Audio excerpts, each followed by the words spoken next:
Look at this. How does that even happen? I don't even know. I got to adjust my camera. This is a great way to start the day. Lauren, introduce yourself to everybody. Yes.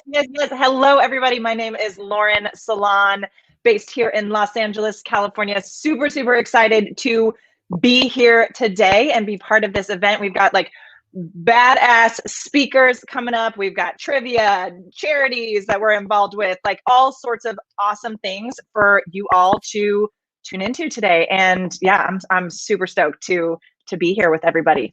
Love it. There's no better way to start than with a random technical difficulty where I'm sideways. I don't even know how that actually happens. That's a whole new thing. Everybody, welcome. Please start putting comments. We see them as they go. As Lauren said, we've got an amazing list of guests. We're going to kick it off with our first guest is going to be right around 1:20. But until then, we've got trivia. We're going to open it up with the national anthem because that's what we do. We are patriots here that are trying to bring back our country. What is Operation Take Back America about?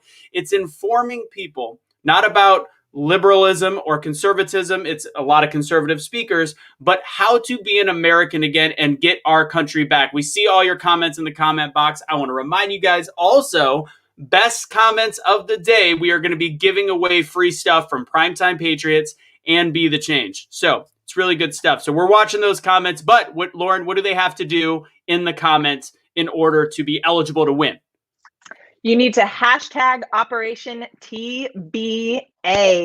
Yep, that is true. Yep. That is 100% correct. And we're going to ask one other favor for you guys. Again, while we're just greeting you guys, bringing you in, it's going to be it's going to be a long day. It's going to be fun. But please, so I know you guys are tuning in from a bunch of different pages. We've got the Streetlights Facebook page. We've got the BeTheChange Facebook page. We've got Prime Time Patriots, Facebook, YouTube, etc. The way that we can build up more viewers on this is if you guys go specifically to one of two pages. If you are watching on YouTube, because what happens is when they see like 100 people and 200 people, 300, that's when people start seeing it in their feed. Because as we all know, they don't love when we have a lot of viewers. So we're going to go and put those up in the comment box in a second. Actually, if Casey is available, I'll have him throw it up there. But it's BeTheChange USA on Facebook or on YouTube. It is Prime Time Patriots. If you could watch those two pages, there it is.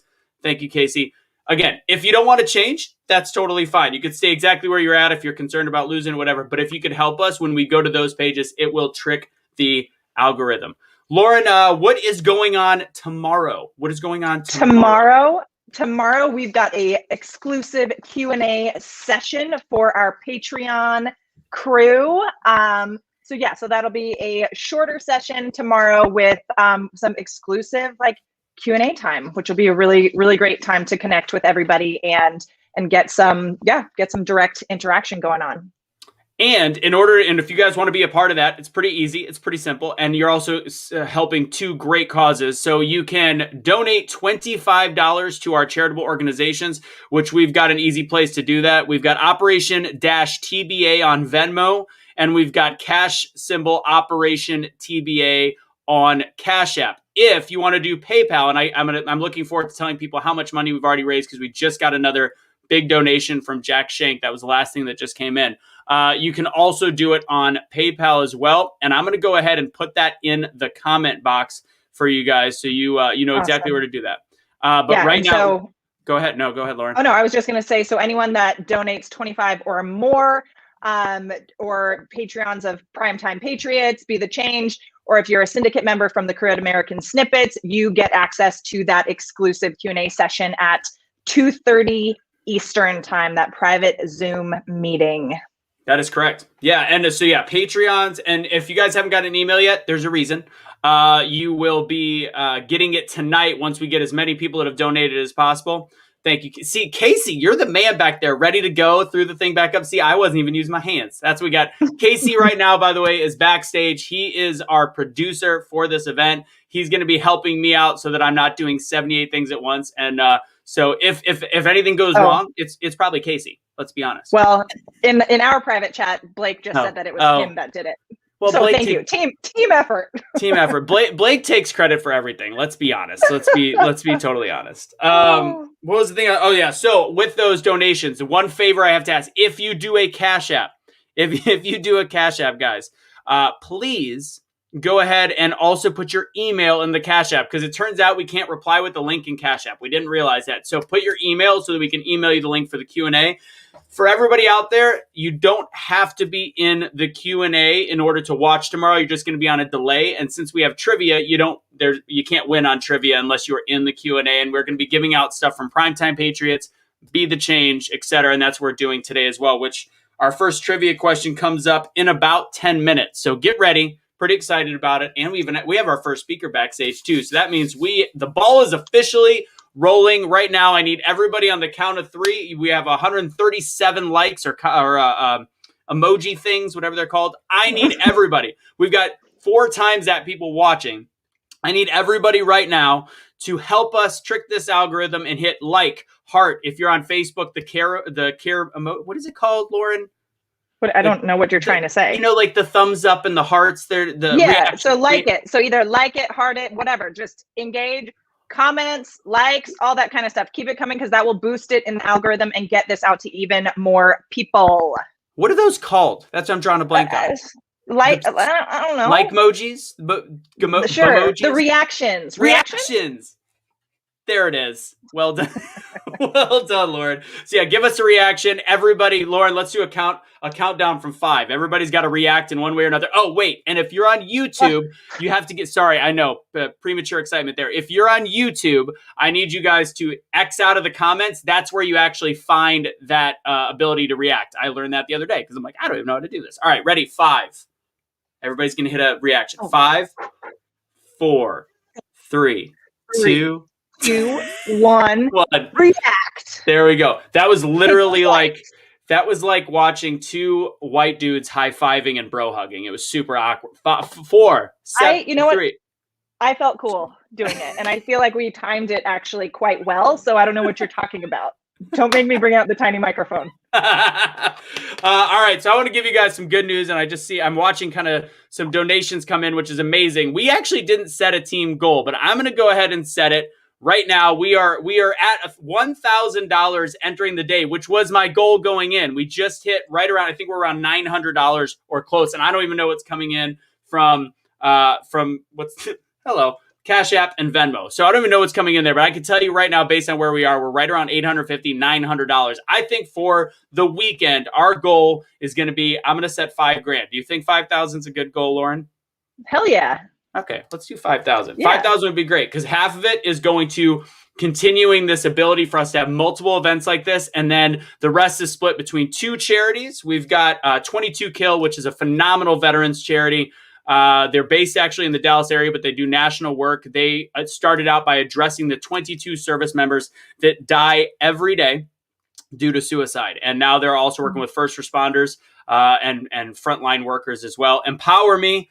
Empower Me. Do you have the Empower Me? Do you know what Empower Me does? Yes. Yeah. Okay. Empower Me helps undergraduate students with soft skills to bridge the gap going into the workforce, and recently began a portion of its organization dedicated to ending human trafficking, which has been a huge, it's been an issue for a long, long time, but definitely an issue that is getting more coverage in the past year. So yeah, yes. 22 Kill and Empower Me. And Empower Me, yeah, it's Wisconsin-based. That human trafficking thing is great. So where are we at? We are getting close. It is almost that time for our opening prayer, so I want everybody to get ready for that. God, there's so much going on. Ultimately, today is a way for us to give ideas. We've got a very, very diverse panel. We didn't even go over that. We'll try to squeak that in, but we've got a ton of amazing speakers, politicians, former ICE agents, all literally across the board, whatever you could think of, people that are taking action on how to talk about local politics, getting our country back, Instagrammers, TikTokers, influencers, people that actually can create massive change in their community. So pretty good stuff, Super excited. Oh, I'm completely. Yeah, I'm right here with you. For those of you who do not know me, you may have seen me as a guest on some of the Be the Change shows and stuff like that, but I run a PR agency here in Los Angeles, and something that I very, very much believe in is people being able to amplify and share their message and get it out into the world in a big, big way. So all for sharing ideas, sharing messages, and like what we're all here to do, right? Be the change that you wish to see in the world. And that happens when we use our voice and we speak the truth and connect with people and continue to share, and then of course take action. 100%. All right. If everybody could, we're going to have Pastor Jay. If you guys don't know who Pastor Jay is, and we, of course, know Cashley Kelly. This is Cashley Kelly's pastor. He's going to share a prayer for us today. So please, if you could, bow your head in prayer. And Pastor Jay, please kick the day off right if you could do us that favor. Hello, everybody. Let us take a moment in time as we open up this incredible, incredible day. And let's ask for the Lord to bless. He is the one that this nation was founded on, the faith, the favor, and the future of all of us as children of God. Let's pray right now and ask for his blessing. Our Heavenly Father, we thank you so much for the freedom and the liberty that you brought through your Son and through the death on the cross. But Lord, we also ask that today, as our nation hangs in the balance between freedom and liberty and those and areas that want to take our freedoms and our liberty down, I pray, God, that as this is a battle over these next 18 months, 24 months, these going toward major decisions that are being made, I pray, God, that you would reveal to us how we can walk better, how we can walk closer to you, as we can walk into what you have called us to walk in. I pray, Lord, that as this nation has been great, this nation has been good, Lord, we would begin to align again toward those values, those principles, those things that you have called us to be, that you have called us to do, those of you have called us to say. I pray, God, as we walk, I am reminded of the scripture that you have called us, that what do you require of us? You require of us to walk humbly before you, to love justice or to love mercy, and to act justly to all around us. So today, as Lord, as we are reminded to go forward in all things, Lord, with love and mercy, may we love each other. May we call upon each other to treat each other with mercy and grace. Lord, may we love justice. May we walk with justice, oh God. And I pray the injustice of human trafficking, the injustice of the bondage that we see in this nation, may it be stricken down in Jesus' name. May we see that we walk with humility and not arrogance, that we walk with a sense that those are better, those around us are better than ourselves, instead of pride and standing with a haughty spirit. I pray, Lord, right now that as we walk humbly, that as we love mercy, and that we act justly to each other, that your wisdom would come and flow through this nation. Be with our leaders today, and may they make decisions that are according to your word, according to your will. Lord, today, as we hear from leaders that have your heart, that see the way that this nation should go, may we adhere to them. May we listen, and not only listen and hear, but may we put it to action. For you said not only to be hearers of the word, but to be doers as well. So I call for us to act, to listen, to walk humbly, to love mercy, and act justly. In Jesus' name I pray. Amen. Thank you so much, Pastor Jay. That's awesome. And people ask why we're doing a prayer. And it doesn't matter what your political or what your political beliefs in or what your religious beliefs in. If that wasn't the prayer for you, that's fine. We still are appreciating all Americans that are wanting to be a part of something to take the reins on our country and bring back civility, bring back love, and bring back kindness. Now, I got to kick off this singer for our national anthem. Lauren, this is, people don't know this. I don't know the nicest way to say this, especially coming off of prayer. This is my baby mama. So she is a great friend of mine. She's remarried. She's about to have another child. And she's also one of the most phenomenal singers that I've known in my life. And I'm very excited for her to sing the national anthem. Yeah, she's pretty good. You heard it. Yeah, she's pretty decent. So I'm going to go and bring this up. If everybody could, if you can stand, everybody stand up, put your hand across your heart if you want, or just bow your head, whatever it is. Take your hat off if you're at home. This is going to be interactive. I know, because we can't see anybody, but I'm going to assume right now go ahead, take that hat off. Ladies and gentlemen, we're going to do our national anthem right now. And I would love everybody to get ready for that. Time for the national anthem sung by Anthony's baby mama, Natalie. Okay, she's phenomenal. Natalie Hughes. Oh, say, can you see by the dawn's early light what so proudly we hailed at the twilight's last gleaming, whose broad stripes and bright stars through the perilous fight o'er the ramparts we watched were so gallantly streaming, and the rocket's red glare, the bombs bursting in air, gave proof through the night that our flag, it was still there. Oh, say, does that star-spangled banner yet wave o'er the land of the free and the home of the brave?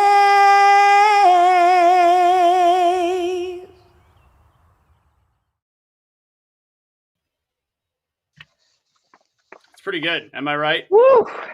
So good. Holy cow. There's something about the national anthem that still I don't know how to do sports without it, and I don't know, it's phenomenal. So Natalie Hughes, fantastic job. Thank you for that. Long time. It's funny, as this all started, my dream was at one point to do an event, and she's become such a great friend in my life, and it's a different kind of situation. And I always wanted to do an event where her and her band would be a part of it, and from a vocal perspective. And now, event number 1, hopefully the beginning of many, many more. All right, Lauren, it's time for trivia. It's time for our first trivia question of the day. Here's how this works. Right. This one is going to be we're going to do a one item off of we'll start it off with the Be the Change page. The next trivia will be off PTP. So we're going to need your names. Here's the deal. The first question is going to come up. Lauren is going to read the question. The first comment that Casey sees, and each platform is going to be a little bit different. So it's whatever he sees first and he puts up, that is going to be the winner. If you see your name, make sure you put your email in the box so we can get a hold of you. All right. Lauren, you ready for question numero uno? Right. Number one. Go for it. Who killed Alexander Hamilton? And there is going to be a slight delay. There's always about 18 seconds. So in the middle, all I could think of when I hear this question is that old milk commercial. Remember? Do you remember that commercial back in the day? The guy, it was a call, and they're like, a little bit younger than you. Oh, I will shank you. You're not. You're only 3. You're only 3 years younger than me. How old did you think? I don't like you right now. I still am younger than you. It was the milk commercial when the guy's like, you win $1 million or a trip to wherever. If you can answer this question, you have peanut butter. And he's like, who killed that? I don't remember this. Oh my God. Seriously? Well, all right. I know we're going to have to share it later. There's some correct answers going in. Casey, what did you see first? Go ahead and throw it up. Throw it up in the box. That is not correct. Not as correct. We got, I see. I think Amanda. Are you seeing Amanda first? Yep. There it is. Amanda Seals, our first winner of the day. Aaron Burr. Look at that. You're going to win. We need a countdown. Yeah, I do. Yeah, we did. Definitely need a countdown. Well, we know for next time. Guys, so do us a favor. I know we've got a lot of the Prime Time Patriots crew helping us out in the background. Make sure you make a note. Amanda Seals, she's getting a free item on the Be the Change store. The next one will be going to our crew from the Prime Time Patriots crew. Excellent. All right. Lauren, it's time for our first speaker of the day. before we do that, a reminder, if you guys could watch in 2 places, if you guys can, we're going to throw this up there and we can get rid of the question. There we go. So we have you guys watching from all over the place. In order to help us with the algorithm, either head to the Be The Change Facebook page or the Prime Time Patriots YouTube page. All the bit.lys are there. I'll go ahead and actually put this as a long comment in the actual comment box. You can click there and just go there. It helps us if we have more people in one section. So that's all I got for you guys. All right, Lauren, have at it. Introduce our first speaker of the day. Super excited. Yes, super exciting to announce our first opening keynote speaker, Billy Prempeh. Billy is a first-generation American U.S. Air Force veteran and a patriot looking to step up in the 9th Congressional District in the state of New Jersey after a defeat in 2020. He's far from done, however, as he is a vocal and outspoken leader. As a resident of New Jersey his whole life, his parents legally immigrated from Ghana in the late 80s. He is thankful for his experience to live the American dream. At the age of 30, y'all, he secured the Republican nomination in 2020 and believes deeply in the Constitution and that it is time for new, younger leadership in not just the party, but in the United States. You guys can check him out at some guy named Bill on Instagram, and super, super excited to have him here. Billy, what is up? Ladies and gentlemen, Billy Prempeh.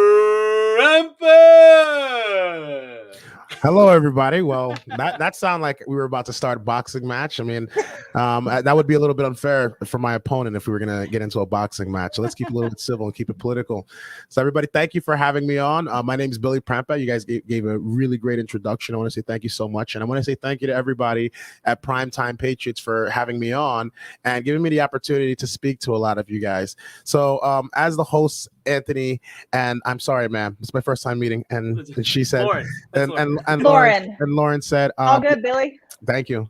I'm a first-generation American, and I take a lot of what America has to offer very, very seriously, because my parents, they came to this country because there were things that couldn't be done back home when they were in Ghana. If they were able to be done in Ghana, they'd still be there.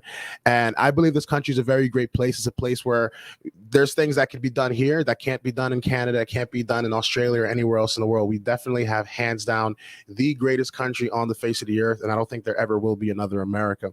So I believe that it's our duty to completely preserve our country, preserve our Constitution, and preserve our beliefs. Sadly, as more time has passed, I've gotten to notice that our country is seemingly moving away from those values. And I believe a lot of it has to do with the leadership that our country's had over the past 25 years, as well as our education system and the things that our children are learning in school right now. You see, when I was 16 years old, my father, he passed away. I didn't know exactly what I was going to do or where I was going to continue to begin my life. And I decided to join the United States Air Force. It was one of the first things that came to my mind was joining the Marine Corps, but we eventually ended up settling for the Air Force and going there. And one of the reasons why I decided to do this is I was in college and I'm trying to, get a degree in business administration. And I'm learning about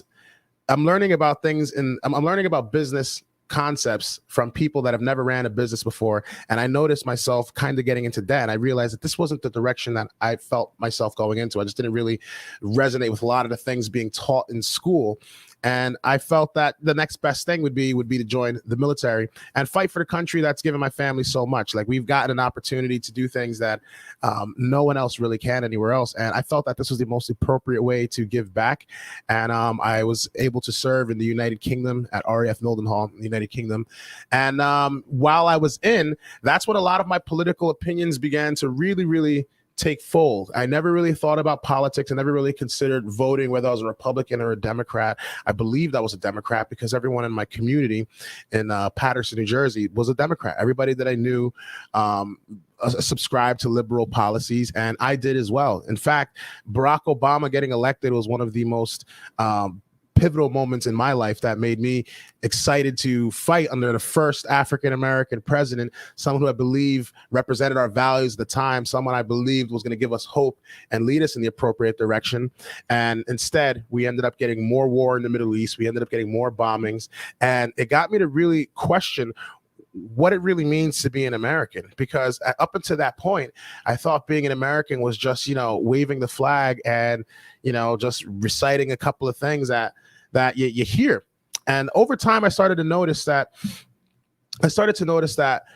the direction that our country was going into, we would be in a state of perpetual war, perpetual debt, and our country just was not going to last for much longer.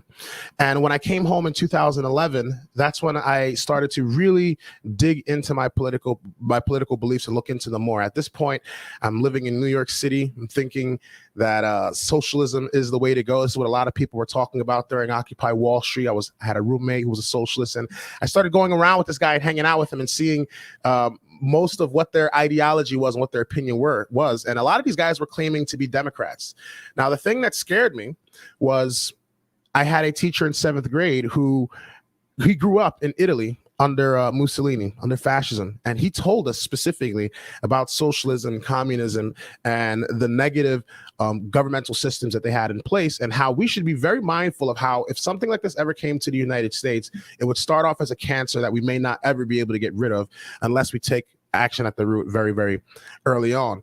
And as a child, I never could have fathomed something like that. This is America. This is the greatest country in the world. Something like that will never happen. Fast forward to 2011, and it's one of the most common things. It's something that everybody wanted to be a part of. Everybody wanted to fight for this system because we've been brainwashed and conditioned to think that capitalism is a greed-based system that's meant to destroy and exploit, and that's absolutely not true.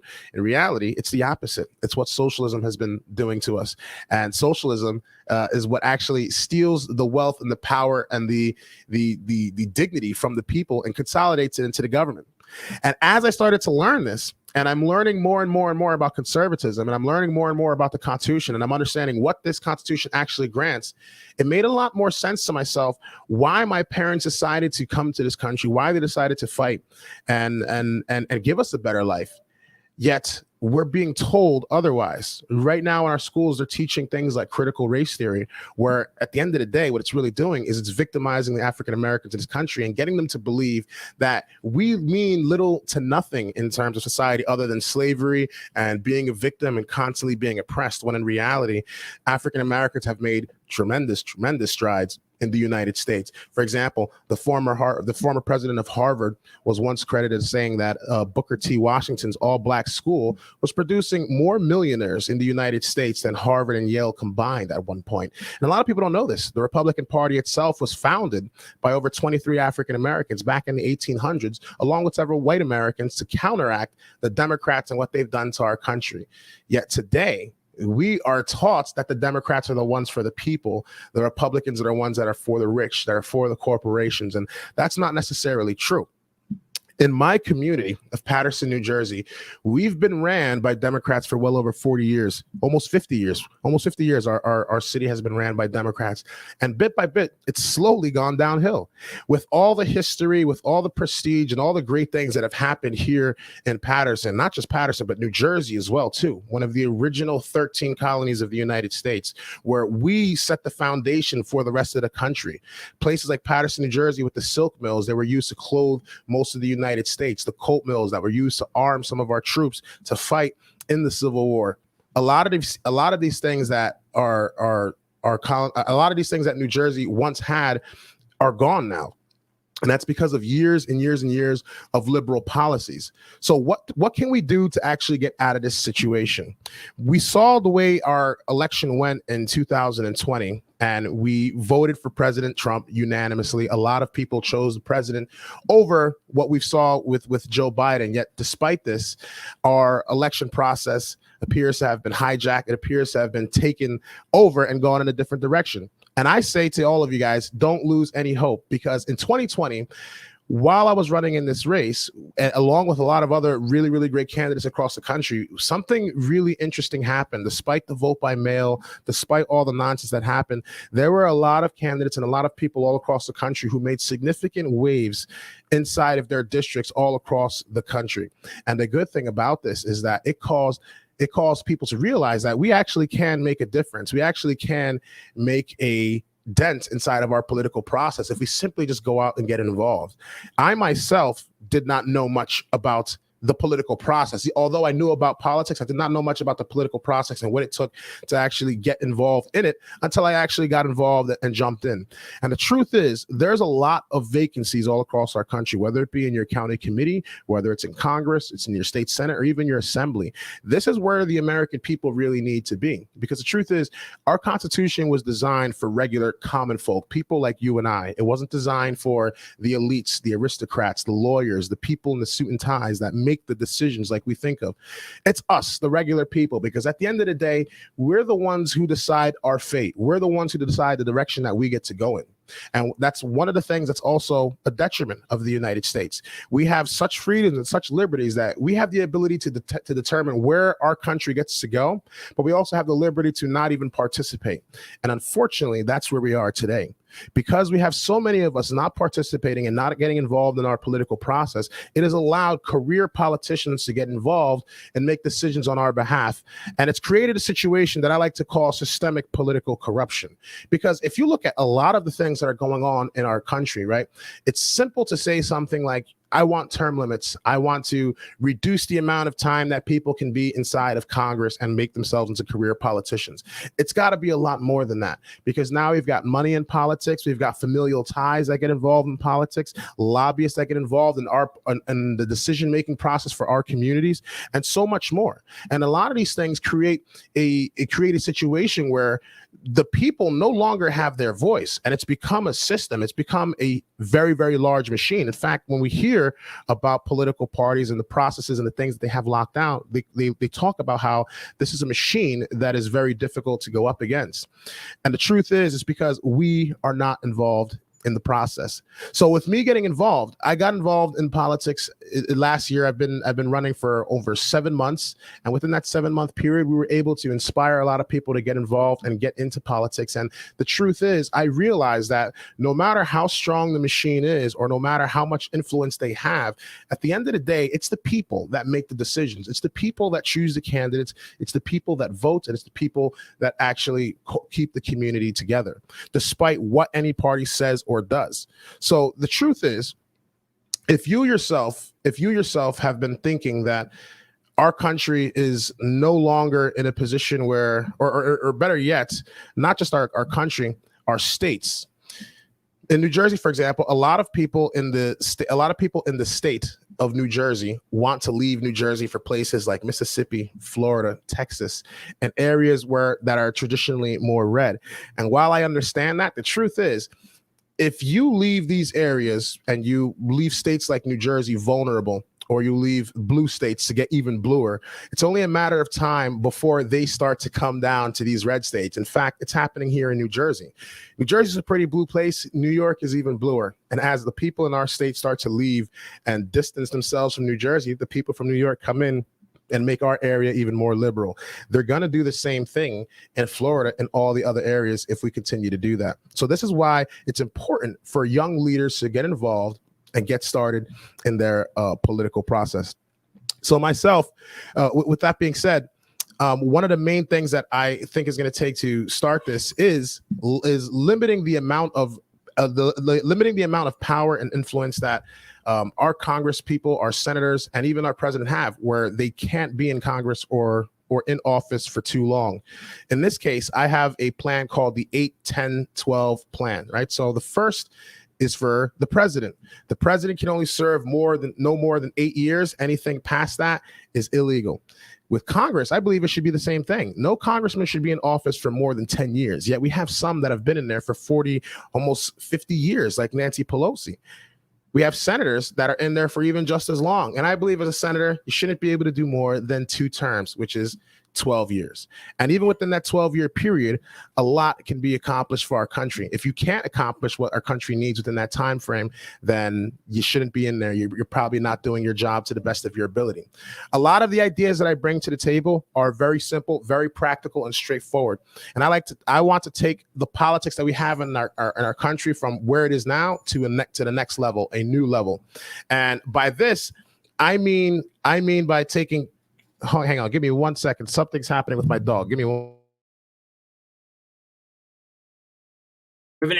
Dogs. So I had to lock Lauren. I locked my dog out of the room because we never know when stuff like that can happen, and that's why So we'll take this time as a good reminder. We forgot to say this earlier. #BeTheChange.com/shop and PrimetimePatriots.org. Promo code until Monday for anything on the website, including, like my shirt right now, Action Over Awareness. Primetime Patriots has 875 friggin' shirts, and they're all just as clever as the rest. 15% off if you do Operation TBA, and that's how you're going to do that. So Billy I wonder what kind of dog he has. What kind of dog do you have? I know. I have, fun fact, I just got my dog's DNA results back. So I fostered her last year for about 6 months and then decided to adopt her around Christmas time. And she is 50-50 American Staffordshire Terrier, aka Pit Bull, and Boxer. Nice. Boxer Pit. I thought I had like this Shep-Weiler combination. A lot of our audience has seen Woody before. Turns out he is like a million different things, even though he looks just like a Shepherd Rottweiler. But he's not. Sorry about that, guys. You're good, Billy. Is the dog all right? We get it. Is everything all right? Yeah, the dog's fine. So I have a Chihuahua. So a little bit of a random fact. I know I'm a pretty big guy. I'm 6'2", 270 pounds, and I got a Chihuahua. But no, my Chihuahua's been having seizures recently. Yeah, she's been having seizures recently. So, but the thing that's been really interesting, there's some CBD you give the dog. I've heard that. Yeah, really weird stuff, but the dog's doing fine now. But I'm sorry about that, everybody. No, the dog's doing okay. We're going to let you go in 1 second because that was perfect because a couple people were like, this isn't live because they thought that you were canned footage ready to go. I can assure you, this is live. My dog just really was not having a great time right now. My dog is definitely not having a great time right now.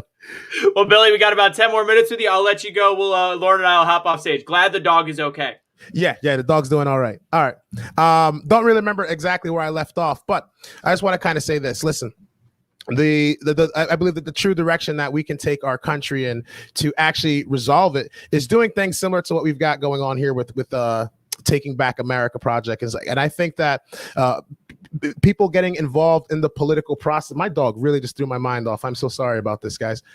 But I am so sorry. I've lost my train of thought. I've completely lost my train of thought, everybody. You're fine. Well, yeah. I honestly, you were before that. I know we've got PTP up here too. We were all listening. It's funny, like how that's why I get really mad when the dog does like crazy stuff because it completely throws me off. You were essentially talking about the purposes of Operation TBA and being able to actually speak to people on topics like conservatism and all the different stuff like that you typically speak on anyway. Is she still struggling? You're all good. And Nikki mentioned in the chat as well, term limits. That's right. A bit about that. But yeah, I get it. I mean, when we've done some of the other Be the Change live shows and stuff, you guys see my dog like at nighttime. She's like, all right, Mom, it's time to be done in the office. And she'll full on climb up on my lap. She's like almost 55-pound dog. Like, I get it. 100%. And honestly, it's okay if when Billy comes back, we can have him kind of wrap up because good news, this is a good time to talk about all the different speakers we have today. Do you have the speaker list in front of you, the actual order that we have, Lauren? For the rest of the day? Yes. The order, hold on, we're a little out of order, but I'll get back to our order. Lauren's going to read that. We've got a fantastic list. And the great thing about Billy, this was the opening. Billy is actually also, because he is probably the one that he's the only person I know that could probably speak more than I can. Maybe Lauren. I don't know. Billy is actually closing the event as well. So he'll have some time to make sure he is good to go for that. I'm going to go ahead and bring him down. If he comes back up, we'll throw him back up there. Casey, if you can throw him back up when we see him. But aside from that, let's, go ahead, Lauren. Go ahead and read off all the speakers for the rest of the day if you can. Yes, we have got, so coming up next, we've got the Prime Time Patriots crew. That is Blake Veglia, Suni Blanks, and Kaylee Thompson. And then after that, I'm jumping around a little bit with all my list here. Yeah, the next speaker, I have it in front of me. I got you. I found it. We've got Victor Avila coming up next, former HSI and home. What is H? I'm all of a sudden drawing a blank on HSI. ICE. We've got ICE. He's an ICE agent, former ICE agent. He's going to talk all about stuff like that. Barb Allen, Gold Star wife, will be up. After that, we've got the PTP crew. I'll be speaking about Be the Change. Lauren will be kind of commenting on her own beliefs because I don't know. This is probably a good time to tell everybody you live in California. Los Angeles. Oh, Yes. I know. I'm just kidding. Yes. I'm kidding. Don't worry. I'm spending the whole month of June in Florida because I need some freedom. Freedom. So then after that, we've got Phil Rizzo will be speaking, conservative aunt, Instagrammer, TikToker. We also have Madison Downs, as well as David Winkler, and then rapping with Billy Prempeh at 7:30 Eastern time. So we have an absolutely stacked list of speakers. What do you think, Lauren, for us to, before we go to the PTP crew, let's go ahead. If Casey, if you're ready, I feel like we could do trivia question numero dos. And this one is going to be, and remember, guys, we're going to need our PTP crew, everybody to help out in order to see who's the winner. But we've got our people on the back end. No innuendos this early in the day. All right. Who actually, this is a harder question. This is very hard. Yeah. So you guys feel free to Google who actually penned the Constitution, was paid $30 for his penmanship. $30. What was $30 back then? Like, what would that equivalent be? $900. I already looked it up. $900 to pen the Constitution. I feel like I guess you're just writing it. You're like the note taker. So yeah, that's a steal at that point. Let's see who's going to have the answer for those with the trivia. Let's see. I'm going to be looking for it. Let's see who actually penned the. Find a way to copy it and put it in the box. Yep, whoever is in our private chat. Wait, I think Marla may have just won. No, wait. Marla? No, Marla got it. Jacob Shallis. Marla, congratulations. You are getting a free item over at the store for Prime Time Patriots. Again, everybody helping out backstage, make sure you write down Marla. Marla, put your email address in the comment box. Everybody, let's keep note of all of our winners. Thank you so much for that. With that said, because Bobby only had a little bit, Billy only had a couple minutes anyways. I think we bring up the Primetime Patriots crew if that's okay with you guys. Is everybody? Yeah, I see them backstage ready to go. Everybody, take note of Kaylee's flag in the back because it's absolutely hilarious. So we're gonna bring them up right now. Welcome them to the proverbial stage. Kaylee, Blake, and Suni, first time you've seen them today. What's going on, guys? We're going to stay up here with you for just a second. How y'all doing? Good. It's a great day. This is exciting. It's cool watching this all transpire and unfold from the back, from the background, and it's cool to see all the community come together and support us. So thank you guys for all of you who've tuned in and are continuing to share. If you haven't hit the share button, I promise you will still have your finger once it's over. Just share it out. Share it out. Don't be scared to have backlash from people that you know. Just share it out because you never know what life could be changed by what somebody says in this event today. So It's your duty as an American citizen and as a person who wants to save this country to play a part in something bigger than yourself. And something as sharing is so simple, but it can make a tremendous impact. Agreed. Before I talk everyone's head off, Suni, Kaylee. Hey, listen, I'm trying to alert myself as it's like 3 a.m. here. So give me some time. Suni's like, give me a minute for the caffeine to kick in. Poor over Suni. in Japan. Suni is in Japan right now, if you guys don't know that. And then I love Kaylee's flag. Kaylee, it's hilarious. Now, again, we don't care who you vote for. That's not what this event is necessarily about. But that's funny as hell. The revenge tour, y'all.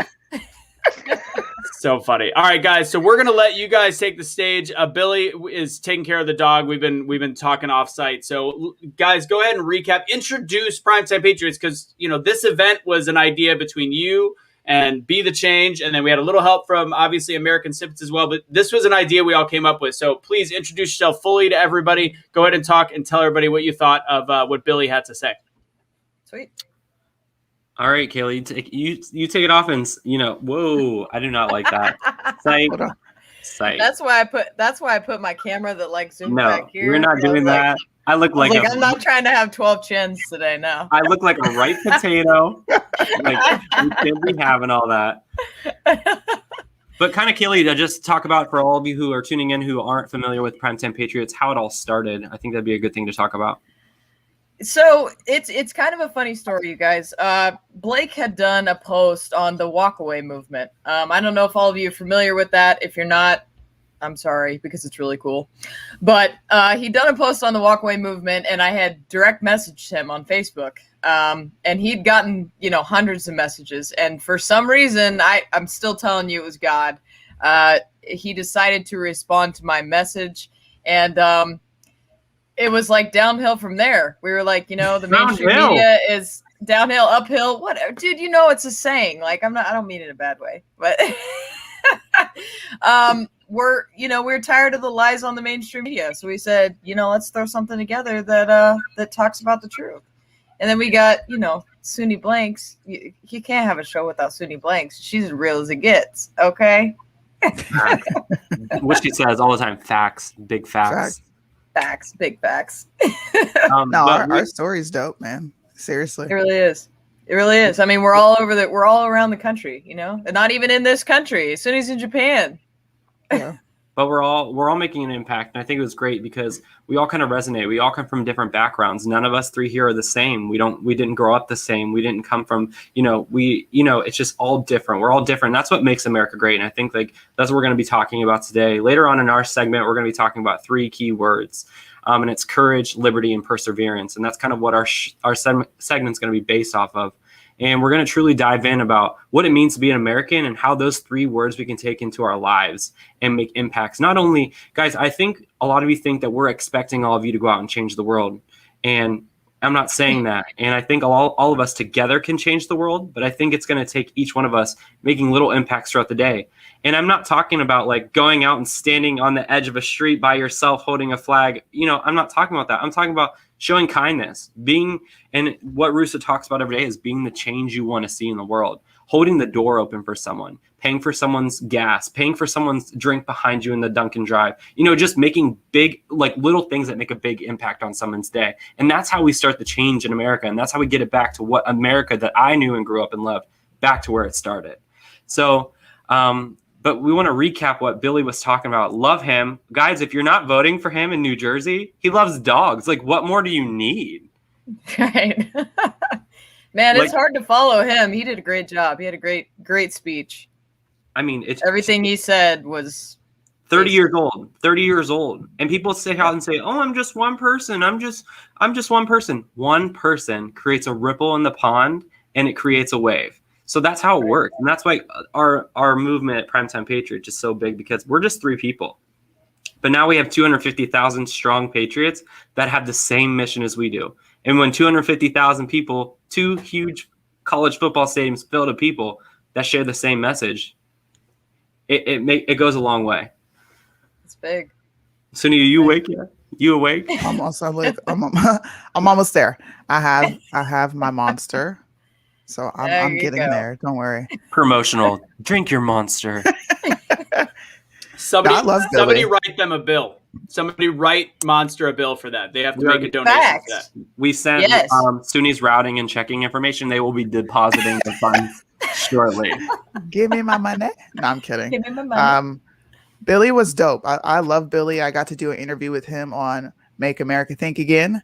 And we got to sit and talk about all of his policies. One of the things that really stuck with me was the term limits. That is something we used to talk about all the time on PTP in our shows. We need term limits. We have to be able to hold these politicians accountable.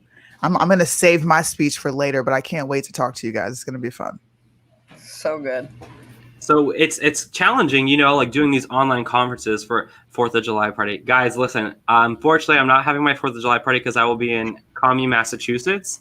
We're visiting Nick's grandmother. She's getting a little older, so we want to see her. So we're going to be spending time with family. But this is a little bit different. It's hard to do conferences like this because it's hard to stay connected with you guys. It's a lot different in person. But the reason that we wanted to do this is see how many people were interested. So that way we can do a live event where we can meet all of you and interact with you guys in person, because I think it would be amazing if we filled up 3, 4, 5 hotels and had a huge conference in Freedom, Florida. That's what we want to do. So this is just giving us a little predictor of how much you guys are interested and where we can go forward with this, because if you guys want it, we're going to deliver and bring it to you. But like Lauren and Anthony said, we have a lot of amazing speakers today. They're from all over the country, all different messages. I have my little notebook going out, like little key things that, just words that stick with you. Billy really nailed it on the head where, he's 30 years old.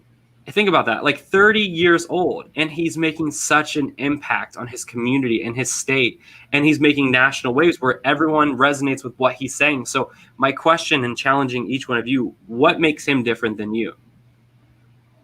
And what separates him from you? Nothing. It's the initiative and the fire and the burning passion to protect and defend the country that he knew and continues to love.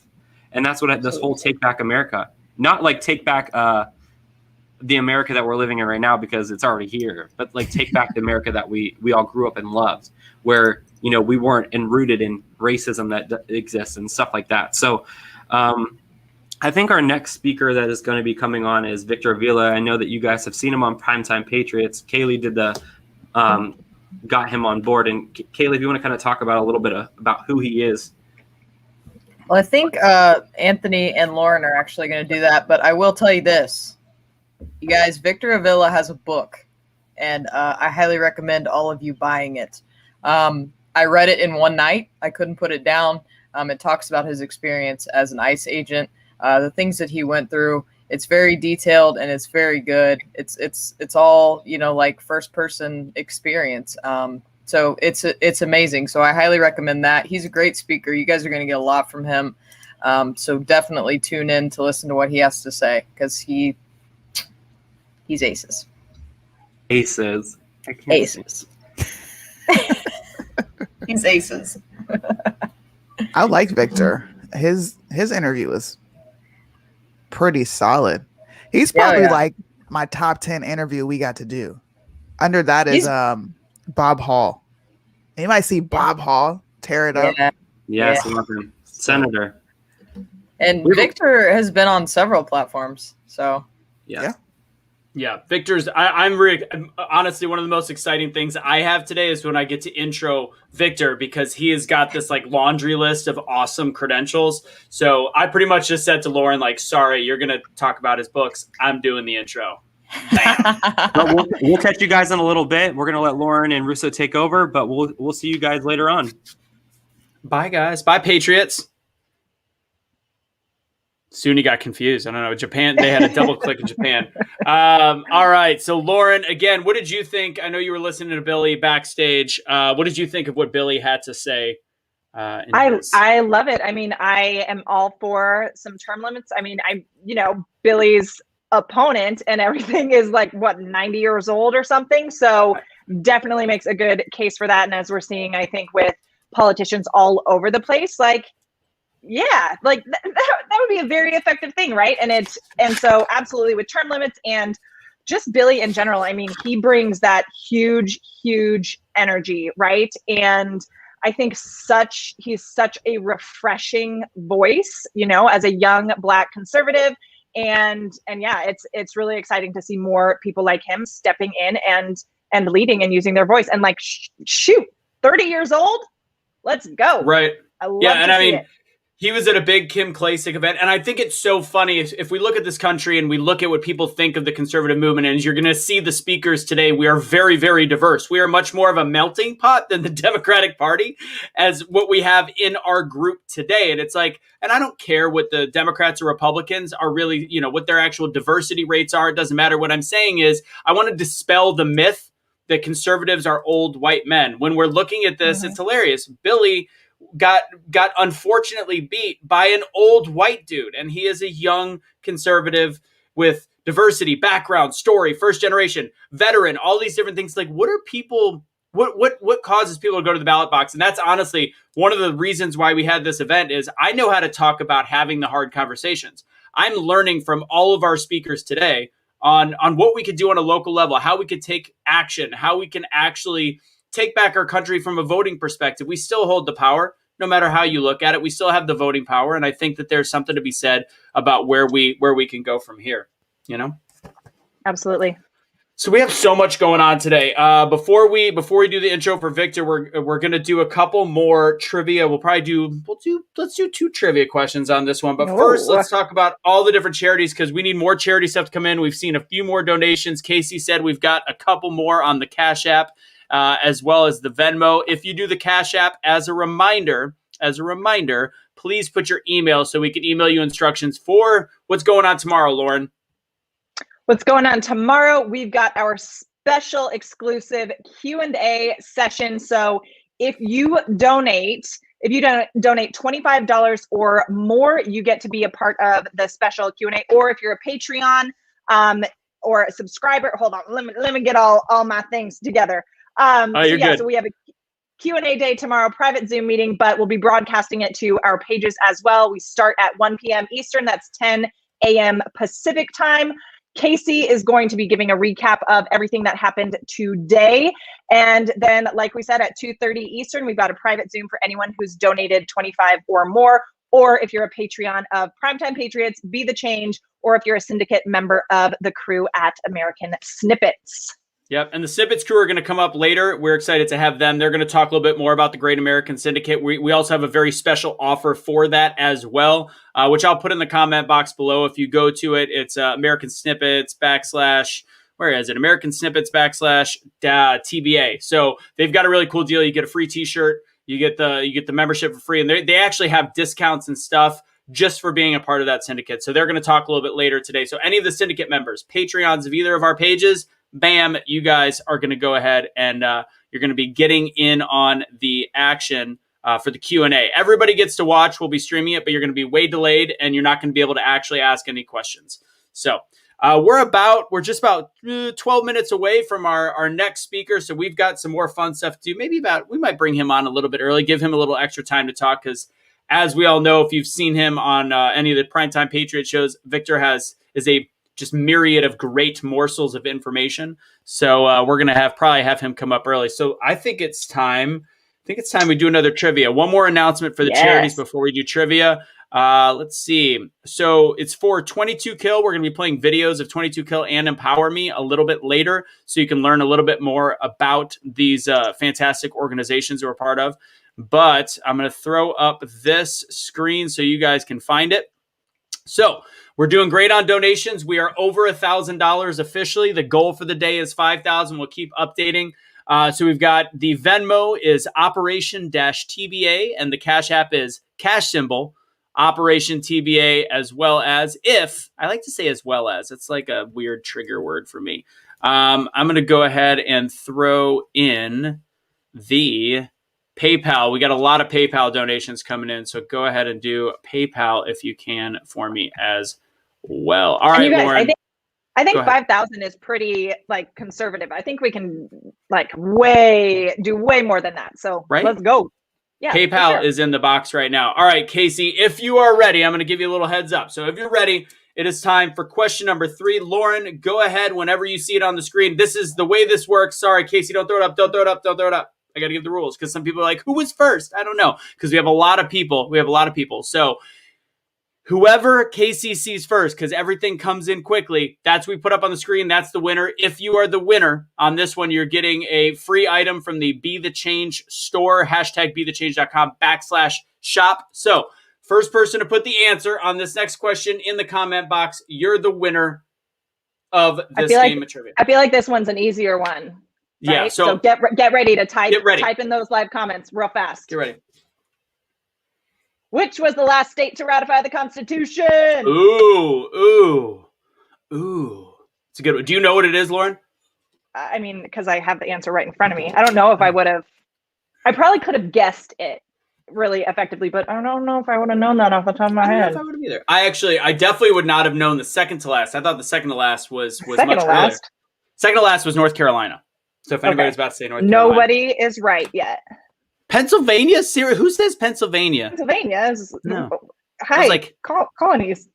I still love you guys. I didn't mean to shame you. Oh, a lot of people think it's New Hampshire. And it is not. It is not New Hampshire. I think it's Joanne. JoJo. Love it. Do you know why she knew it? Look at her last name. That's unfair. Roden. Ha ha ha ha ha. Yeah, but I mean, the little guy snuck in there at the last minute, I guess, huh? Yeah. They fought it for a while. Yeah, I did a little back research. They fought for a long time to stay out. Debbie, you were so close. So close yet so far away. So everybody help it out. Casey or whoever, make sure you take a note. And we need you to go ahead and put your email in the comment box so we can reach out to you. So make sure you put that in there. You are walking away with free stuff from Be the Change. Things like action over awareness or Be the Effing Change. We've got some real creative ones. In America, we can agree to disagree. A lot of fun stuff. And then I could read off all the Patriots, Prime Time Patriots gear. However, that would take about 37 hours because they have 422 very, very cool t-shirts. Okay. Victor, I see you backstage. Are you okay coming up a little bit early? Just nod your head. All right. So I think it's about time we go ahead and intro our next speaker. Very excited to have him. Lauren, go ahead and say, you could start it off. I get the fun stuff, but go ahead and say a little bit about his authoring background. Yes. We've got Victor Avila coming up next, retired supervisory special agent with ICE. And he's also the author of Agent Under Fire, A Murder and a Manifesto, which came out in 2020. So while on official assignment in Mexico, Special Agent Avila suffered multiple gunshot wounds and survived a violent ambush by the Mexican Los Zetas drug cartel, where his partner, Special Agent Jaime Zapata, was tragically murdered.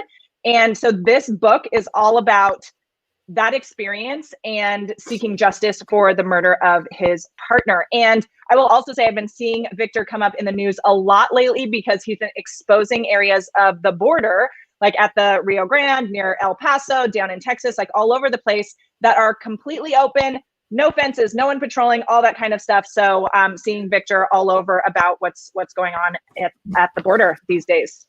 Yeah. So Victor, and I think I've been saying Victor Avila. I heard Kaylee, who has interviewed him, say Avila. So I don't know which way to go. Victor, give me a 1 if it's Kaylee's pronunciation, or give me a 2 if it's Avila. It's either. It's neither. Avila. Okay. All right. We're gonna guess. I don't know. All right. So here's the cool thing. So she just talked about his authoring background, what he's been in the news for. He's amazing. He's very interesting to listen to as well. As she said, he's a retired supervisory special agent with the U.S. Immigration and Customs Enforcement, also known as ICE, Homeland Security Investigations. He's been under the U.S. Department of Homeland Security. Victor has been recognized by ICE and HSI for exemplary service and professional accomplishments while serving as special agent of the El Paso field office and as assistant attaché assigned to the U.S. consulate in Ciudad Juarez and U.S. embassies located in Spain, Portugal, and Mexico City. You're right, Lauren. I was just excited to say Ciudad Juarez. And attaché. You don't get to say that. I can tell. Yeah. Yeah. Attaché. Mm-hmm. Victor served as an accredited diplomat and liaison to the aforementioned governments, conducting international complex criminal investigations in a wide range of violations such as narcotics trafficking, arms trafficking, human trafficking, smuggling, financial violations, commercial fraud, and counterterrorism. Ladies and gentlemen, welcome Victor to the stage. Thank you so much. So glad to be with you guys today. This is exciting. And first of all, I got to start by saying I was listening to you guys earlier. There's no need to adjust your screen. I am a Hispanic American. I am a conservative Hispanic American, and I am an ex-law enforcement officer. And so those things I've been called a traitor for, believe it or not. And I'm here to tell you, you can be Hispanic. We are conservative, and I'm here to push that movement as well. But this is exciting to share because we're in troubled times now in our border, and for some reason, the last couple of weeks, the mainstream media has kind of shied away from reporting what's going on the border. And I'm here to tell you that it's only getting worse by the day, and no one is doing anything about it. Yeah, the Biden administration, we know they don't want to do about it. They're mostly responsible for everything that's going on right now in the crisis. But I don't see the Republicans doing anything either. And I'm here to call them out as well, because we need an all-out effort to protect our sovereignty. This is what I'm about. I'm a proud American. I've served in my country. I've tried to protect our homeland. As you heard in my intro, I've dealt with almost being killed in the line of duty. My partner was. And so I know firsthand the horrors of what's happening in Mexico and how it affects us in our country. And that's what I'm here to tell you. The cartels, the smuggling, the illegal aliens, everything that is happening at the border is starting there, but it's ending up in your community, and it's going to continue to end up in your community. And guess what? It's going to affect you locally. It's going to affect our local criminal justice systems, our healthcare system, our education system, our schools, our school boards, and I'll talk about what you can do to get involved, because that's the name of the game here, is to get involved and be aware, the number one thing. But this crisis at the border, I've been down there. I went to southern Texas, in the Mission, Texas, McAllen area last month. Last week, I was in El Paso, Texas. Not only as a person that I've worked in the border and know the border well, and subject matter expertise in human trafficking investigations.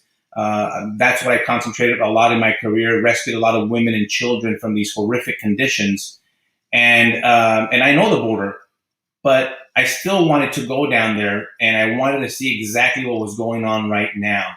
And yes, it is beyond a crisis. No, the border is not closed and is not secure like the Biden administration continues to say.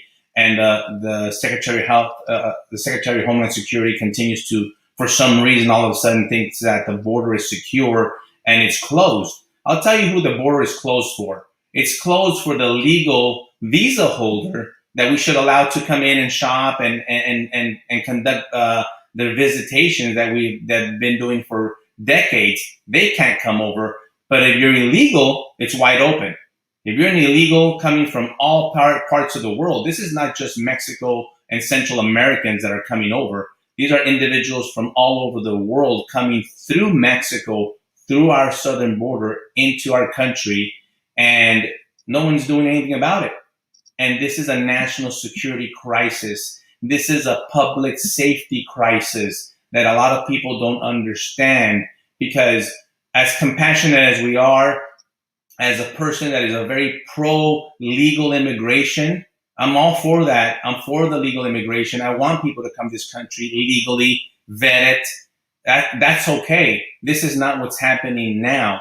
They're circumventing our laws. As a matter of fact, it's lawlessness down there. That's exactly what's going on in the border. It is complete lawlessness. No one is enforcing immigration law.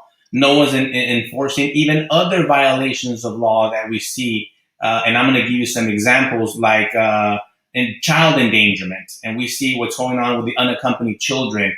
Over 20,000 of them in our custody right now. And so this is what happens. The Biden administration opened the borders. They send the signals a long time ago saying, come on over. And they did. And we're allowing them to come in for different reasons and different laws that we are not accepting, and we're not following our own asylum laws, our own criteria laws that are in the books and have been there forever. The Biden administration just continues to ignore them.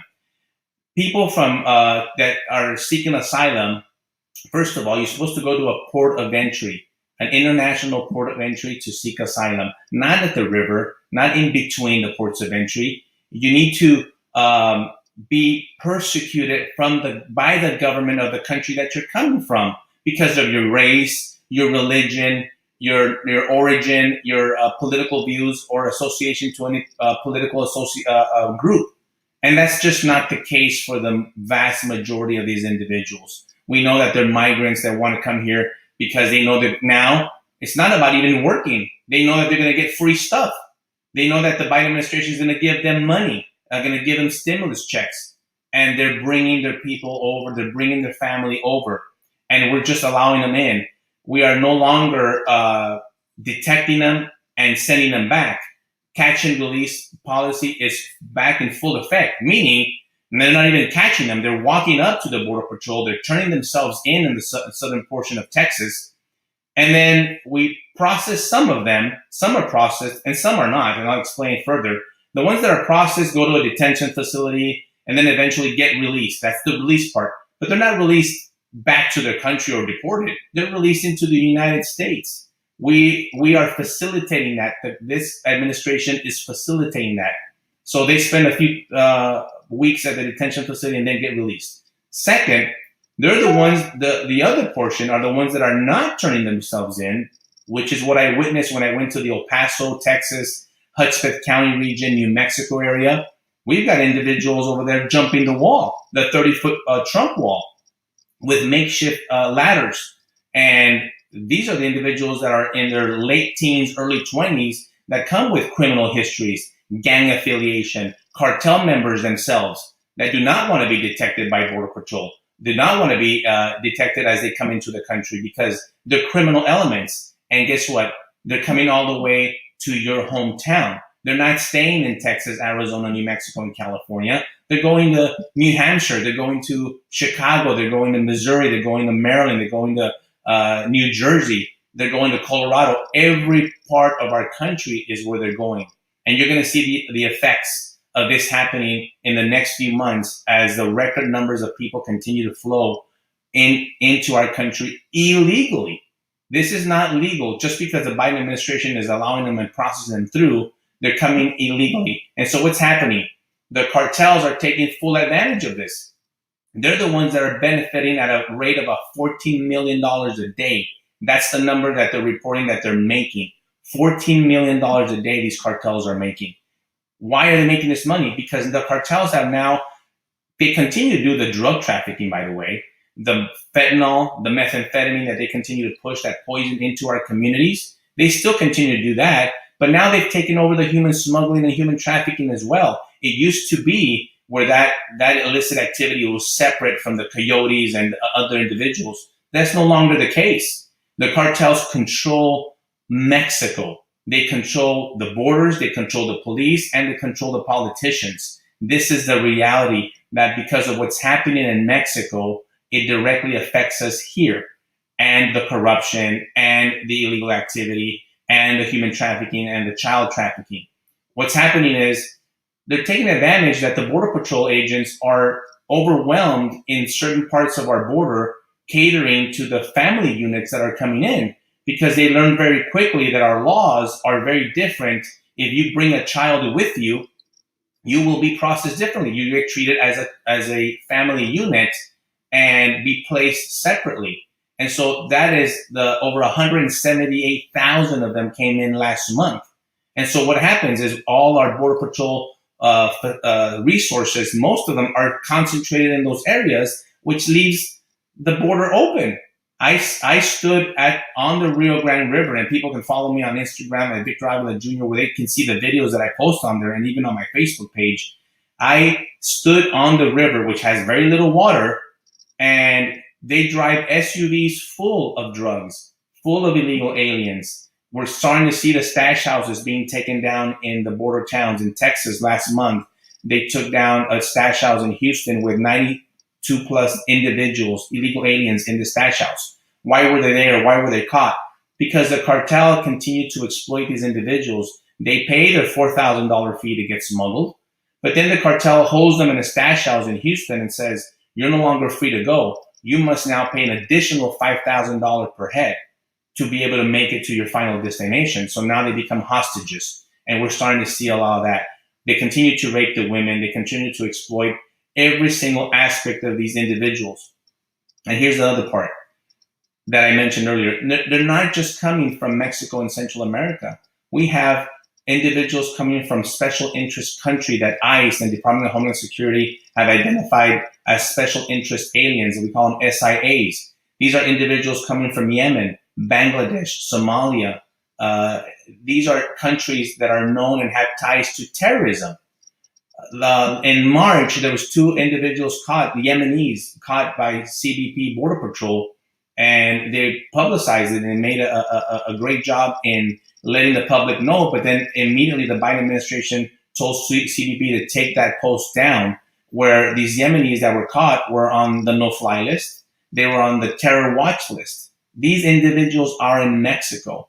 A couple of months ago, 11 Iranians were arrested and detected in Arizona. These are the ones that we know about. How many of those are the gotaways that Border Patrol refers to? These are the ones that got away, have not been detected. Let me tell you, I've seen them. I was in Texas last week. I've seen them jump the wall, evading Border Patrol. They are coming at every angle, every direction, from California down to Brownsville, overwhelming the system and gaining access into our country. How does that affect us? It's going to affect us in your community. It's important that you know who your elected officials are, Who are these school board members? Who are your city council members? Who's your mayor? Who's your county commissioner? Go to these meetings. Go check them out, because they're going to start making decisions on whether or not how they're going to affect these children that come into these schools. All of a sudden, I talk to the border agents down there. They tell me a lot of them are illiterate. They can't even read or write Spanish. They have a lot of health conditions. They come with a lot of issues. They've never been vaccinated for anything. I'm talking about the measles, the mumps, polio. They come from third world countries. But here's the problem. The problem is that these individuals want to leave these broken countries, but they want to bring that country and bring it here to the United States. And that's just not the way it works. You cannot have it both ways. You cannot have your cake and eat it too. They want to come into the U.S., but they want their Guatemala here. They want their own Honduras here, El Salvador. It doesn't work that way. The key word here is assimilation.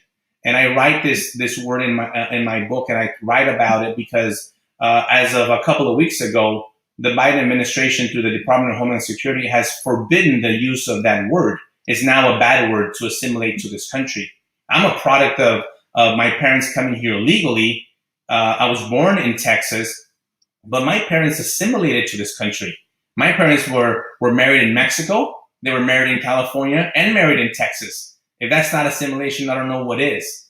You have to want to become a part of this country and part of our culture and part of our morals, and seek that in order to be welcomed by our communities. You can't just kind of want to come over to our country and then have what you had over there, which makes no sense, that you're eluding and leaving everything that you're complaining about. But as soon as you get here, you want that here. It doesn't work that way, folks.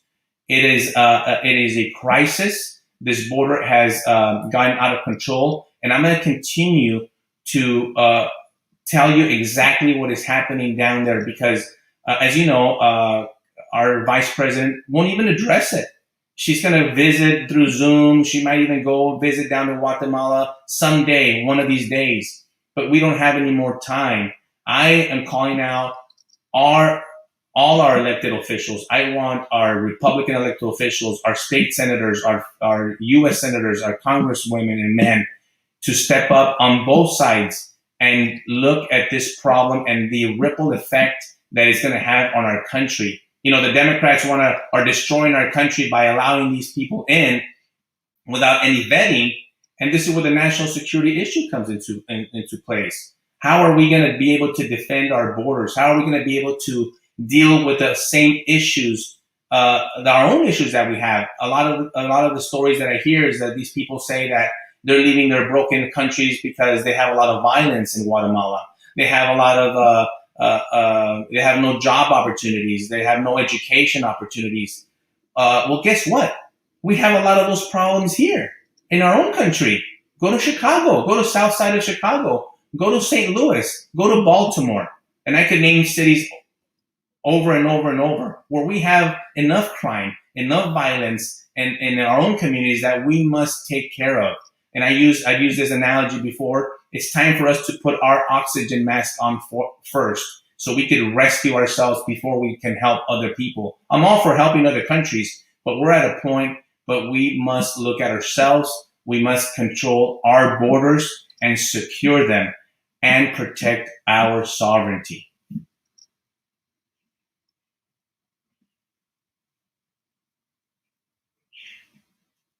I could continue on here and talk to you a little bit more, and I'll have a little bit more time. Let's talk about a couple of other things that the left wants to do. They're basically systematically abolishing ICE. You heard this on the left, that they want to do this. They want to get rid of it because they hate ICE, because they hate President Trump. It's still, to this point, an issue that the way they're doing it now is they're doing it administratively. Let me talk a little bit about the interior enforcement of ICE. Last month, there was a record low number of deportations. There was only 3,000 deportations. As you remember, President Biden said that he was going to hold deportations for the first 100 days of his presidency. But that's gone already. Texas sued, and they won that lawsuit. The point is this: There are people in custody, illegal aliens in our country, in detention facilities, ICE detention facilities, that need to be removed to their country, and the Biden administration refuses to deport them. We have ICE enforcement removal operations, ERO, the side of ICE, that has the airplanes, that has the detention facilities, that process these individuals and send them back to Brazil, back to China, back to their home country. And it's not happening, but I'll tell you what is happening. They're releasing them to our own communities. Yes, you heard that right. They're releasing them into the streets instead of deporting them. This is a public safety issue. On top of that, the Biden administration is not allowing ICE ERO officials to go pick up convicted illegal aliens of sex offenses. These are illegal aliens that have been convicted of rape, child trafficking, and horrific sex offenses. And the Biden administration put a stop to that. So if you can't deport the worst of the worst, who can you deport?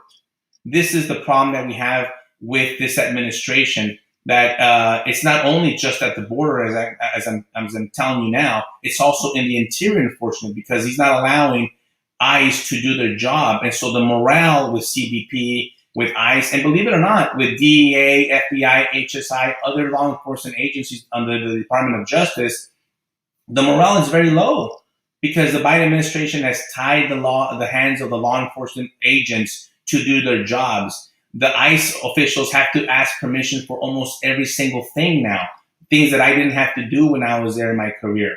They're afraid to do certain things, and they have to seek permission from higher ups in order to just enforce the law. It's as simple as that. We want our Border Patrol agents, this is what they told me directly, let us do our job. Our scope of our duties is to protect the borders, to interdict, and they're not allowing them to do that. And this is putting our country in grave danger, as I think it's the biggest national security threat. And I'll mention this about the threat. It comes down to the cartels. These cartels are present in our country. They're present in every city. They're there in your town now. That's how they function. They might be headquartered in Mexico, and they might be producing the biggest pill mills right now that they do, the methamphetamine, the super labs, the fentanyl, with the help of China, by the way, who provides them with the precursors and the chemicals to make these drugs. And they continue to push this poison, and they're present in these towns. And what they bring with that is violence. They bring the violence. They want to make sure they get their money back and back into their cartel hands in Mexico. And so they've terrorized that country for sure. They have the acts of violence. You could see them on YouTube. They love to post these videos, and they're not shy about it. They're worse than ISIS. They are much more violent than ISIS. They've killed thousands and thousands of people, and they terrorize that part of the country. And therefore, in my book, I like to have some of these cartels designated as foreign terrorist organizations, because that's what I believe they are. We now must address this issue, which is a border security issue, which is a national security issue, is addressing and designating some of these cartels as foreign terrorist organizations, because that's the only way we're going to be able to start tackling them. And if you go to my book and read it, that's what I talk about, not just the shooting that I went through and my experience in my career. And I give you some great examples of cases that I've worked with, human trafficking and drug trafficking, and everything that I did in Mexico. And of course, the horrific, event that I went through by the attack by the Zeta cartel, where I lost my partner, Jaime Zapata. But the second part of the book, the manifesto part, is what I'm talking about now, and not just repeating it, but actually providing solutions to our border security. People always ask me, what do we do? How do we secure the border? Let me tell you, I'll give you one. I want to see a surge. If I was in charge of the Department of Homeland Security, I would immediately send a surge of all our Border Patrol agents, which is 20,000 plus. We have 7,000 Homeland Security Investigation Special Agents. We have ICE ERO officers. I would send them all. I would leave a skeleton crew to human resources. That's all I need to have them push the paper. But I want every personnel down at every single part of a border along with our National Guard. That's how you send the message that if you're going to come to this country from another country illegally, you will be detected, you will be detained, and you will be prosecuted. Because let me tell you what's happening. It's not happening. We're not even prosecuting these individuals. The cartels right now are using the illegal aliens that they just smuggled to transport the other illegals to the stash houses. And then when they get caught, they're all illegal. And since they're not being deported right now, they're being released back into the street. It's a free-for-all down on the southern border. And I thank you, all you guys, for listening and for, as you can tell in my voice, the passion that I have for this. I love this country. I don't want to lose the country the way we know it, the way we should live our country and have it. And it comes down to protecting our sovereignty. Thank you so much. Victor, you are awesome. Stay here for a second, because that's the great thing. And I know that you were getting there at the end. We know a lot of people didn't know. Hopefully some people are learning exactly what's going on at the border and the problems. But this is one of those hard ones. Like, we can talk about voting. We can talk about where, as a country, we can speak to people, et cetera. But when it comes to the border, how can we actually help? What is our actionable items as individuals that we can do something? Right now, I think it's so important to start putting the pressure on the elected officials. You know what? For some reason, and I'm calling them out, even on the Republican side, no one really wants to dig in and really do anything about it. I mean, I had an issue with our governor here in Texas, where the Texas DPS, our state police, are acting like border agents, and because the Border Patrol is overwhelmed with all the other duties that they're having right now, dealing with thousands of people coming across. And that's a good thing. But we have to protect our state as well. Each individual state has their own, ability to protect their borders as well. And I like to see more from our elected officials. We need to drown them with requests and let them know the importance that this is. If the Biden administration is never going to go down there, we know they're not, because they wouldn't be able to defend it. If Kamala Harris would go and stand in Del Rio, Texas, she would never be able to come back and say, I don't know about it, or give us any excuse, because there really isn't. Just last week we had hundreds and hundreds of individuals from Venezuela just walking across the river. This is what's happening on a daily basis. 6,000 people a day are coming in. And this is not a non-sustainable type of, we cannot go on having this for the next 3.5 years. Something's going to give. And it's got to be up to us to do something about it. So I live in Texas. Obviously, I know what's going on. I can write my local officials. What if somebody lives in Iowa, or what? And you said write local officials. And this is something that I've always wanted to know. What local officials? There's so many different people. Who would you suggest writing? Is it the governor, the mayor? Who do you suggest they write? Go to your local city council. Go to your city council meeting. Find out who your representative is. If you don't have a city council, maybe a county commissioner. School board. You're going to be surprised the amount of authority and power that these individuals have over your town, over your kids. These are the same individuals, by the way, that have been deciding whether you get to walk into a business, whether you get to wear a mask or have to wear, and they've controlled our lives, right? Well, guess what? When the illegals come in, and it's unfortunate, I'm not a fearmonger by any means. I'm just telling you my experience. They're going to commit crimes. The sheriffs down in Texas, you know this, in Arizona, are already overwhelmed.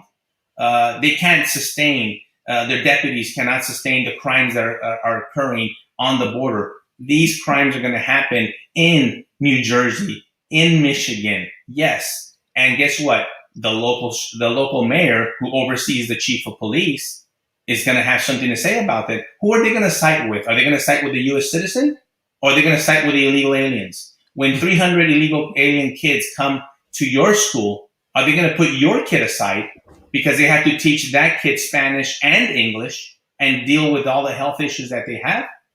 These are real issues that you're going to face. Let me tell you, it's going to happen in your town.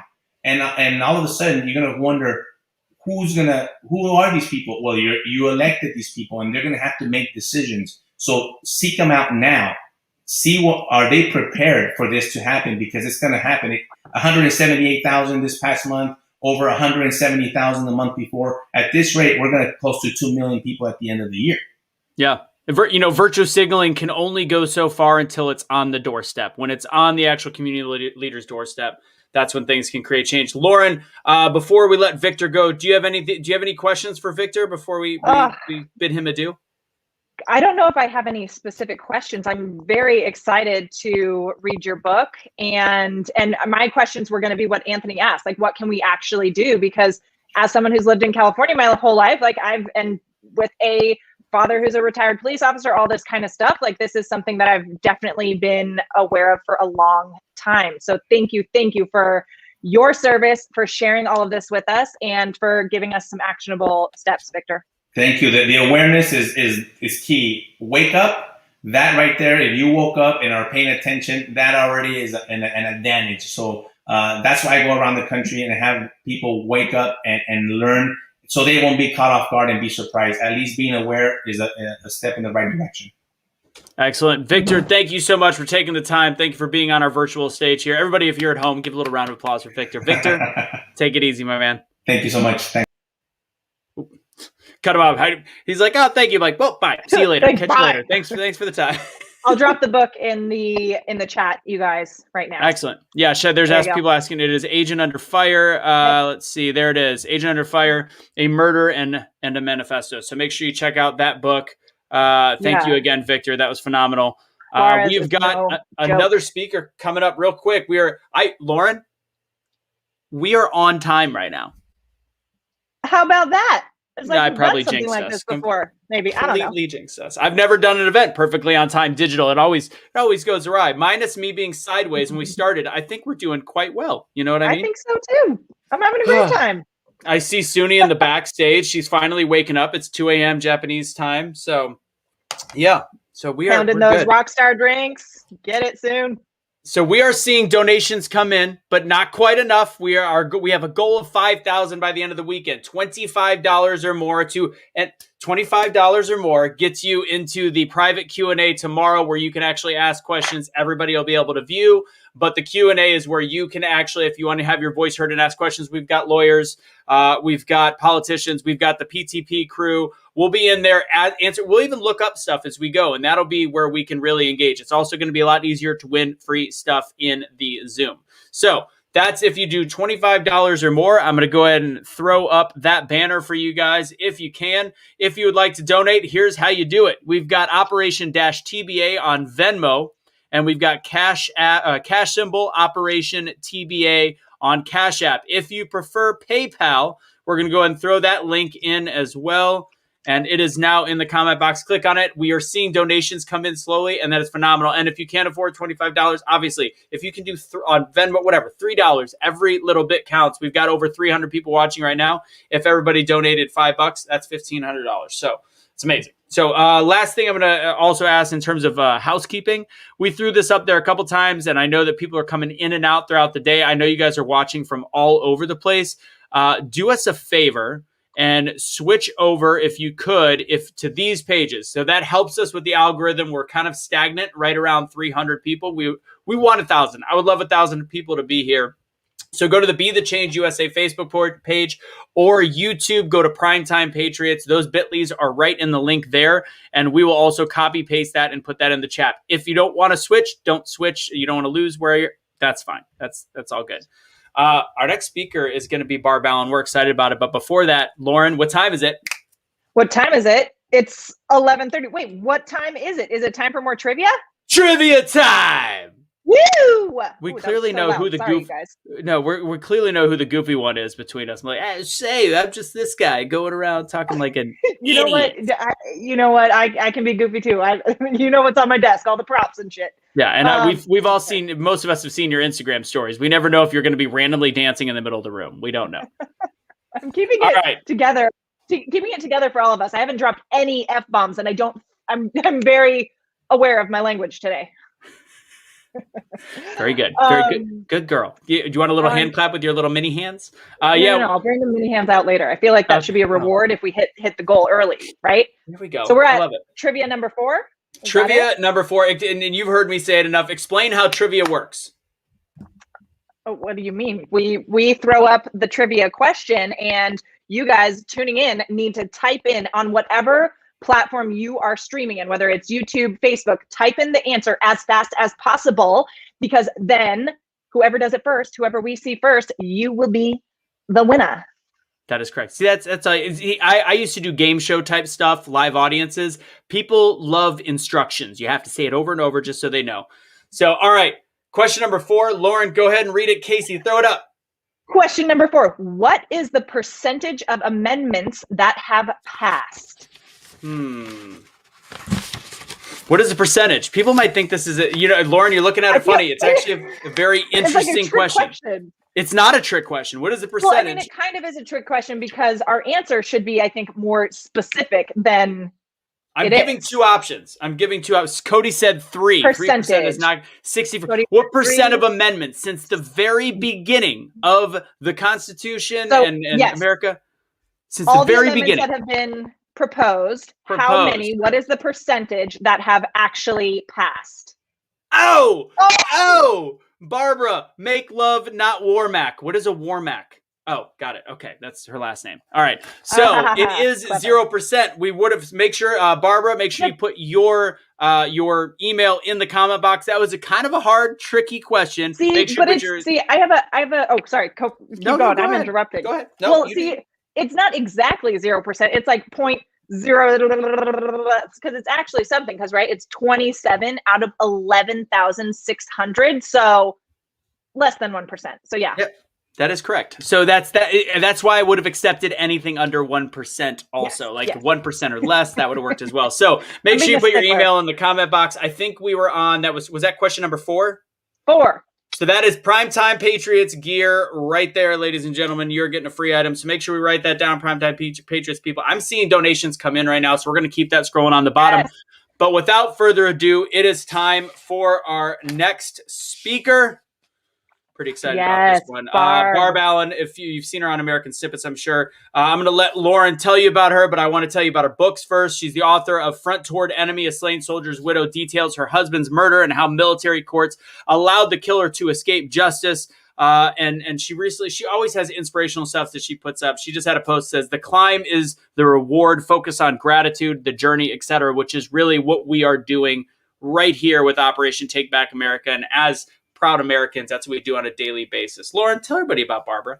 All right. Barb Allen is a speaker, award-winning author, Gold Star wife, and veteran military family and Gold Star family advocate who understands the personal and factual struggles of turning adversity into advantage.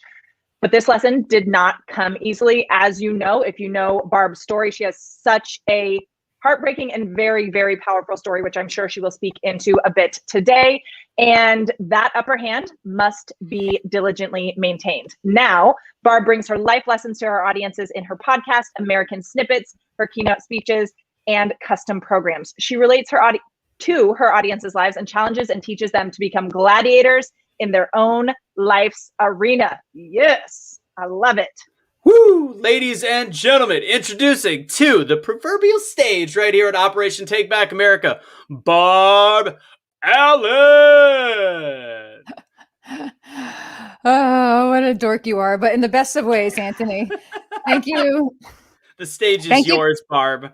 I'm glad you got your audio working there, Spark. I freaking knew you were going to say that. And Lauren, thank you for the heads up on the F-bombs, because now in the last 45 seconds, I rewrote everything I was going to say. You can drop an F-bomb. I don't know if that's the thing. I don't know exactly what the rules are. It's not if it's like, if you're not doing F, you're a Gold Star wife and you're a patriot and you're an amazing speaker. If it comes out naturally, go the fuck ahead. All right. Catch you later. Free speech. All right. Look. So really, thank you. I'm listening to the other speakers who were here already, and I am just so fired up to be a part of this because just like you heard from the other speakers, just like you hear really at any event you go to, we all have stories, right? And every single one of us is living and writing our own story every minute of our lives. But today, if you're listening to this, your story brought you right here, right now. And that is for a reason. That reason is what this country really needs you to hold on to dig into, and above all, to not apologize for. I'd like to share with you first my story, if I may, for being here with you right now, just like you're here with us. But I'm going to tell you straight up, it does get kind of heavy and emotional. However, I also promise if you go ahead, just let yourself feel that emotion, roll with me as I feel it, as I share it. You're going to be more open to sharing your own story and exploring your story and figuring out why you chose to be a part of this right here today, which is going to position you to take everything you're feeling from this entire event and put it into action, just like so many people are here ready to help you do. And I also promise, and I never make a promise. I used to, but I never anymore make a promise that I can't keep. So I promise that everything I'm about to share with you also has a purpose. As a matter of fact, it has more than one purpose, but for this event and this platform, we're going to focus on just one of those purposes, which is tapping into the power of patriotism. What do I mean by patriotism, though? I mean the feeling we used to have. Remember this? Remember the feeling we used to have when thousands of strangers, we stood side by side in massive arenas and stadiums as our anthem played. Remember that feeling that washed over you then when the person cheering for the other team stopped all that adversarial confrontation, even good nature, for a minute, and we all stood to hear our anthem. Remember, for those of you who are old enough to do so, what is about to hit the 20th year anniversary of, and that is 9/11. But more importantly, remember 9/12 and 9/13 and 14, and the feeling of unity that came after that. By patriotism, I mean the belief that the one common ground we all have, no matter what side of this unavoidable to exist divide that we have, is our citizenship in this country that is big, beautiful, inspiring, and still blessed, even in spite of how broken we may be at this moment. I mean, by patriotism, I mean the belief that all Americans, we do have the right to life, liberty, and the pursuit of happiness, just like our Constitution says, but not the handout of success and not the handout of happiness.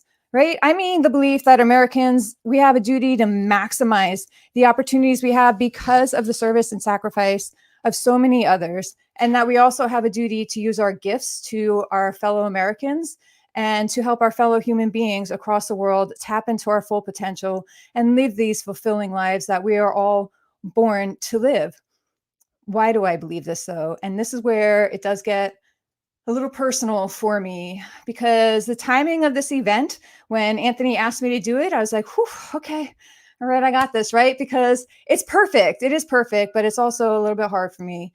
Next weekend is Memorial Day, and that weekend is not only significant for us as a country, but it is very meaningful and very powerful to me personally, because this Memorial Day weekend is going to mark 16 years since the time I drove 5 hours up to Fort Drum, New York, which is close to the Canadian border, to see my husband before he deployed to Iraq on Memorial Day in 2005. But first, I had to pack up our 4 little boys who were 6'5", 3 and 1 year old, and drive an hour the opposite direction to drop them off at their grandparents' house for the night. But as soon as I dropped them off, I hopped into her awesome white minivan, found the best FM stations I could possibly find, rolled the windows down, and I spent the next 5 hours in a drive I will never forget as I drove, looking forward to seeing the man I loved with all my heart. I had no idea. See, I get emotional. I had no idea it would be the last drive I took to see him. I had no idea it would be our last night, or the next day would be our last good morning and our last kiss goodbye. Neither of us had any idea that just 10 days after he deployed on that Memorial Day, a traitor in the ranks would murder my husband and the commanding officer. And you can see 16 years, you recover, you rebuild, but you carry it with you. I'm going to get better, I promise. I'm going to bring us all back up. Just roll with me. I told you. I warned you. On June 8th, 2005, I laid on our bed in the early morning hours. I've always loved the morning. I'm listening to morning. But that morning, I wasn't loving it so much. It was, before the sun came up, I had the windows wide open. I could hear the birds chirping, just like I hear them this morning, just like I hear them every warm summer morning and love them. I was listening to the crickets do whatever it is the crickets do, but which I also love. And I'm laying there trying to let myself just be calmed and relaxed and soothed by the warm breeze that was coming in, and telling myself that I had to be crazy, just convincing myself that I was crazy, right? Because there were so many reasons for my husband not to have called the night before that did not involve him being killed. And so this is the conversation I was having with myself. And then the doorbell rang, 6 a.m. on the dot. I heard the footsteps outside my front door before, just like a second before the doorbell rang. And I flew to the front door because I didn't want whatever lunatic was ringing my doorbell at 6 a.m. to wake up my 4 sleeping children before they had to get up, and until I had a moment to like kind of get myself together. But when I got to the door, there was a team of men in military Class A uniforms, and they confirmed my worst fears. And that was that my husband had indeed been killed in Iraq the night before. So that story and the circumstances of his death and the national news it made for 3.5 years, and the carnage, really, it just wreaked on my entire life. It's way too much for the moment here today on this platform, but it's still important and it ties in, which is why I shared it with you. And I'm going to skip right now to the most important part for today, because it took me 10 years of trauma and mistakes and letting myself and other people continue just burning to the ground any growth I would make. Either I burned it to the ground or I let somebody else burn it to the ground over and over and over, until I reached a point where I knew it was finally time to take my own life back, not just for my own sake, but for the sake of my kids and for the love of the man who had accepted the risk of dying to be a part of preserving the freedom for his family and your family to build beautiful lives for ourselves and others. And although I had experienced the worst of humanity, from the traitor who killed my husband to the people who covered for him and all those people who failed along the way, to the people in my own life, and there were plenty who judged, maligned, betrayed, and abused me, I had also experienced the absolute best. I mean, I have met people from all over this big, gorgeous country of ours, people like you here today, people like the people I get to connect with, Anthony and Prime Time Patriots, who are all working together, people who reach out a hand to help me, who offered me a chance to get away for a minute with my kids, who sent me letters of support or who inspired me with their stories of resilience, courage, and leadership. People like we heard speak today. The first 2 speakers blew me away. These are the people. This is the heartbeat of America. And these are the people who made sure we knew that my husband and all those like him would never be forgotten. So the moment I made that decision to take my life back, I realized these people had been here all along and they were ready to help me, but they could only do so much for me until I was ready to help myself. And that's kind of like where I see us being as a country right now. There are so many people ready to step forward. You're ready to step forward in your own heart, but we can't really all do that and put it into action until we all make that decision to start helping ourselves as a country right now. Finally, I got to a place where I amazingly, I had a new career, I had a healthy perspective, and then I met the man that you're all going to meet later today, who holds me together and puts up with all my stuff. And trust me, it takes a strong, confident person to love someone like me and to roll with all the emotions like I just shared with you. Dave, he's my partner, not only in American Snippets, but he is my partner in life. And he is my absolute best friend in this whole world. And I'm excited to introduce you to him later today. Meeting the people I met, being impacted by them, walking the path I walked is why I made the same mistake that we as Americans have also made. That mistake is that we got complacent. We got complacent with our freedom. When we first saw the sprinkles of insanity, I was there in person, Trump's inaugural parade, and I remember the first glimpse of what was to come. I saw these women wearing their vagina hats walking through the streets of DC. I saw people smashing cars. I saw roads blocked because we were in danger if we went down there. I saw athletes later on, just like you did, overpaid athletes kneeling for our anthem and ungrateful Americans burning our flag. But we all assumed that that movement would never gain traction, right? I did. And if you're like me, a lot of people like me, we all assumed that that movement would never possibly gain traction.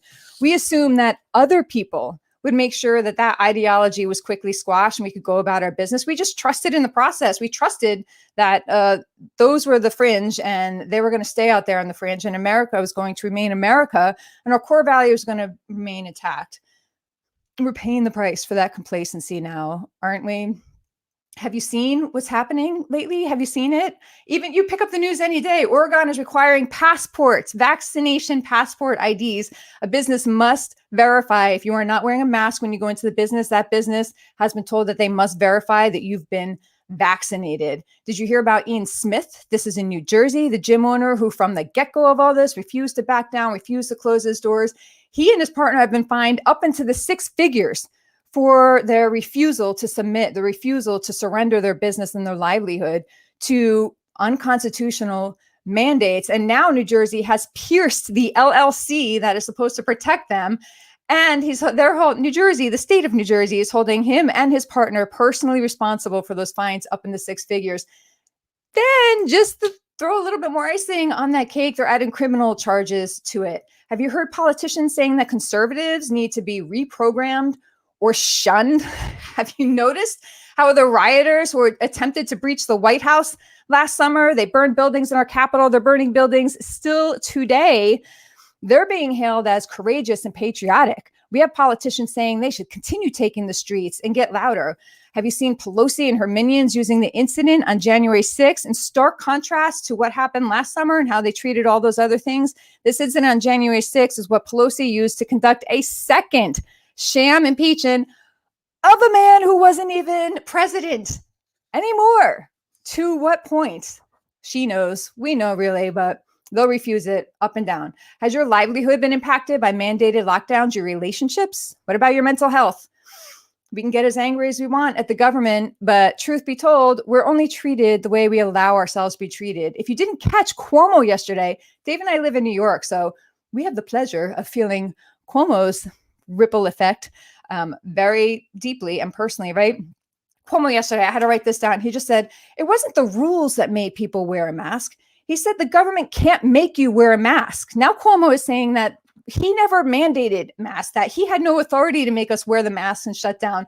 Cuomo is now out there saying, we did all that in New York because of his brilliant leadership, because he showed us the rationale behind it. And we came to that decision on our own. Well, I can name a gazillion people here in New York, including us, who strongly disagree and felt that. But this is what's happening. We need to ask ourselves, does the far left really have the power over our lives and over our freedoms and our values and our path? Or do we? Are we going to just sit here and continue to watch our cities burn and our kids be indoctrinated and raised in fear and our borders violated, our voices silenced, our emotions manipulated, our rights to make decisions for ourselves and our children stolen, and a mockery, most of all, a mockery made of the service and sacrifice of the men and women in our military and to the men and women in blue? I say hell no to all of that. And since you chose to be here today, I know you stand with me and that you stand with all of us who are a part of this really cool, awesome, groundbreaking event that's going to set the stage for the next 12 months, for the next 2 years, and hopefully for years to come of Americans coming forward to say hell no as well. And that right there is the power of patriotism.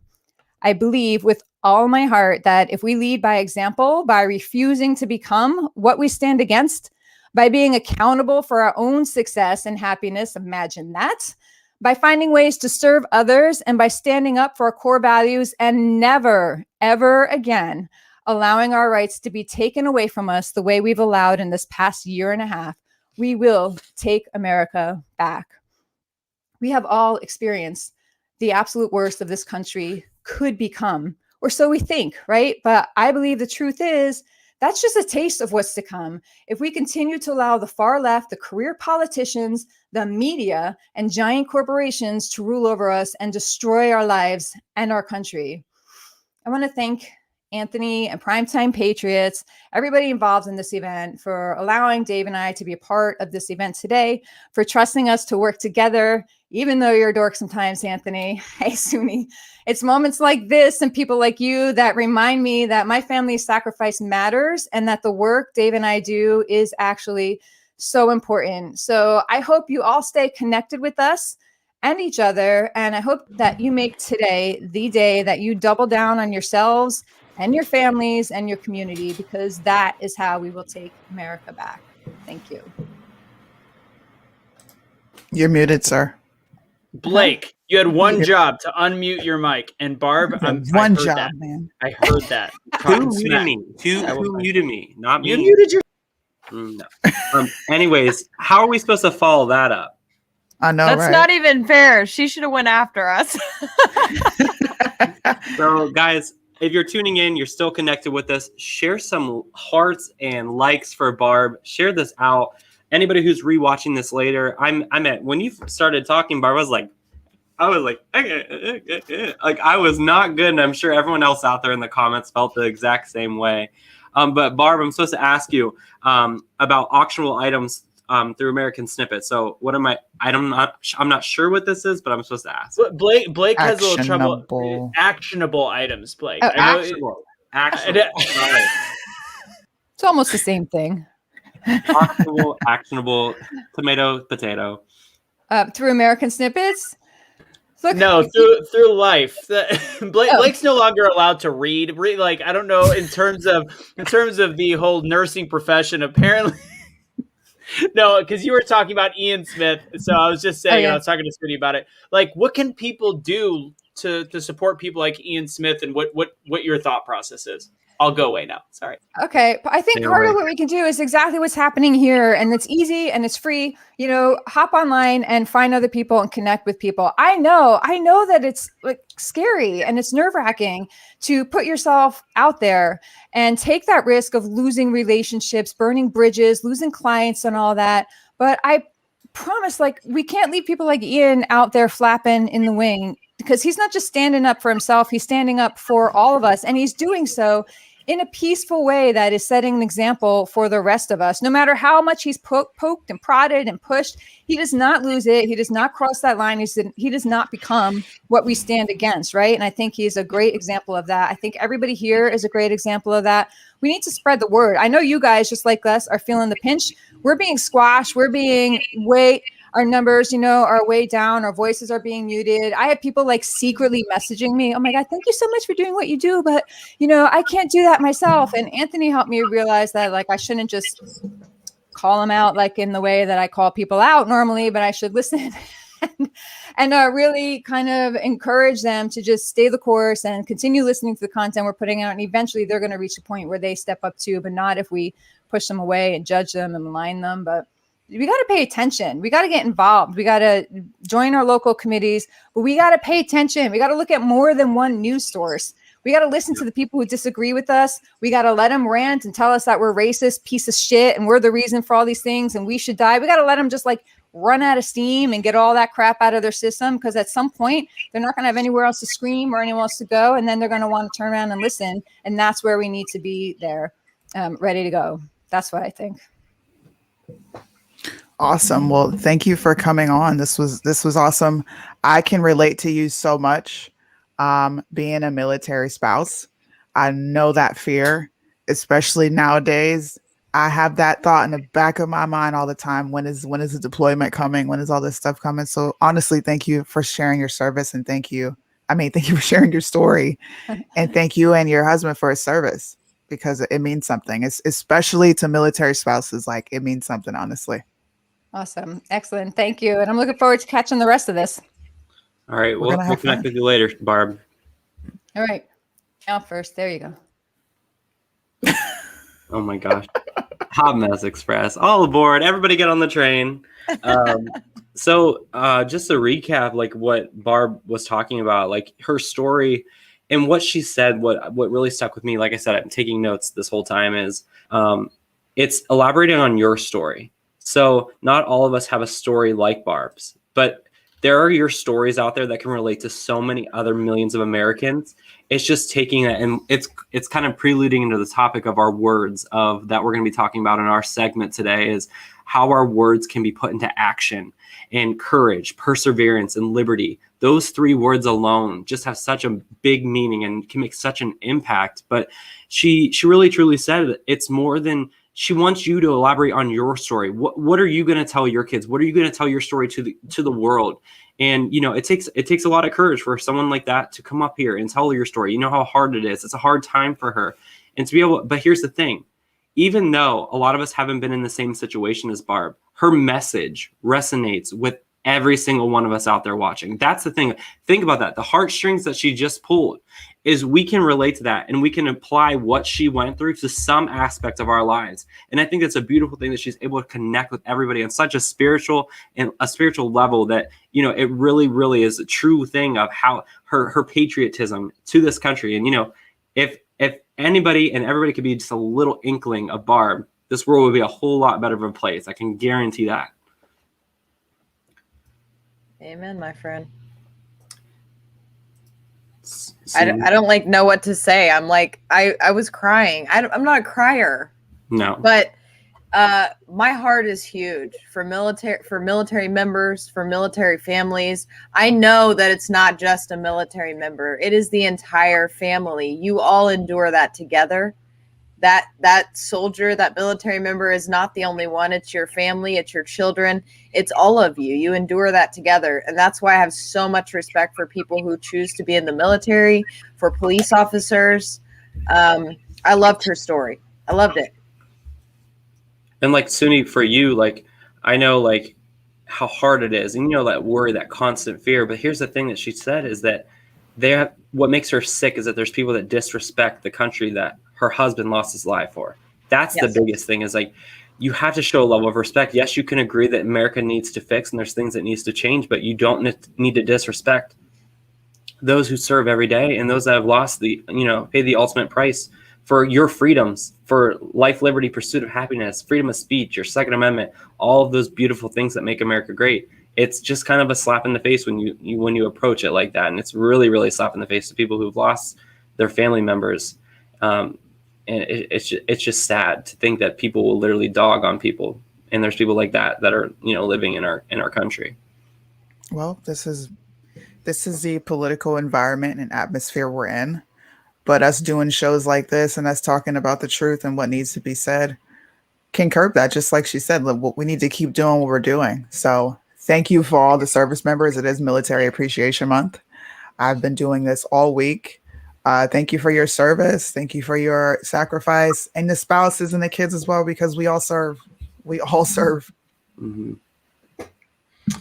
Yeah, thank you guys for that recap. You guys probably need to get ready because you guys are coming up after we talk about our charities. So Blake, I don't know, somehow in the next few minutes, Blake, please work on that teleprompter thing. Use your big boy words. I know you can do it. I love you, Blake. Don't pick on him. They're like, Anthony's a douche. Okay. All right. Oh. So Zoink. And Sandman pulled off stage. All right. We have a couple charities. That's what we're raising money for. You guys can see that in the app below, or the line below. So Cash App, hashtag Operation TBA. Venmo is Operation-TBA. And if I have it up right now, perfect. PayPal is now going in the chat. One of our charities is Empower Me Foundation. We're going to talk about later. It's got human trafficking. We got a 10-minute video we're going to play to inform more about what's going on. They're based out of Wisconsin. They do human trafficking and empowerment of students and soft skills. But we also have 22 Kill. Lauren, tell them a little bit about 22 Kill before we do this interview.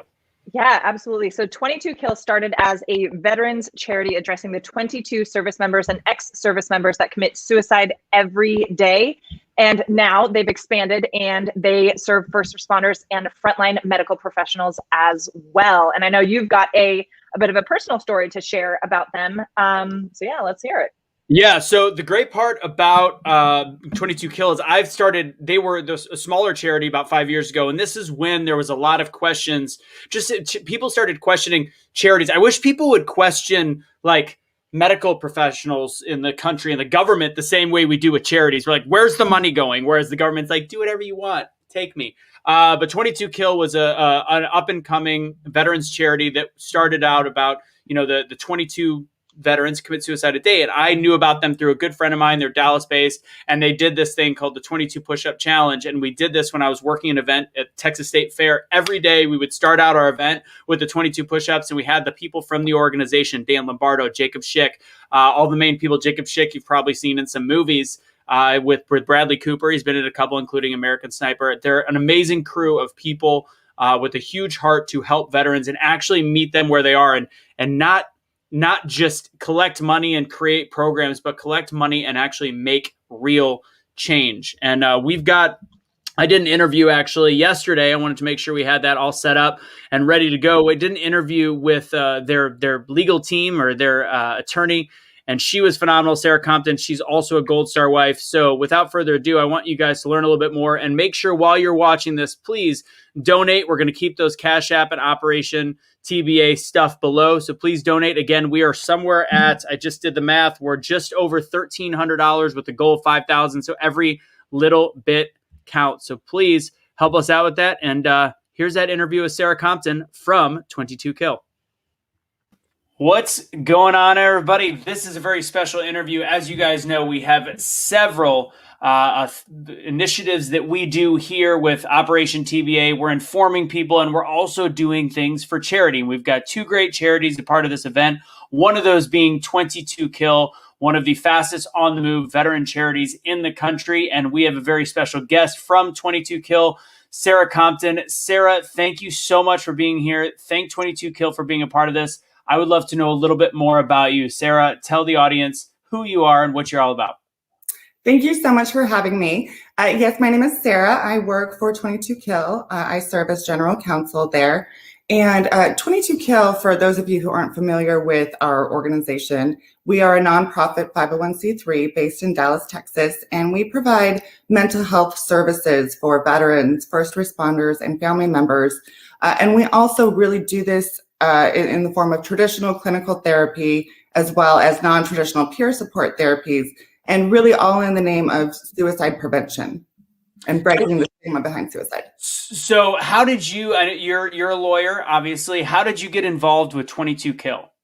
I am an attorney by trade, yes, and I unfortunately come to the organization by way of my own personal loss. I lost my husband, First Sergeant Jonathan Compton, to suicide in 2014. He was an active duty Marine at the time of his death.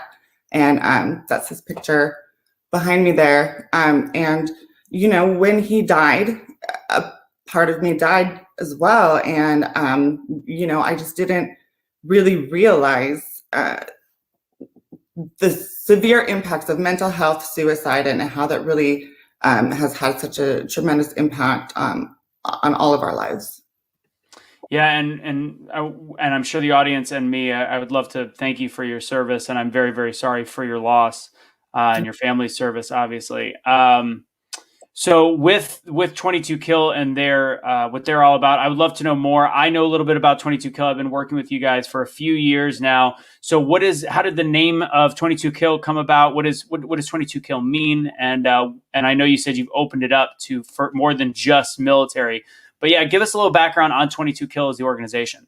Sure. So, you know, back in 2012, you're probably familiar with the VA report that came out that said 22 service members die every day by suicide. And it's a shocking number. It's an alarming number. And, you know, it's something that at the time, a small group of Marines got together and said, we need to stop this. And so they created this push-up challenge that then morphed into this viral sort of social media sensation, which over the years has now grown and developed into a mental health organization. And like you said, we do provide services also to first responders and to frontline healthcare workers faced with the COVID pandemic. So you have a long history of volunteer service. You've got a 10-year legal career. You've participated in San Diego's Volunteer Lawyers Program, Volunteer Small Claims Mediation Services, and you've been a pro bono attorney services for military nonprofits. You definitely feel as though, or sound as though, you've been led to a life of service, and that seems like what you're doing with your background as an attorney with 22 Kill. Why do you feel like it's important to give back to those that fight for us? Well, it's important for so many reasons. When I first graduated law school, my husband was, I think he was a staff sergeant then. He would constantly, you know, tell me about all of these Marines that he served with that had these legal issues. And, you know, we would help in any way we could. And oftentimes it just took a letter, right, from an attorney or a phone call or some magic word, right? And suddenly what was an enormous problem for this Marine was manageable. And so even when my husband was living, there's always been definitely so much gratitude and service for his brothers and sisters. And then since he has passed, really there was no option for me but to do the work that I do. It helps me every day to think that there is this organization that is so helpful and can really, you know, break that stigma so no other family has to go through that, losing a loved one. And COVID's been incredibly rough on the country, obviously. And I know that you guys have now started to branch out with 22 Kill to not only veterans, but also first responders as well as medical professionals. Why did you guys make that decision to branch out to more people? Well, you're absolutely right. COVID has been awful. Mental health problems don't go away. They don't understand a pandemic. In fact, I think research has shown that problems only get exacerbated and worse in the face of isolation and this fear of, having FaceTime with other people. And so we had to pivot very quickly right away to provide online services, and also to open up our services, to those people who were dealing with this every day, like those frontline healthcare workers. And you guys have grown immensely, which is fantastic. You're starting to help people. Already been all over the country, but your numbers have increased. Do you have to be able to tell the audience how many people? I remember I talked with you guys. Do you have a number, ballpark, of how many people you've helped in the last year, or what your organization has reached total? So I think we had something along the lines of 3,000 individual sessions last year. Don't quote me on that. I might be wrong. Approximately. Yeah. I kind of put you on the spot on that one, but I was it might be good for people to know. Yes. Somewhere along the line of 700 clients in a calendar year. That's amazing. Yeah. That's great. Yeah. So, go ahead. The first time we actually have a waiting list, which, it's heartbreaking to know that the need is sort of exceeding what we're able to do at this time. So we're working really quickly to bring on more clinicians to get that down. And with people's donations, when they give money to 22 Kill, what exactly does that go to for these first responders, veterans, and healthcare professionals? So hiring clinicians. What we do is we provide mental healthcare direct clinical services. So we have an entire team of master's level clinicians and above. We've got PhD clinicians as well.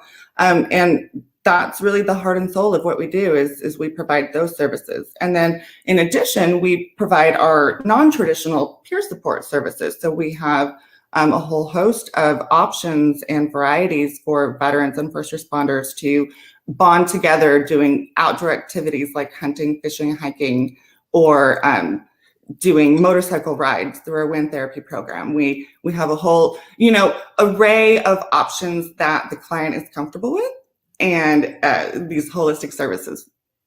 I love it. Before I let you go, it is the Operation TBA, or Take Back America. Yes. My last question to you is, in terms of what we're going through as a country, and not just it's not about politics necessarily. That's a lot of what we're talking about. But in your opinion, in order to get some semblance of hope back for people in this nation, personally, what kind of message do you want to give as a Gold Star wife, as a pro bono attorney, as a person dedicated to service? What kind of message do you want to give to our audience? To lead with love, to love yourself, first of all, through self-care. And also to treat others with love and respect. I work in a very stigmatized field, mental health and suicide.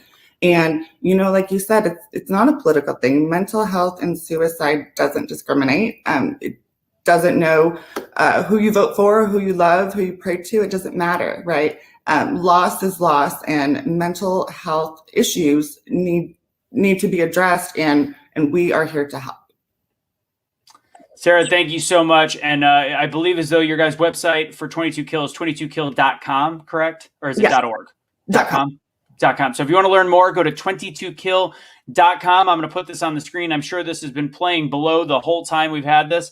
But if you want to donate, again, our two charities are Empower Me Foundation, and as you've just heard more about 22 Kill, these are the Cash Apps and Venmo. So if you want to check that out, it is Operation-TBA on Venmo, and then also Operation Cash Symbol, Operation TBA on Cash App. Sarah, thank you so much for being a part of this. I appreciate your time, and thank you for everything that you do, and thank you at 22 Kill as well. Thank you so much, and thank you for everything that you do. Thanks, Sarah. Take it easy. Have a great day. You too. Excellent. All right. How do I not know how to? There we go. All right. So I was like, hey, where's the button? How do I do this? How do I do this whole thing? All right. Coming up next, we got the PTP. With that said, that was 22 Kill. That is what we were raising money for. And I've got a special announcement. Lauren doesn't know this. I know we've got money coming in as we speak. So here's the deal. Eric Peterson donated earlier. I think he's been our biggest donation of the day. He just reached out to Casey. He knows Casey. He said the next person that donates $100 or more, well, I don't know if he said or more. I might have been putting words in his mouth. $100, he is, or I guess or more, but he'll go ahead and double it or match it to the $100 mark. So anybody that donates to any of the locations with Cash App, hashtag Operation TBA, or Venmo, Operation TBA, or the PayPal, which we keep putting in the comment box. Again, these are going to these two charities and our ability to continue these type events. $100 is going to be matched by the man, the myth, the legend, Eric Peterson himself. Excellent. So amazing. Whew. How you feeling, Lauren? How you doing? How you living? I feel great. I feel awesome. I am Living the dream. energized. I'm excited. I'm loving it. You know that I don't usually start. Well, I don't usually work on the weekends for one, but I don't usually start my day until 11 a.m. and we started nice and early and I'm feeling amazing. Like the energy in the group is awesome. The speakers we've had so far, incredible. Everybody in the freaking chat, you guys, tuning in live and commenting, you guys are fucking awesome. There we go. I think that was my first F-bomb. Which I know, but I'm surprised. Well, we've lost Lauren, everybody. So apparently, just kidding. I was like, oh no. It's your last F-bomb of the day. This is awesome. I'm freaking loving it. So we're going to be doing trivia after PTP. I think Lauren's going to be doing that by herself because I will be getting ready to speak myself. Lindsay, here's the deal. I see her comment. Make a deal with you. You round it up to the 100, it counts. If you round up whatever you gave to the 100 on the next one, we will count it. Everybody likes that I pulled you up. Okay, everybody, I mean one person, but they thought it was funny. All right, so we have our next speakers coming up. Again, reminder today, guys, make sure you're sharing this out there. As you guys know, 3 weeks ago, if we would go live for 5 minutes, we would have hundreds of viewers. And clearly there's been some things played around. So we need you guys to share. I'm going to talk more about that when I'm speaking on behalf of Be The Change later and the importance of speaking up. But help us get the word out there because on top of it, we have a goal of $5,000 and we are at right around $1,500 right now. Casey, what's up? I'm jumping in, guys, real quick. We just got a $100 donation. All right. Who was it? We're all set. Who? Casey? Oh, Casey's not able to hear. I mean, we're not all set. Keep going, you guys. Yeah. Well, Keep yeah, going. we're not done for Casey. This is why we can't. That was very definitive. Jeez. Keep that momentum going. Make it rain, y'all. Yay! Somebody said yay for the F-bombs. Great. All right, we got some speakers that a lot of you guys probably know. Some of you guys are on their page right now. If you're on the Prime Time Patriots YouTube, stay there. If you are on one of the Prime Time Patriots on Facebook, do us a favor. The more people watching in one place, the better. Go over to Be The Change USA and watch it there. I'm going to throw a PayPal link while I think of it in my head right up there. Lauren, do you want to tell people a little bit about, let's say, Blake, because I know you're working on how to pronounce that weird last name of his. Well, it's funny because you see people's names, you interact with them, talk to them, and then you go, wait, have I ever said this person's name out loud? I don't know. And as somebody with a weird last name, I get it. My last name, you pronounce it like salon, like hair salon. It's not Saluin? Lauren Salami, Salam, like the hair. We got Blake, Suni, and Kaylee coming up, our Prime Time Patriots. Fun crew. Obviously, you guys have already heard from them quite a bit today, sharing some of their insights and takeaways after several of our speakers. I don't really need to tell you about Primetime Patriots, but basically their vision, as you guys know, is to spread the power of integrity within the community, to inspire more conservative ideologies by connecting with like-minded people around the world and inspiring future generations to stand up for their God-given rights and lead by example and be a voice, and to really establish a community of patriots around the world while also establishing a reliable news source and standing up for the preservation of the Constitution and our unalienable rights. Words. Where did you get that? That was a really good intro. It's from their website. It's their mission statement and vision statement. Just did some of my research. It's cool. Good thing it wasn't Blake. Off the top of the head. Good thing it wasn't Blake reading it, because there would have been some words that were just way off. Oh, his face in the background is not happy on that one. It's like somebody kicked his dog. So we're not going to introduce them because they're going to talk on their own. We did that. We don't need to say who they are. You guys probably already know. But we are excited to bring them up. Ladies and gentlemen, it is time to bring up Prime Time Patriots. What's going on, guys? What's up? You ready to take the floor? I know this is different for you. You guys usually do shows. This is like you speaking to the masses right now. So you guys are going to have the stage. I'm excited to hear you guys speak. So the floor is yours. Get off it. Thanks, man. All right, guys. So if I'm allowed to speak without any Russo interruptions, this will be wonderful. If I make any errors, you know for sure he's going to call me out. Hold up. Before we go, thank you. We needed to get our overlay right. Thank you. I was busy messing with Blake to start. Give me a second. Get down off the stage, Russo. You're not on the stage right now. Go. All right, Russo. Someone boot him out of here. We're taking the Blake, stage. do you kind of want to explain how we're going to do this? Because we are going to take ourselves down. We're going to talk individually. Go ahead and just give them the rundown of how we're doing this. Yeah, so what I want to do, it's not going to be our typical where we're bantering back and forth, giving information, stuff like that. You get that all day, every day. This is an event. So what we're going to do are 3 words. My word that I'm going to be talking about is courage. Kaylee, you can kind of say yours and Suna yours. My word is liberty. I have a double word. I'm going to be using essential and perseverance. It's a double word. She's special. She can do that. She's allowed. So, guys, if you're just tuning in, make sure you guys, like Russo said 500 times, share this out. Help us break the algorithm. They're censoring us like no other. He's going to talk about that later on in his segment. But before further ado, I'm going to kind of kick it off, and I'm going to talk about courage, and we'll go with Suni, and then Kaylee will wrap it up, and then it'll be Dunzo. Good All luck. right. We're getting off the screen. Bye. Okay. So a lot of you guys know me, but my name is Blake Veglia. I am a hard conservative. Like I love conservatism. Like I just love the values of conservatism, and I just can't believe the leftist ideology. But today, the word that I'm going to be talking about, as I said previously, is courage. And the point of this event is to encourage all of you. But the word courage is the ability for us to do something that frightens us. And it can be anything. And it also, by the dictionary, says strength in the face of pain or grief. And the thing that I want to talk about today is that a lot of us, life is always unpredictable. And it can get downright scary sometimes, and daily stresses, all these challenges, it certainly wears on us. And then something big happens.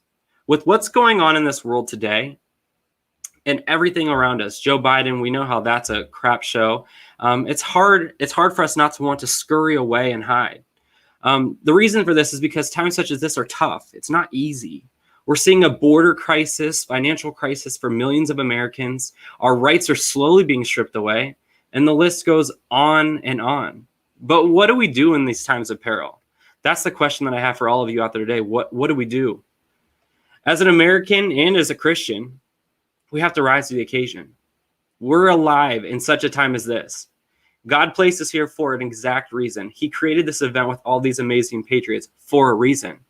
But it's easy to let our minds wander and get stuck in the doom and gloom, but we have to have courage to rise up. Our uncertainty about how these things will affect our future can stir up so much fear and anxiety. I know I wake up sometimes scared for the future. I text Kaylee every morning and go, well, what the hell went wrong today? But I know I'm watching the America that I grew up to love slowly fade away day by day.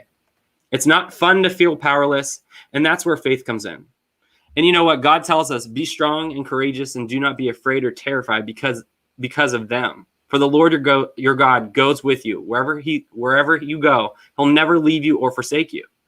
And so that kind of scripture resonates with me. But we have to dig deeper than that and find the courage in order to stand up against all of our enemies and do what God's asked us and called us to do. And I'm not going to sit here and preach to you for 15, 20 minutes. But without that word, I wouldn't be sitting here today in front of the screen and publicly speaking in front of all of you. Public speaking used to terrify me. Palms sweaty, knees weak, arms heavy. No, I'm just kidding. But always trembling inside. But through courage, I'm able to speak in front of all of you today with a sense of peace, knowing that this is what it's called to do. But I know the same fire that lives inside of me and was ignited inside of me lives inside each and every one of you out there. And right now, as a nation, we failed. Acknowledging our mistakes is a way to move forward. It's an act of courage to admit when we're wrong. Our mistakes didn't happen just one day or overnight. This country turned upside down through the past couple of decades. It was said, don't talk about religion or talk about politics at family functions. But these two are crucial to every aspect of our everyday lives. It's the hard conversations that are the most impactful and lead us to realization and progress. We must all dig deep inside of ourselves in order to seek this change that we want to see in the world. People have been waiting around for a savior to come along and fix all these things. Well, I have some great news for everybody tuning in today. Help's on its way. But would you be surprised if I told you that the answer is you? I want everyone here that's watching this right now to take a look at themselves for 1 second. Over these past couple months, I'm sure you expressed your anger. I've seen all of your Facebook posts, and I'm sure you said how corrupt things are. But what have you done to solve the problem? Have you contacted state and local officials, local officials, state representatives, senators? This alone can take a lot of courage. And, it's hard for some people to enact on this. But what's holding you back? My question is, what is stopping you from doing this? Is it fear, or is it just being downright lazy? My second question for all of you out there today is, have you attended school board meetings in your districts, locally? Even if you don't have kids in the district, that you can still let your voices be heard. Your taxpayer money is going to it, so why not let your opinions and voice be heard? So you've gone, okay? So say you've gone and listened to these meetings, or did you just sit there? Or did you have the courage to be the voice for the 47 million kids in this country who go to public schools? Who's advocating for them? Who's ensuring that our future generations aren't being brainwashed and aren't being indoctrinated with the critical race theory that teaches American children how to hate America? The other day, we showed on our platform a fourth grader who had the courage to stand up to adults. You know how scary that is for a kid to rise up and speak to a whole crowd of adults. But he went in front of the board members, went in front of his school teachers, and he wanted his voice to be heard. So my question to you is, what's stopping you? Success lies in the tension between fear and discovery. I think a lot of people forget that. That tension's always going to be there. But what are you going to do with it? Are you going to let fear win and walk away and scurry and hide? Or are you going to stare at fear right in the face and rise above it? Challenge it. People always say, I'm just one person. Why will my voice make a difference? Imagine if every single person in this world felt like that, right? Had that same exact attitude. I'm not asking you to go save the world in one day. I'm not even asking you to save the world in a year, a decade, or ever. All I'm asking is that you focus on something outside yourself. Devote a slice of your time, of your energies towards making the world suck less every day and every week. Change is super hard. I get it. We all go through it throughout our lives. It's not easy for anybody, but change is important, especially if we want to get this country back on track. But like I said, it's not going to change with the wave of a wand. It's going to take hard work and dedication. But are you going to have the courage to take that baby step out of your comfort zone? Are you going to embrace your purpose? Are you going to continue life down a path of growth or destruction? Either path you choose, I just want to remind every single one of you out there that you have the ability to make that decision. When you face seemingly insurmountable obstacles, just know that giving up should never be an option. Start with small acts of courage. Speak your mind more often. Look at people in their eyes when you're talking to them. Once you start practicing these small acts of courage, you'll feel more comfortable doing the challenging things, and eventually you'll realize that nothing is out of your reach. So if you've been waiting for a voice to tell you to take that leap and start making an impact, this is that voice. This is that voice saying to you, have courage. And that's what I have for you guys today.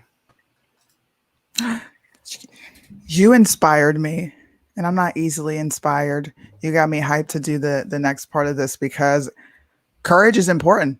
So important. Having the courage, yeah, and it's not as bad as you guys think it is. It's really not.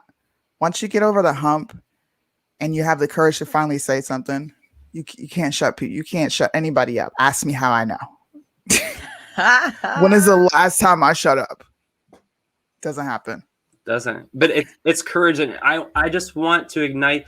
You know, my mom always, you know, she's calling me during this whole thing. She's like, "Oh my God, I'm crying." You know, it's igniting that fire. And I'm a young conservative, and I do not understand, and it doesn't make sense in my head how other people out there aren't as on fire and passionate about this country and God in general as I am. Because once you feel this feeling, you just want to share it with everybody. And I want to replicate this feeling so everyone can experience this fire that's inside me and take it into their lives and take it into their families and take it into their communities. Because if we can replicate and encourage and instill the courage inside every single person, we can create a movement that is unlike anything that we've ever seen before. So I'm ready. I'm interested to hear what you have to say, Suni. I know you're on fire. You're like, let's go. Let's go. Oh, everybody's coming down. Well, thank you. Blake's speech was great. I want to reinforce his speech, you know, and I'm going to light a fire under everybody's ass. That's what I do. I am the energy. I'm struggling right now because it's like 4:30 in the morning. So bear with me. But there are going to be two words that you hear me say today that are vital in taking back America. Essential and perseverance, like I said in the beginning. The fight that we're in will not be easy. Oftentimes, you're going to want to quit. And in those times where you want to quit, please remember this verse. And this is a verse that I read to myself almost every morning. Philippians 4:13. I can do all things through Christ, which strengthens me. And understand that we are not in a physical war. We're in a spiritual war. And we don't battle against flesh. We're battling against spiritual wickedness in high places. Just keep that in mind. And when you feel like you want to get down, please, please, please, please read that Bible verse. And I promise you it'll get you through your day. But most, if not all of you, are here because of the disenfranchisement of your votes. I talk about this all the time. You're here to have your hope restored, not only in your votes, but this great country that we all live in. And in order for that to happen, the first word that I said is essential. Now, I'm not talking about the left's version because we all know they go back and change definitions. And then we look at it 2 years later and it means something completely different. Essential literally means of the utmost importance. Every single one of you here today possesses an extraordinary ability to bring about change in your community simply with your vote, simply by using your voice and speaking up. My favorite speech, and everybody knows this, is Malcolm X's The Ballad of the Bullet. And in his speech, he says, we must understand politics of our community. We must know what politics are supposed to produce. And we must know what part politics play in our lives. For far too long, we've been asleep at the wheel, kind of like Blake brought to the forefront. We've been asleep at the wheel. A lot of us didn't start paying attention until Trump got in office, and that is absolutely okay. But now that you are paying attention, what are you going to do for your community? Now's the time for us to become politically mature and involved in our election process. That means federal, state, local. And it doesn't matter what affiliation these candidates are. The only thing that you should be worried about is if they're American first. We've had lobbyists, we've had special interest politicians, and look at the state of our country. It's terrible. And I know some of you are saying, but my votes don't matter. Well, guess what? That's where perseverance kicks in. And perseverance means to persist in a state despite counter influences, opposition, and discouragement. How many of you, and you can raise your hand, you can put a 1 in the comment section, how many of you feel discouraged? A lot of us do. A lot of us feel like our votes don't matter. But your votes and your voices are essential. And you also have to put in with that perseverance. You have to go through it. It's critical in this fight to take back America. I know we've all heard the saying, Rome wasn't built in a day. Well, guess what? Our country is not going to be taken back in 1, 2, 3, or 4 election cycles. It might take generations. It took us generations to even get here. We're dealing with an oppressive force attempting to dilute and water down the pillars of this nation. The Constitution is a fabric that holds us together. Thomas Jefferson, James Adams, Thomas Paine. I'm thinking of all the names because I didn't write them all down. John Adams. They were very clear when they wrote the famous words we all know. We, the people of the United States, in order to form a more perfect union, establish justice, ensure domestic tranquility, provide for the common defense, promote the general welfare, and secure the blessings of liberty to ourselves and our posterity. Do ordain and establish this Constitution of the United States of America. How important is that? They were very clear in what they were saying. Today, in this moment, Operation TBA, this is our 1776. Every patriot knows what that means. Now, like I said, we're not going to fight a physical war. This is a war of your mind. This is a war of your endurance. Your vote is essential. Your voice is essential. You also need to use perseverance. And the last thing I want to say to you is something we always say with Prime Time Patriots. There's strength in numbers. We are 80 million strong plus that voted for Donald J. Trump. And I think it's far more. 80 million and more people are waking up every day. We should be involved in our local, state, and federal elections. 80 million strong, strength in numbers, perseverance, essential. Use all those things, please, and use your voice and have courage. Like Blake said, don't be afraid. There's absolutely nothing to be afraid of. It's simply maybe you typing a post, putting up a video, sharing something. That is you using your voice. And that's my time. Thank you, guys. Aw, Suni, you so cute. You sound so official. Dang, girl, you running for a congressional seat or what? Maybe, we'll see. But we're going to wrap it up with Kaylee. Kaylee's word is liberty, and she's going to wrap it up, and we'll bring it all back and have a little moment to talk with all of you guys. So go ahead and Kaylee, take the stage. All right, that's me. I'm Suni Blinks right now. Somebody switch that over for me. As much as I want to be Suni, I am not Suni. Thank you. What's up, guys? So I'm going to be talking about liberty. But at first, I want to start with a Bible verse, and it's Psalm 91. And this, as a matter of fact, this entire verse is what gets me through every day. But I'm just going to read a couple here. Those who live in the shelter of the Most High will find rest in the shadow of the Almighty. This I declare about the Lord. He alone is my refuge, my place of safety. He is my God, and I trust him. For he will rescue you from every trap and protect you from deadly disease. He will cover you with his feathers. He will shelter you with his wings. His faithful promises are your armor and protection. So with that, we're gonna talk about liberty. Liberty is defined as freedom from captivity or control. How does that sound to you guys? Does that sound kind of like, our founding fathers, the dudes that wrote We the People, all those documents and such, defined as freedom from captivity or control?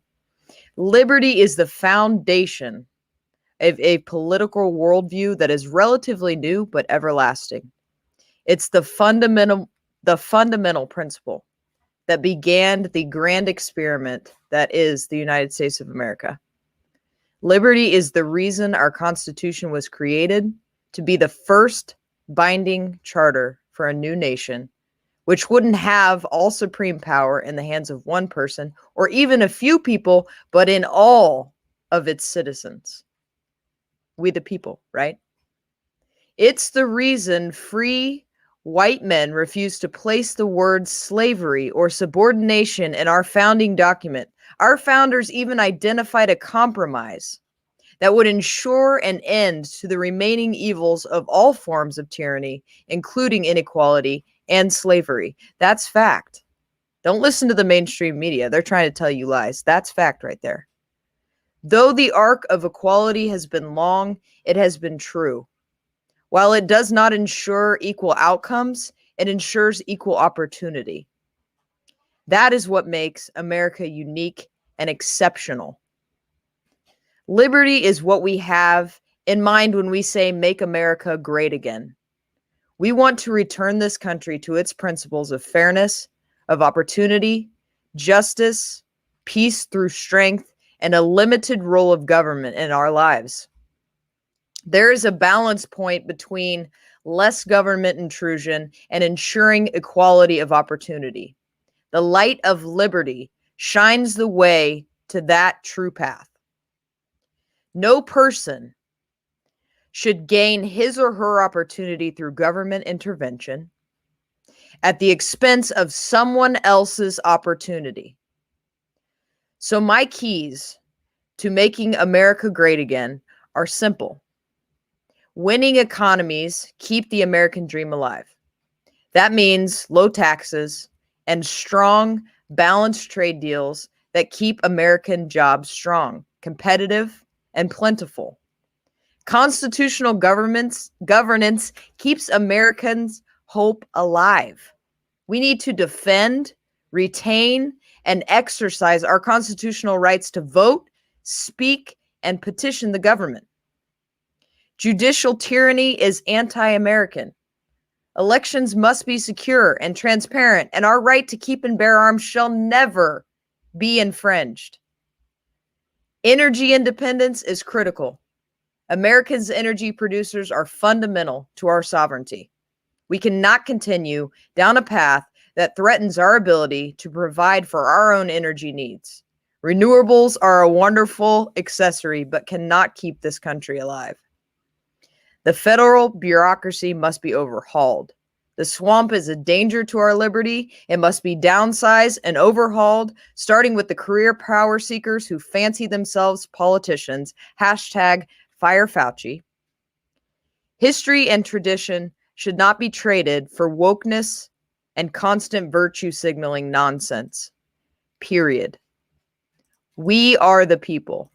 Joe Biden has no idea what he's talking about when he says the government is the people. We are the people. We have to stand up. We have to unite. And that's what Operation Take Back America is all about. We're here to tell you how. So keep listening. Oh, gosh. We're all just spreading our wings. Hashtag, guys, I'd love to see it in the comments. Hashtag Fire Fauci. Yes. Fire Fauci, man, please. Get him out. We didn't vote him in. Get him out. Get him out. Bring him out. Bring him out. Before we go, I want to really stress how important it is to become politically mature. Malcolm X is one of my favorite people. And if you haven't listened to his speeches, you should check it out because he teaches you how to become more politically mature, how to actually become involved in your community. So I want to stress that point. That quote that I said is super important. So I hope everybody took that to heart and you actually apply it to your lives. Amen. I agree. And I think Operation Take Back America, guys, if you're not taking notes, I take notes, even from them, I talk to them every day, but there's just certain words that just strike a chord. And if you aren't fired up about life about after this event, what is your purpose? What are you here for? Because I expect everybody that's tuning in, that's watching this now, that's going to watch this later, be at your local school boards. SUNY said it's a generation. It might not happen this time around. It might not happen in 2024. But we know that kids are going to grow up. Kids are going to go to school. There is one way you can make a difference. My mom, both of us are out of school. There's no reason she shouldn't be at those school board meetings. She knew what I was taught. She knew the things that I went through. I had a great education. I learned to love this country. I learned about America being the greatest country in the world, and it still is true today. We have our flaws. We will always have our flaws. And the thing is that it takes a difference of each one of you. And it's not just going to these town hall meetings and going to these school board meetings and sitting there going, yep, I was here. Blake, Sunny, and Kaylee told me I was supposed to come, so here I am. Get that microphone, go up on that stage, rip it. I don't care if you got to make a scene, whatever. talk. Hey man, Seriously. if a fourth grader can do it, you can do it. Okay. Facts, man. That kid went up there with fire. Okay, he went up there with fire. If you love this country, this should be easy. The media is lying to you. The United States of America is the greatest nation in the world. It always has been. It always will be. Anybody who tells you different is lying to you. America is amazing. The world meets no one halfway. It meets no one halfway. Any opportunity that you want, you're going to have to work for. But I'm telling you right now, the best place to get it is right here where you are. Period. It is, man. All this other stuff is secondary, man. This is our country. This is where we reside. We have to take care of it. This is what I tell people. Where are you going to go if America fails? I puke thinking about that. Like, I think about that. I was like, wow, if this country goes to crap, where do you go? You don't. No. You can't. Like, we have friends in Canada. They're like, dang, we need to go to America because there is socialism. Yeah. That is creeping into every country around the world. But guess what? Not every country has the fighting American spirit like we do here. We have the most guns per person in the entire world. We know our Constitution. We know why we're fighting. We know our rights. We know that the government isn't going to tell us how to walk, when we can walk, where to walk. We learn from our mistakes. If you're looking at the state of this country right now and you aren't comparing it to Nazi Germany, shame on you. Because it was literally ignorance that got 6 million Jews murdered. And they allowed it to happen because their government said so. So when are you going to put your foot down is my question. When are you going to rise up and realize I got to do something? Because if I don't, we're going to get to the point where it's past the point of no return. And we've said this from the get-go. You can vote your way into communism, but you got to fight your damn way out of it. And I do not want to be the one that has to fight. I don't know if y'all have met me in person, but he's coming to my house, guys. I gotta go with Kaylee because listen, and Suni says we're not fighting that physical. I'm not saying violence is the answer. That's not the answer, but it's using your voice, using your power. The power is inside of each and every one of you. So why aren't you using it? It really is, man. And Christians, I'm going to call you out. I'm a Christian as well, but I'm going to call you out right here, right now. God did not say, just pray. Let me know what scripture, show me where it said, just pray. Amen, brother. He said, go and be disciples into the world. That's right.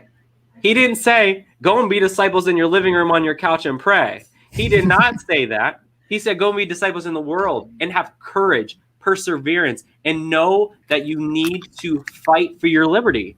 Yep. Oh my God, Kaylee has the Cheetos. I have them. Are they hot Cheetos? No. Nope, they're regular Cheetos. Listen, my husband says something every day, and I love this. This is a great thing to say. It's a great quote. When you've done all to stand therefore. Yep. When you have done all to stand therefore. You know why? Because the cause is just. This nation, this beautiful, amazing country that we live in is just. It's just for us to stand. We are the people. Nobody's bailing us out. Nobody's coming to our rescue. We are the people we've been waiting for. So do something. Yep. And guys, your votes and your voices are essential in taking back this country. It's essential. Stop being afraid. God didn't give us the spirit of fear. Number one. Power. Any Christian, love, thank you. Sound mind. Thank you. Any Christian should know that. So fear, I don't fear anything because I know where my soul is going. Amen. Straight like that. So the biggest thing that I want everyone to take away from this is know that you are fearless. And there is no mountain that you can't climb. And it's going to be even easier to climb when me, Suni, and Kaylee are holding that backpack, pushing you to the top of the mountain. And that's not just us. You know, this fellow patriot community in the comments all around the world, you hook with like-minded patriots. they will boost you up until the cows come home. Yes, and you know what? That's the whole point of this. That's the whole point that we started Prime Time Patriots, the connecting patriots. I know patriots within just Prime Time Patriots that have met people in their cities and now are connected and are making movements. Grab a friend that is just as on fire for this country as you are. Go to the meeting together and say, we want our voices heard. That's the point.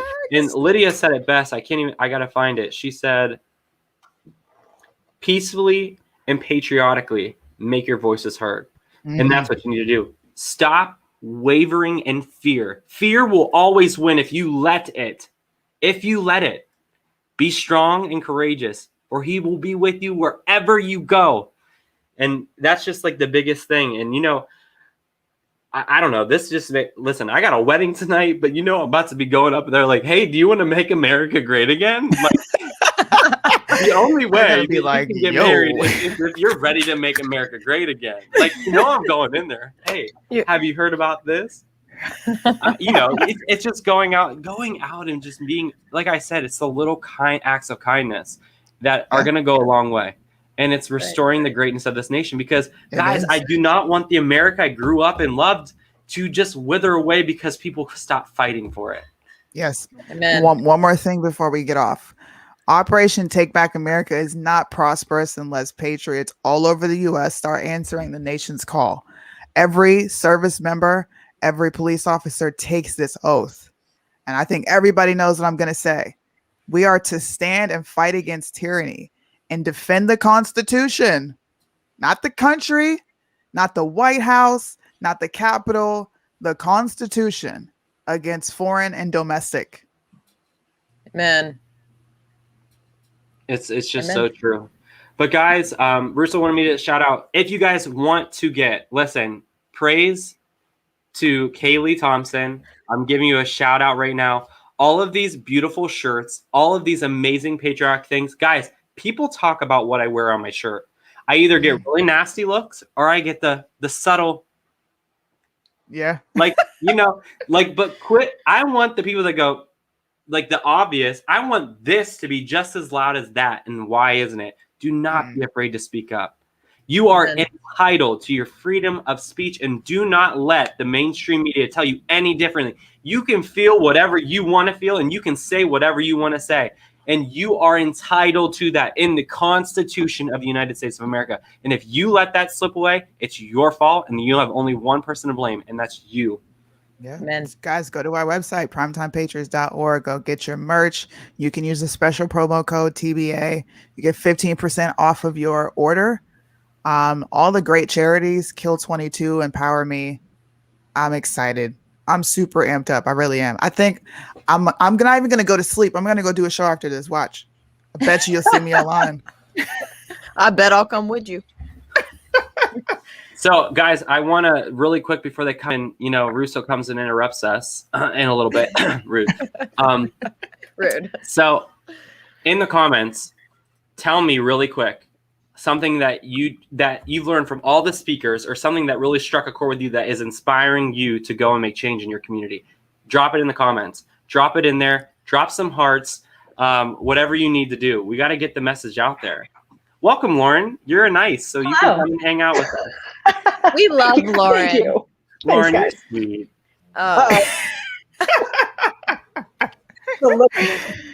Oh gosh, guys, please help us out and hit the thumbs up. We can beat the YouTube algorithm. Hit the thumbs up and share. And when you're sharing, please make sure you're sharing it publicly, or nobody will see this. Yes, there are two places to stream. So Be the Change USA on Facebook or Primetime Patriots on YouTube. Share it out, share it out, share it out. Be sure you're commenting, liking, engaging, hitting those reaction buttons as you're watching, because like Suni just said, it not tricks the algorithm, but we're working with the algorithm, and it'll get it out there even more. Mm-hmm. So I see a lot of people saying they're going to go get involved in their kids' school board. Even if you do not have kids that are in the school, I mean, it's a little weird if you go be like a PTO of a classroom that you don't have a kid in, that looks super weird. So don't probably do that. But like, if you do have kids, get involved, be a part of the PTO. Guys, go talk to your teachers. Your teachers, you should be I'm not saying you should be best friends with your kids' teachers, but you should be knowing what those people are teaching your kids. They're literally, so they can teach about facts, math, all this stuff, language, history, but they should not be teaching your kids morality. They shouldn't be teaching you what's wrong and right. That is what the job at home is. Now, I know some kids don't have a good home life and they need the moral compass, but they shouldn't be giving and pushing their feelings and their opinions on everybody else. But I challenge all of you. I want to see somebody in this that goes to I record it too. Record when you go into these meetings. I want you to record, because I guarantee if you post it on the internet, it's going to blow up, because more parents are scared to speak up, but you won't be, because you have challenge accepted. You have challenge the accepted. Listen, go ahead. I'm sorry. If you guys are going to go to your kids' school board meeting, put in the comments, challenge accepted. And I want to see how many do we it. got. Do it. Yeah, record it, share it, because the more you speak up, the more it empowers and inspires others to speak up and take action. 100%. I do it every day on purpose. I wear at least one of Kaylee's shirts. The one that really gets the spouses going, it says 0% liberal. You know, my kids come out and we're walking, and you're not supposed to take your mask off until you get to the car. I'm gonna say Blake sent me. But you know what I do in front of the teachers, in front of the principal? Take your mask off and breathe normal air. They don't say squat to me. Nothing. And I like Bucky's comment. If you're afraid to speak up, you might as well throw your flag on the ground and stomp on it. Hard comment truth. of the day. Hard truths. Mike, listen, Mike drop. Little Mike hand drop. Lauren, the little Mike hand drop.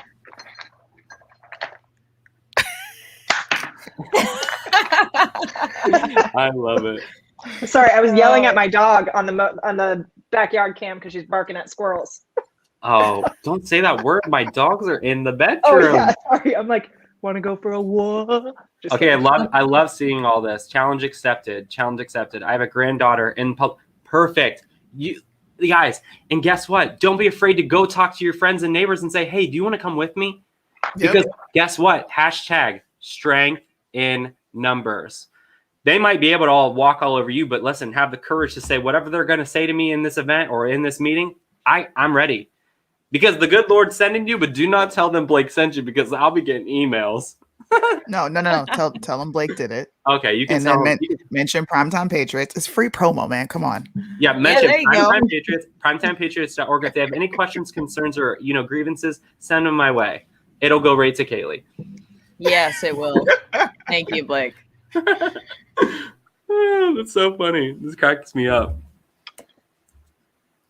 All And right. just a reminder, you guys, I know we're dropping the charity and donation links into the chat pretty regularly. As you guys all know, we have two awesome charities, and those are 22 Kill and Empower Me. So 22 Kill started out as a veterans charity addressing the 22 service members and ex-service members that commit suicide every day, and now also supports first responders and frontline medical professionals, while Empower Me helps undergraduate students with soft skills. Wow, my words, to bridge the gap better going watch, into the Lauren. workworth. Yeah, I know. Russo's like this. Took a break, have a Word snack, error. and now I can't talk anymore. So Empower Me helps undergrad students with soft skills to bridge the gap going into the workforce, and recently began a portion of its organization dedicated to ending human trafficking. So we've got all those donation links. We're dropping them in regularly. You can donate on PayPal, Venmo, and Cash App. And once again, if you donate $25 or more, you get to join us for the exclusive special VIP Zoom Q&A tomorrow. And like I said, when we hit the $5,000 goal for today, you guys just saw a little sneak peek of the tiny mic, but I will bring the tiny mic out with the tiny hands. It's You know what? ridiculous. You know what? I'm going to sweeten that pot even a little more, Lauren. Oh, I'm going to oh, sweeten it a do little it. more.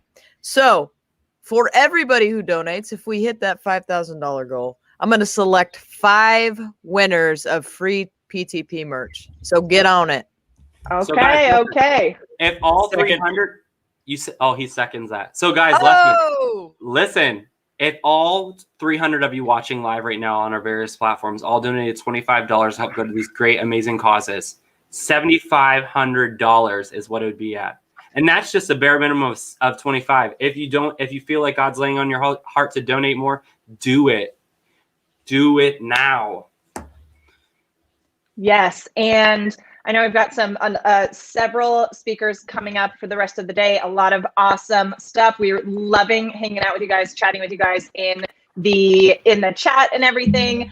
I know our Primetime Patriots crew are going to pop into the back room in a moment. But as you guys know, my name is Lauren Salon. I'm based in Los Angeles. So California, we've got a lot going on. And like what I just wanted to share right now, because as we mentioned this a little bit earlier, or maybe I commented on it in the chat, but as we all know, the CDC updated its guidance, and our governor, Newsom, here in California, has decided that we're not going to follow the science, not that we have been, but we're not going to follow the science until June. So a whole month later. So we are still staying closed and everything like that. So I would say, so two things on this. Number one, we hit our recall goal here in California to get the recall on the ballot, right? So that's step one. So step one, we're going to have the recall is going to be on the ballot. And so there's a two-part thing. Once that happens, vote yes to recall, and then choosing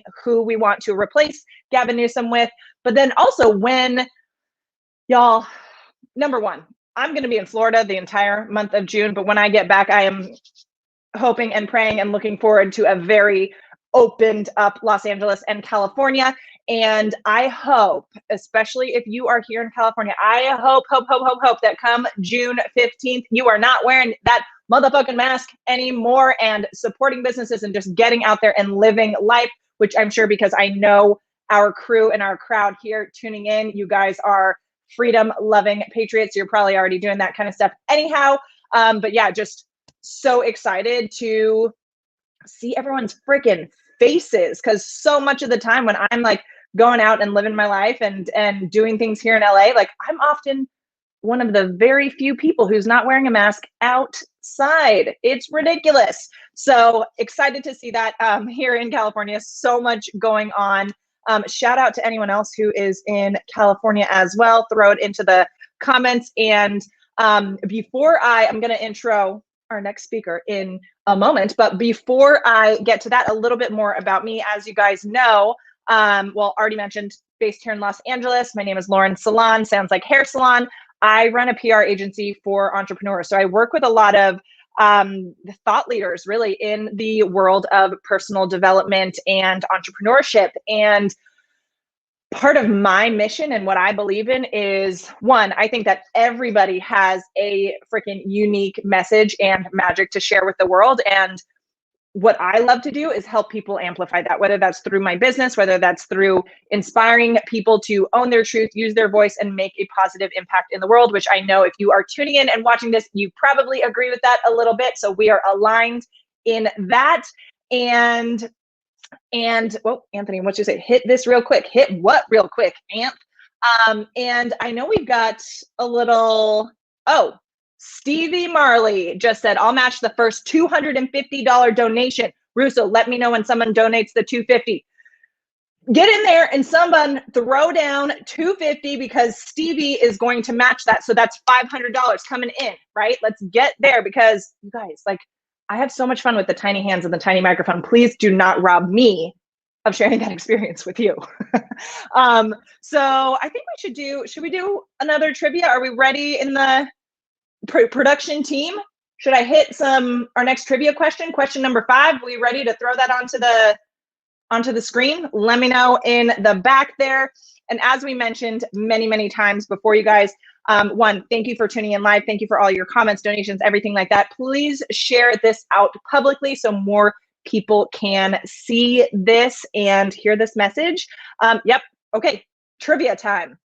Oh my, you guys, you jumped on it real fast. Okay. Whoever has the answer first, drop it into the chat and you are going to be our winner. So question is up on the screen, but who played Abraham Lincoln in the 2012 film Abraham Lincoln? Who is it? Who is it? Gosh, you guys don't know this? Like, all right, let's see who played Abraham Lincoln in the 2012 film Abraham Lincoln. Okay, wait, I think it is Mike. Yep, Mike Wilson with the correct answer. Daniel Day-Lewis. Ooh, hot Mike almost got it right after him. So awesome. Yes, Mike Wilson is our winner for our latest trivia question. And I believe, are we ready for our next speaker? I think we're ready for our next speaker, and perfectly on time.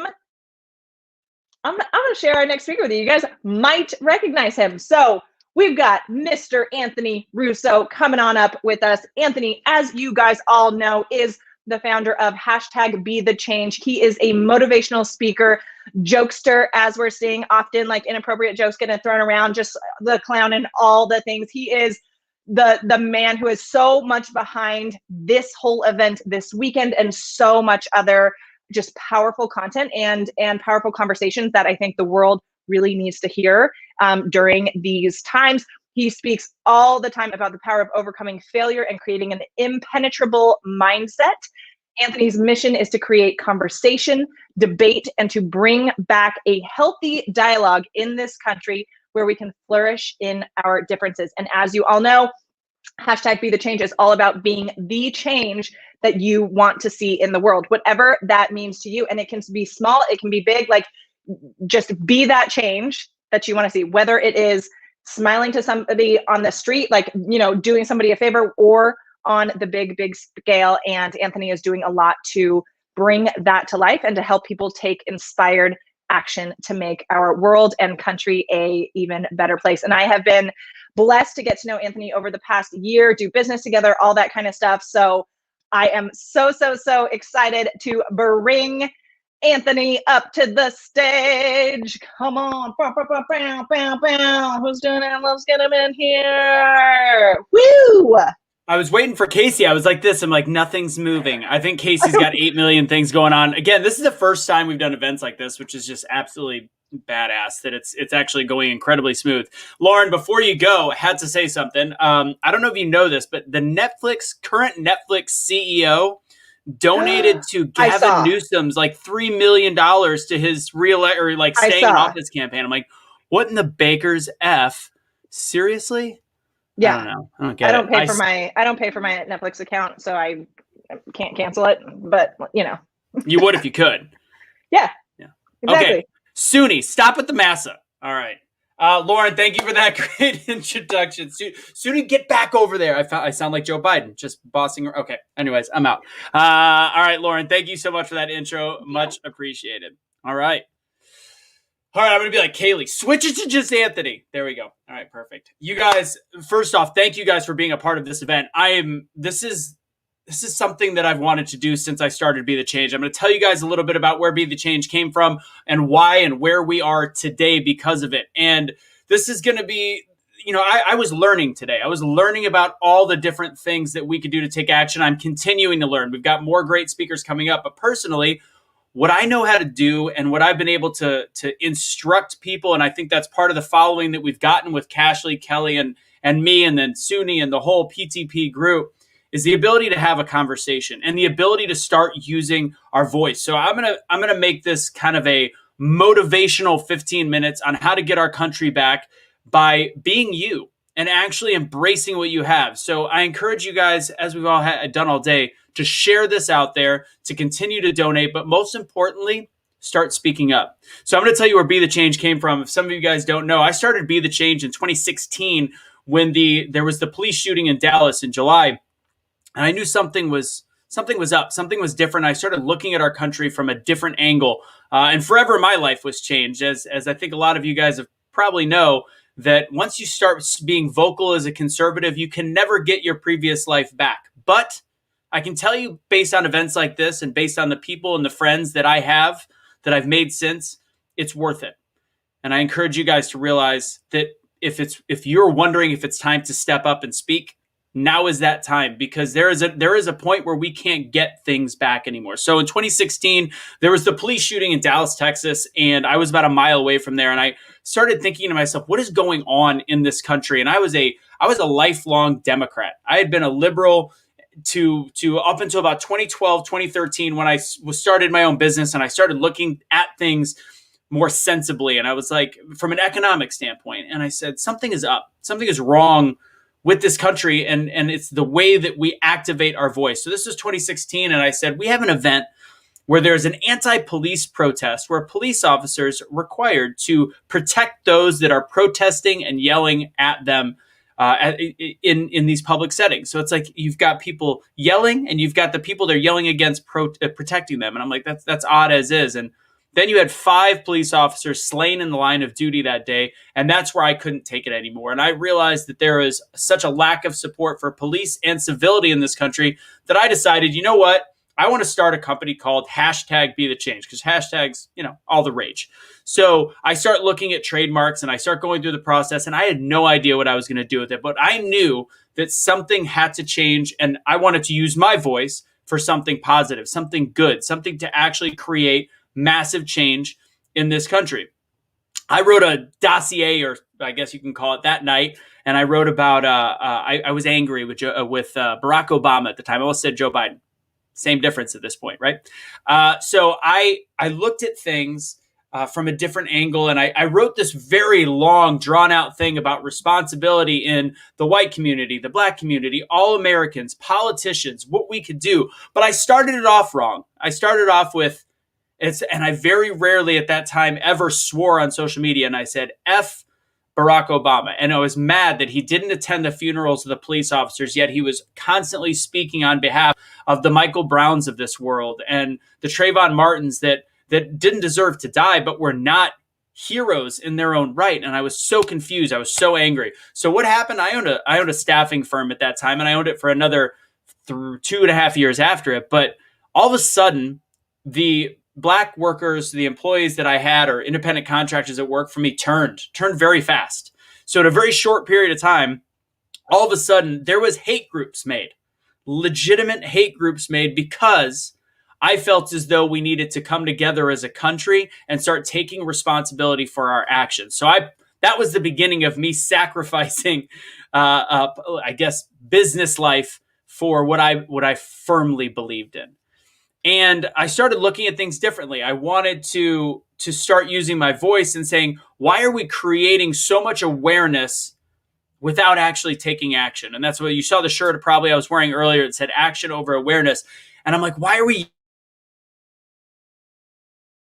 Why is my mic muted? Sorry. Why are we yelling at the top of our lungs when there's so many things we could do? We're marching up the street instead of actually going into schools and inner city schools. There's people that are saying, this is horrific. The world isn't going to change. What's happening here? How are we going to be better? How are we going to improve? And instead of doing anything, they're marching up the street or complaining on social media. You could take that same hour. I had a conversation with an old friend one time. I said, you could take that hour that you're talking about how terrible Trump is and donate your time. He's like, I can't afford, but you got an hour to go online and do it. Why can't you go and actually make a difference? So it's action over awareness. And to be honest, I didn't think there had been a time where we needed awareness until probably recently. The Flint water crisis, honestly, was one of the first things that I don't think people in this country knew about until people started talking about it. And right now, what's going on in Washington, D.C. with the people that simply were in the Capitol, that's amazing that we're leaving these Americans behind. They're getting charged with trespassing. I want you guys to think about this. They're being charged with trespassing and disorderly conduct for being in this building, and they're being held without bail. And this is something that needs awareness. So when I say action over awareness, I called Marjorie Greene, I've called politicians. So it's like we said earlier, you actually have to call and do something, bang down doors, because we just had that opportunity. So now, how do we actually make an actionable difference? You know, it's crazy that we're in the place we are here in 2021 in this woketopia where you have to be careful what you say. And I remember some of the early conversations I had with Cashley Kelly when we were really starting to launch what the Change became. It went from positivity. I just want to spread a positive message to a little bit of politics, to a lot of politics, and realizing the only real change in this country is happening when we get engaged, when we actually start having these hard conversations about politics. I remember the first time I talked, and you could probably see it on the Be The Change YouTube page, I said, our politicians make 1% difference in our daily lives. It's how we actually treat each other. And I'm realizing that was truer then than it is now. Politics matter. The media has now made it matter. So in order for us to continue with kindness and lead in kindness, and I still encourage you to do so, and sometimes that does involve turning the other cheek, unfortunately, and being the bigger person in the argument, and sometimes just laying down a little bit so that eventually people will listen. That's the place we are in this country, is we have to stand up for our rights at the same time as listening. And that's going to be my really important point. And for those who have been around for a long time, this is what I've realized. Remember what I said earlier when I said my first thing I said was F Barack Obama when I was mad at him. And I had this huge thing below it with all these positive places for change. I had all these things that could be taken well and taken with meaning, but nobody listened because of that first comment. And I said, you know what? There's a difference in come from and conversation, and it's important. So with what we're going through in this country, when Cash and I started talking about the political angles, and Cash, as many of you guys remember, was a big all lives matter person, which I think is a little bit more effective. And everybody can say what they want to say, but it's a little bit harder depending on your background and whatever you say. But then I started talking to him about the dangers in that kind of rhetoric. If you want to create actionable change in this country from a conversational standpoint, sometimes you have to think about the other person instead of just the facts, instead of just logic. As much as I love talking about logic, sometimes if you want to sacrifice yourself for the betterment of conversation to truly be the change you wish to see in the world, sometimes you have to lead with empathy and listening instead of that blunt force trauma. Somebody's upset. I'm going to give an example. Black Lives Matter, as I think everybody in this group knows, we're not a huge fan of the organization, but based off of everything that has been on the TV, people dying, people not knowing, if they're going to make it home from school or work because of a narrative that is factually not true, but painted by the media, it's going to have an effect on people. We can't imagine what that effect is on their daily life. So instead of somebody chanting Black Lives Matter and then somebody coming back with all lives matter, as much as you may believe it, I think we all should believe that all lives matter. That kind of conversation is literally oil and water just banging into each other. And it doesn't allow any conversation. And all it does is take the person living in emotion and makes them angrier. Whereas the other side, you then can envelop them with empathy. And you know what? It may not be that day. It may not be a week later, but maybe a month later, they're going to be able to listen to you going, you know what's crazy? Not as many people as you think actually die at the hands of police. And maybe we can get some semblance back to people realizing that police, for the most part, are incredibly important to our society and good people and human beings.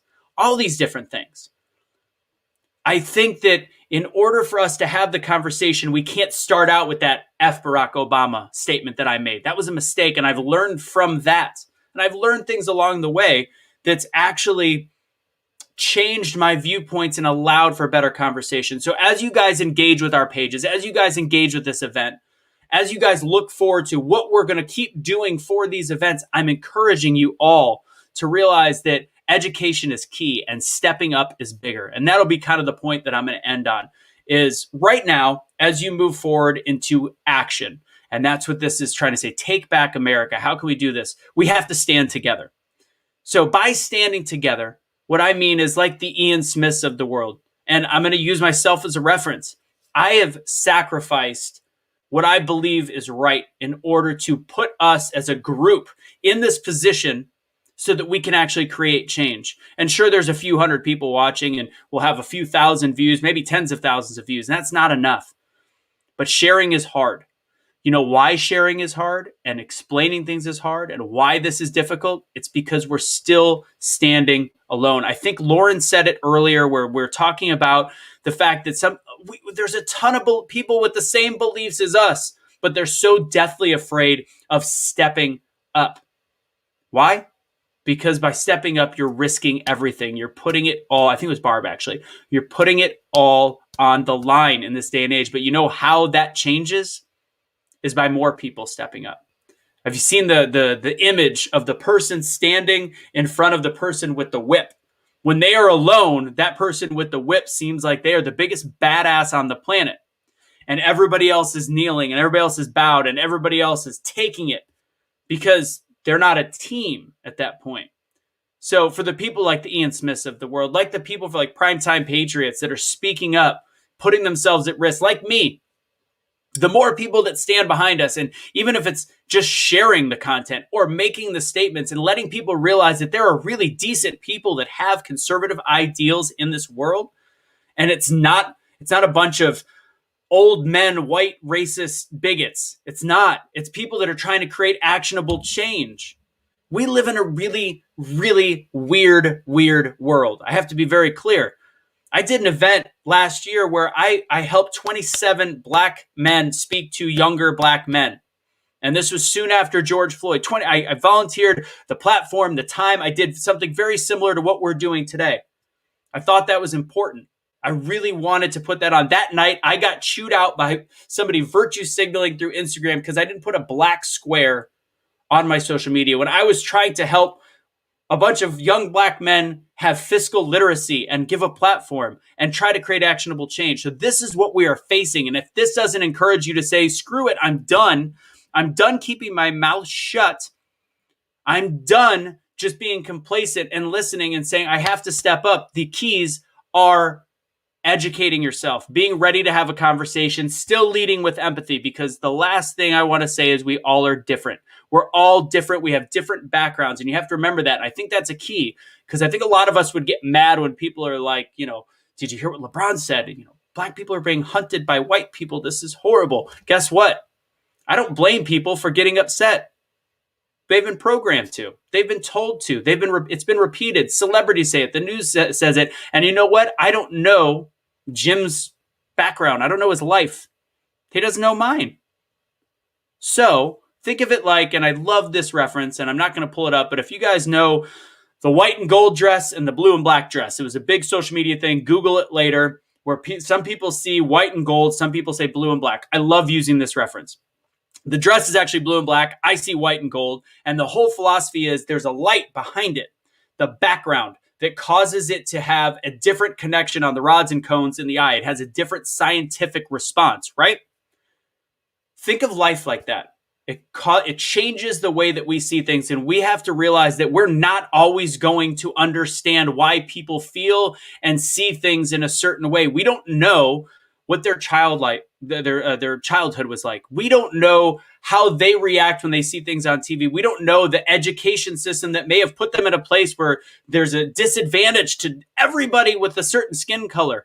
We don't know what their background is. So the only thing that we can lead with is love. David Goggins talks about how he was essentially treated like a horrible human being, and he should hate white people because he didn't give them a chance, and he was racial slurs over and over and over again. But you know what he finds interesting? The people that were the most there for him in his life, 3 white men that he was trained to hate. They're the ones that stepped up for him.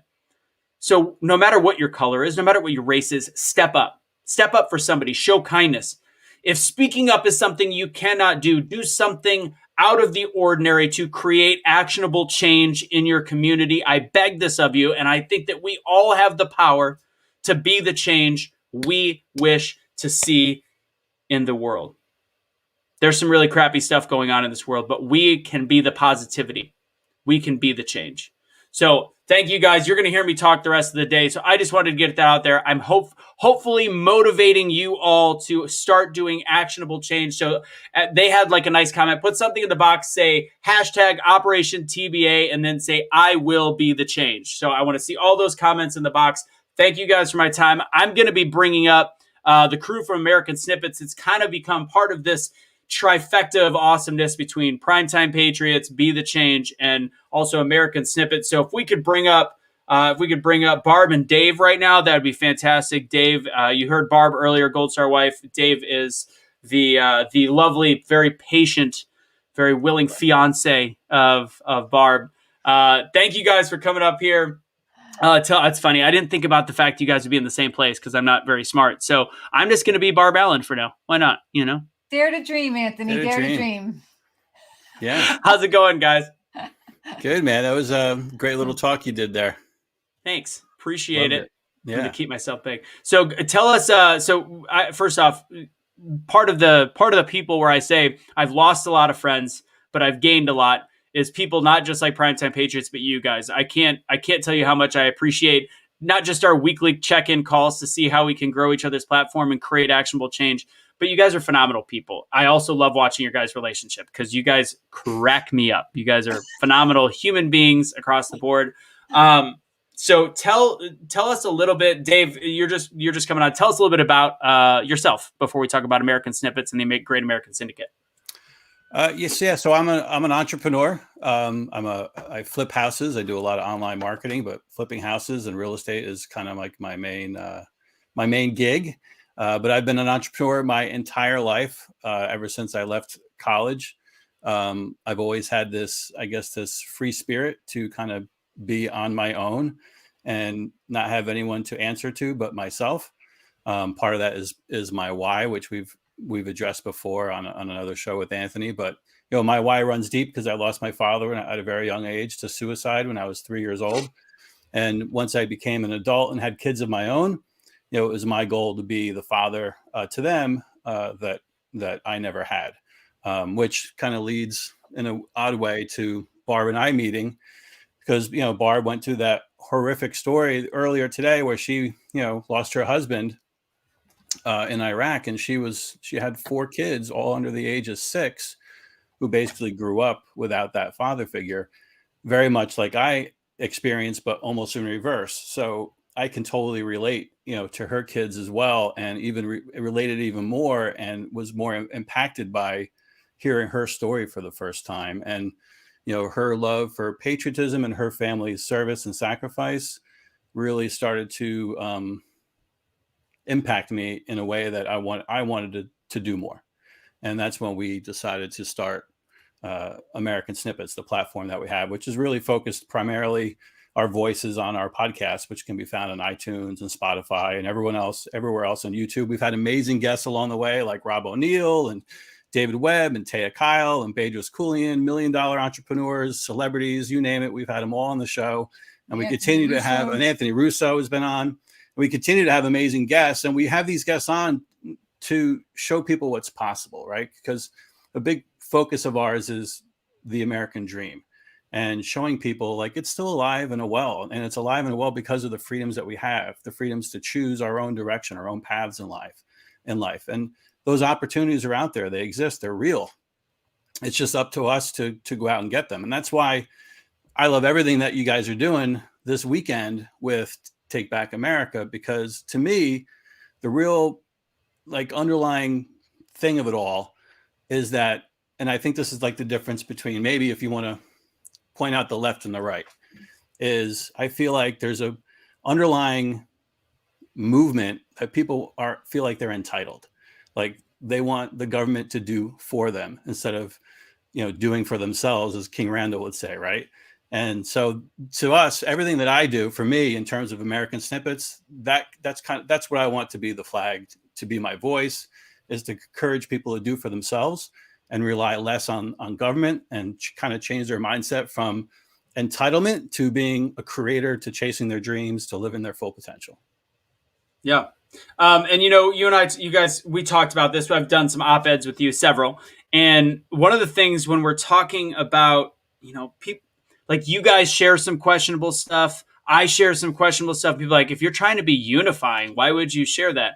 And I think the thing that started to resonate is, sometimes with the division going on in this country, if you're not painting a clear picture of the narrative and showing some divisive information, you can't end the division. And I think we both agree that sometimes we have to throw out content, not because we're trying to get views, but because it's important for the American public to see what's really going on above and beyond the mainstream media. And I think that's something that we agree on. And it's great to see the posts that you guys do on a regular basis with American Snippets. And I know what you've been working on with the Great American Syndicate, or GAS, which is something, depending on what I eat for dinner, I might be working on later. Just kidding. That was a terrible dad joke. And Anthony, to your point, you mentioned before too, like some people are taking a risk to do platforms like this, or to speak up, or people, see it as a risk because they're going to lose business or friends or family. And it's not a risk. The risk is not speaking up. The risk is taking the chance of remaining silent and letting these things just kind of happen and fester without questioning it, without standing up for it or standing up against it. The risk is not speaking up. So there is no risk. Just be authentic and true to yourself and promote what you believe in and take a stand. Like, showcase your voice. Let it be heard. 100%. And before you talk about Great American Syndicate, another thing people always ask, and I know you guys have got the same question, how do we know what news is real news? Because I think that's important. That's an important thing that people always ask. And I always say it's based off of if it triggers your emotion. And this is probably a key takeaway for people. If people ask this question, how do we know what's true, what's not? What do we do?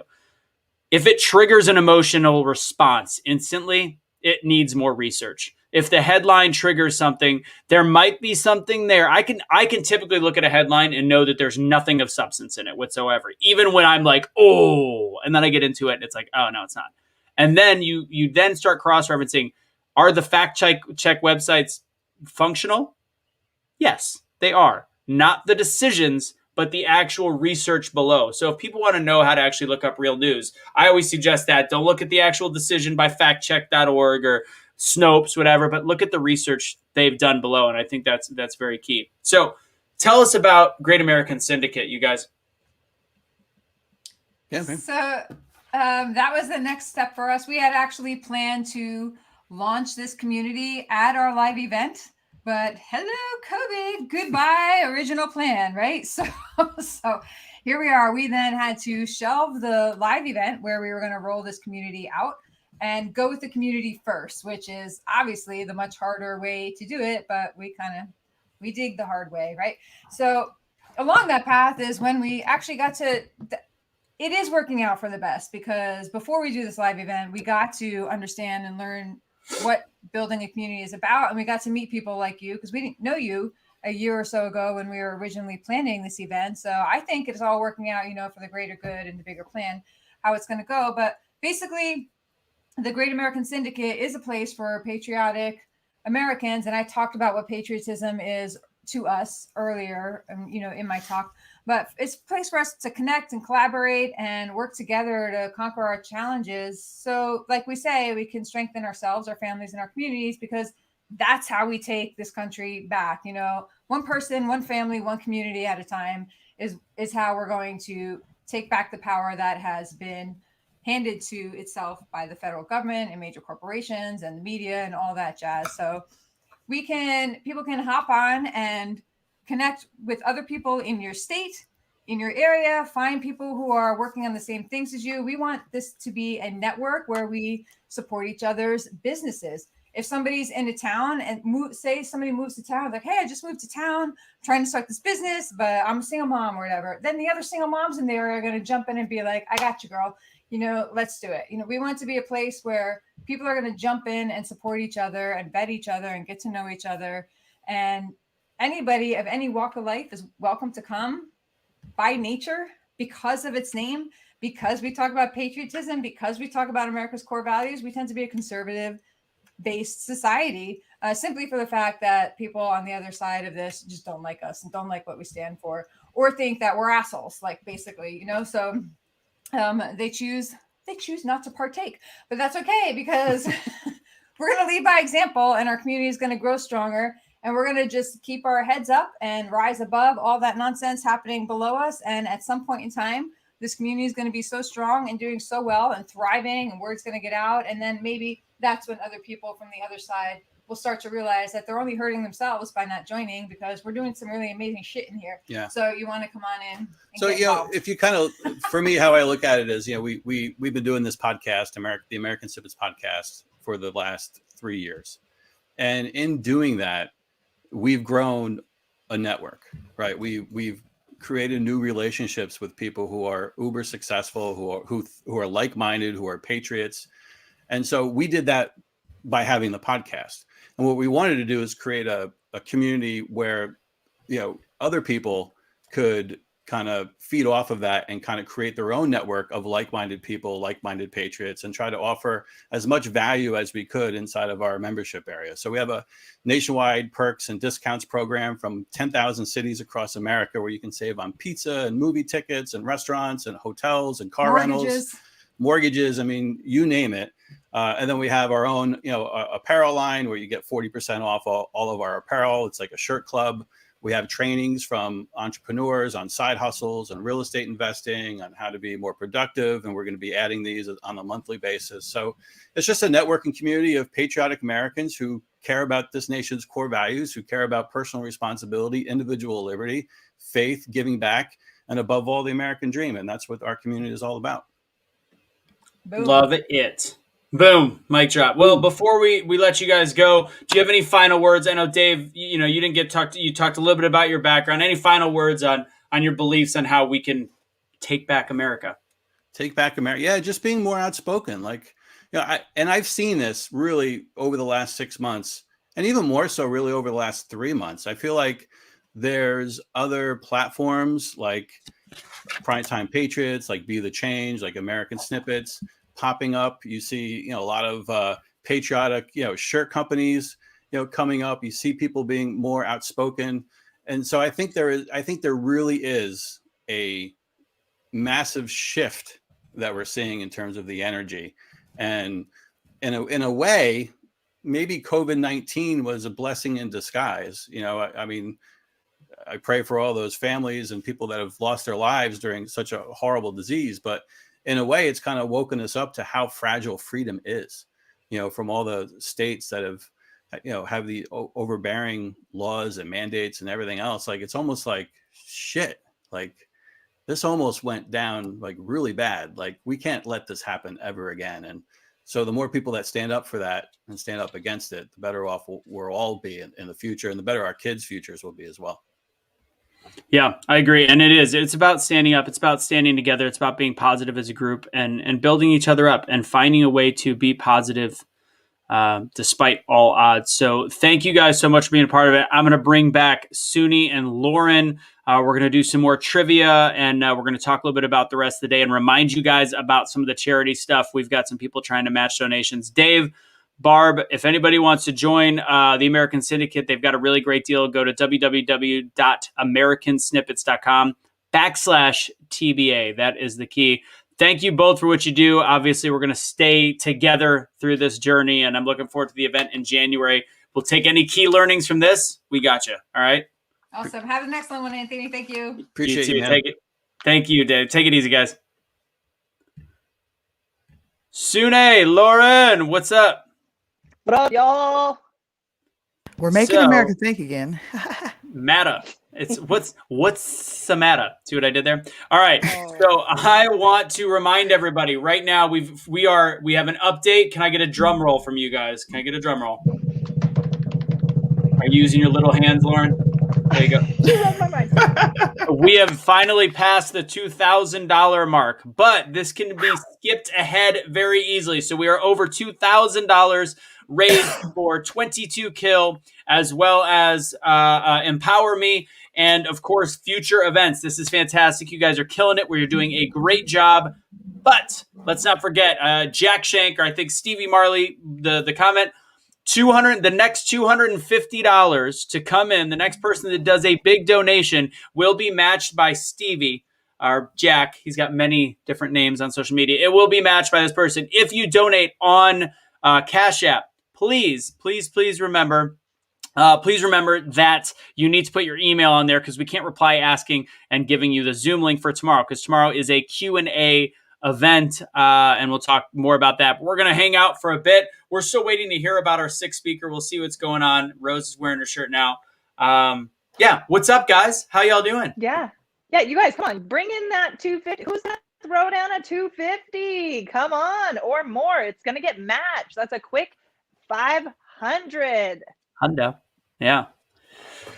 So yeah, it's interesting talking.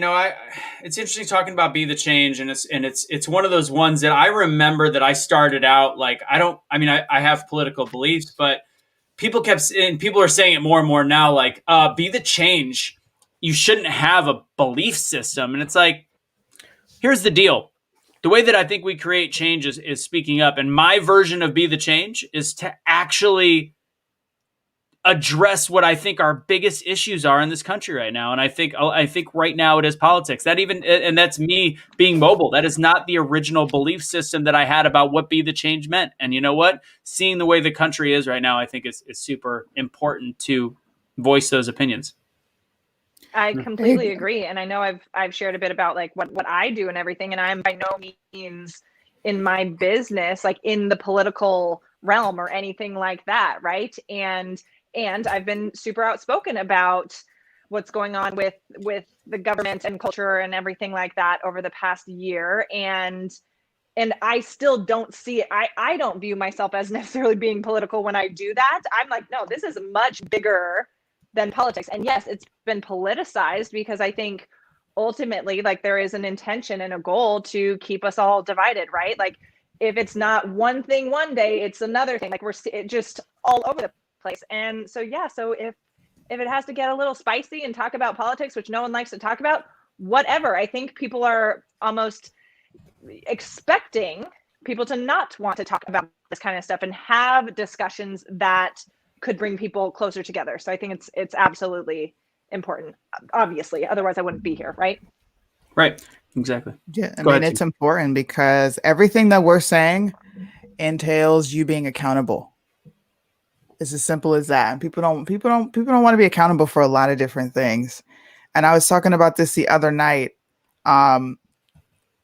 We have to at some point acknowledge the foundation of our country.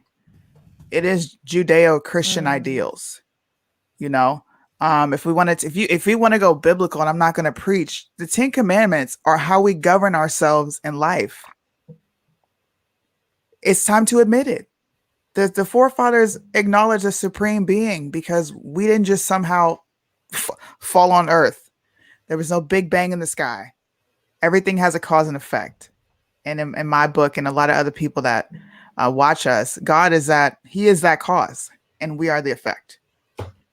Yeah, 100%. Absolutely. And it's funny. It's you know, the alpha and the omega and the beginning and the end. I was precocious as hell as a kid, and I believe like it was like 6 or 7 years older. I'm like, this doesn't add up. Something's up. Like how?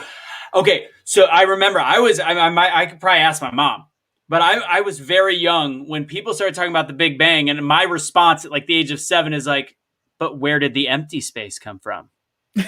So it's like, you know, but despite why? despite where we came from, we can actually alter where we're going as a people and as a world. And there's so many different things that we can take action on. And, you know, it's Israel, Palestine, it's race relations, it's community policing, it's all these different things that can make a change. There's a comment, where was it? Mike Wilson wants to donate $250. So Mike, if I have options, I put the PayPal in the box. So you could either do PayPal or you can do the Venmo and Cash App that's on there. We'll put the screen up real quick for you.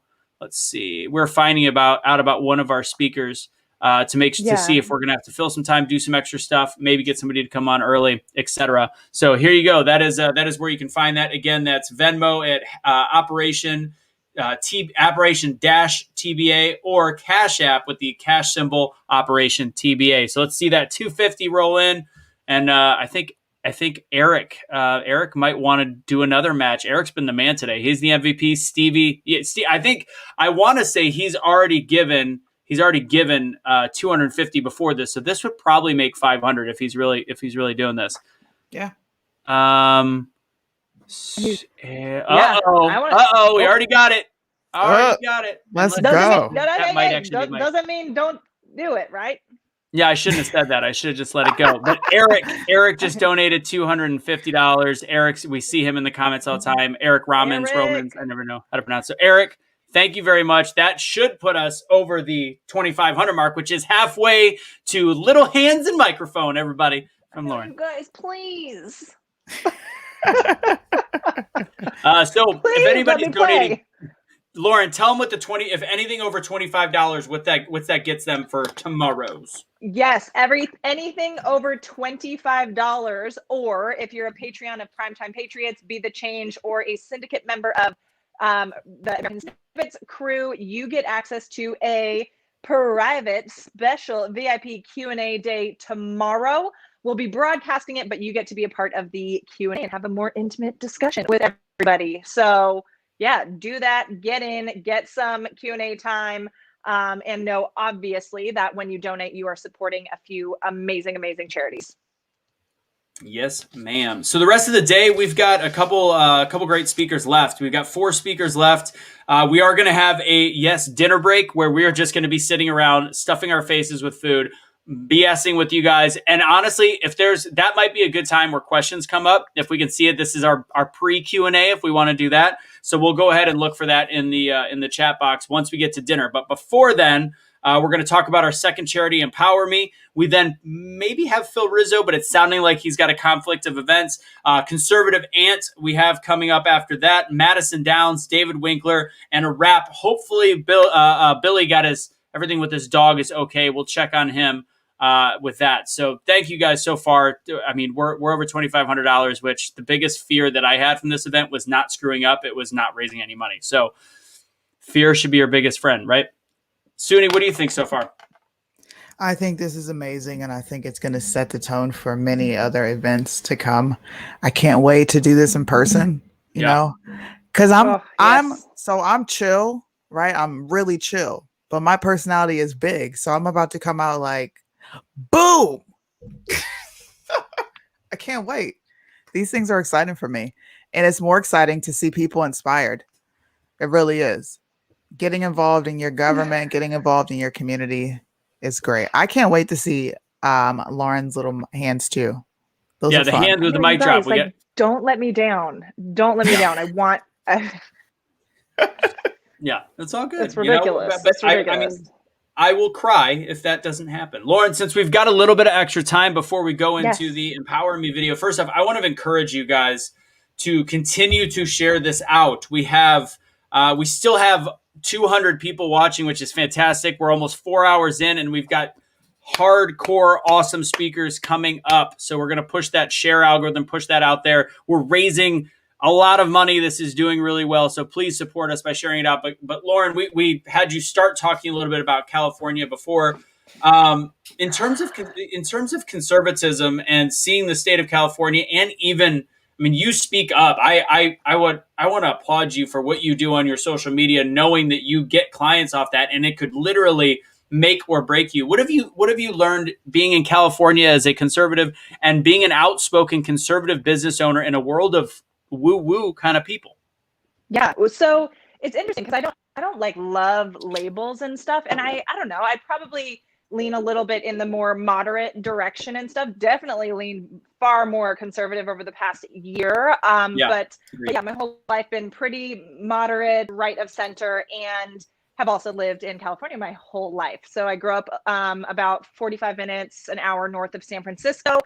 Went to school down in Santa Barbara and now live in Los Angeles, as you know. And yeah, I run a PR agency, right? I'm all about like branding, sharing your message, and like helping people get positive reputation building press and visibility. And a lot of the time, I think, you think of PR people as like really polished and like, oh, like this happened or this is happening. How do we spin it? How do we polish it? Whatever, that kind of thing. And I'm very, very unfiltered, right? And pretty transparent. And that's what a lot of people love about me, which I embrace, right? I want to be fully expressed, fully myself. And it can be risky, quote unquote, to do that when you have a like public voice, if you will, especially being based here in Los Angeles. And I've had fears for sure about being more vocal about things that I believe in and talking about these more polarizing issues that can be just like slapped with the politics label, right? And I think about a month into COVID, so like April or something last year, started realizing like things were not adding up and we were getting fed a lot of bullshit and started speaking out about it.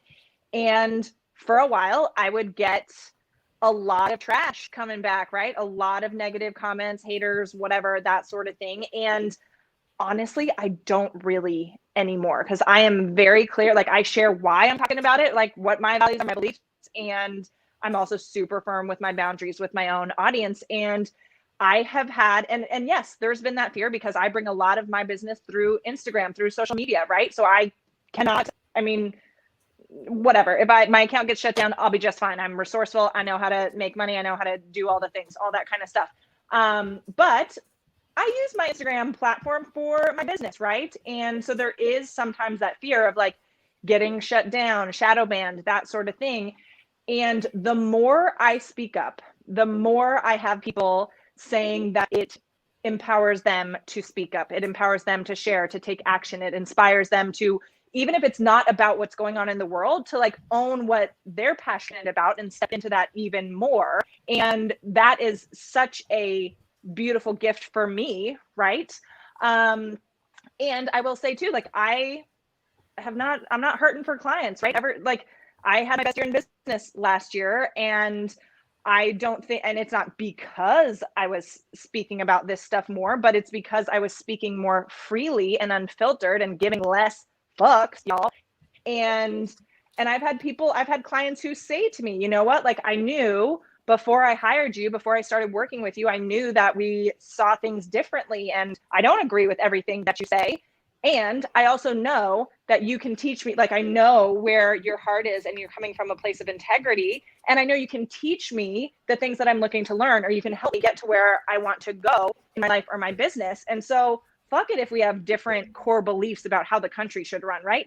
And I've also had many conversations with clients. Even yesterday had a conversation with a client where we don't agree on something, and we can still love each other and respect each other and end it being like, yeah, I don't agree with you on that, and it's okay. I learned something, you learned something, great. Like, let's go, you know?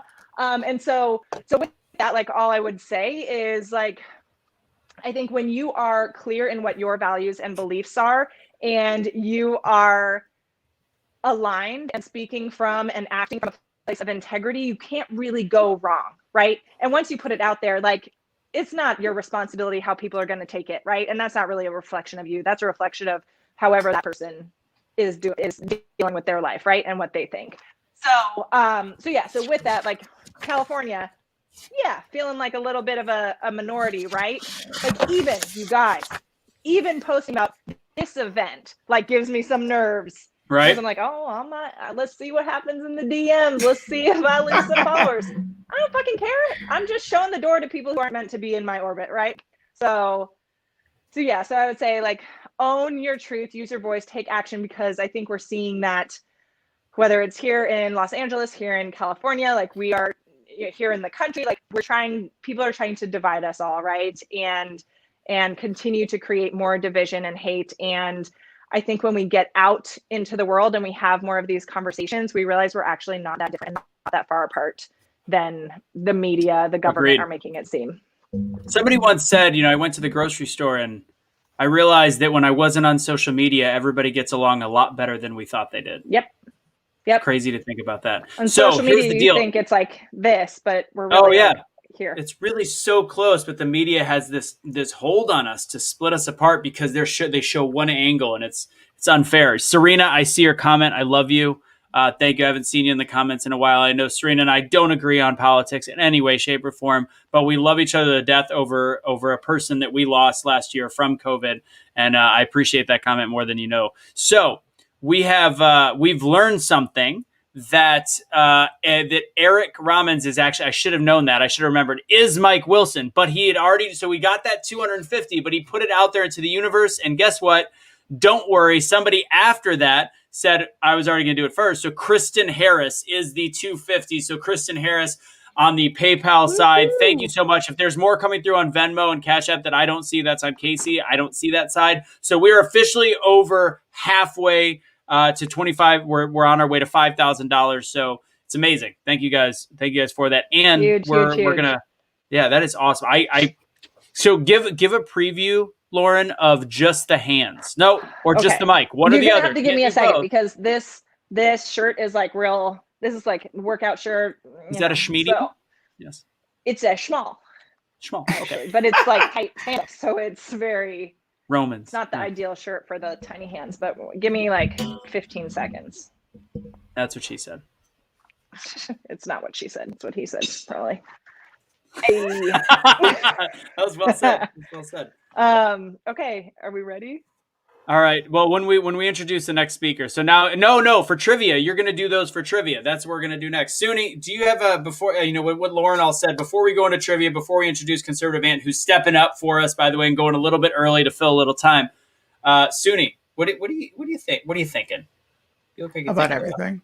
About everything. About with Lauren, stepping up, standing out, speaking your voice, being brave. It's funny because just a year ago, I was very timid and quiet. Yeah, I would never get on the internet and do what I'm doing.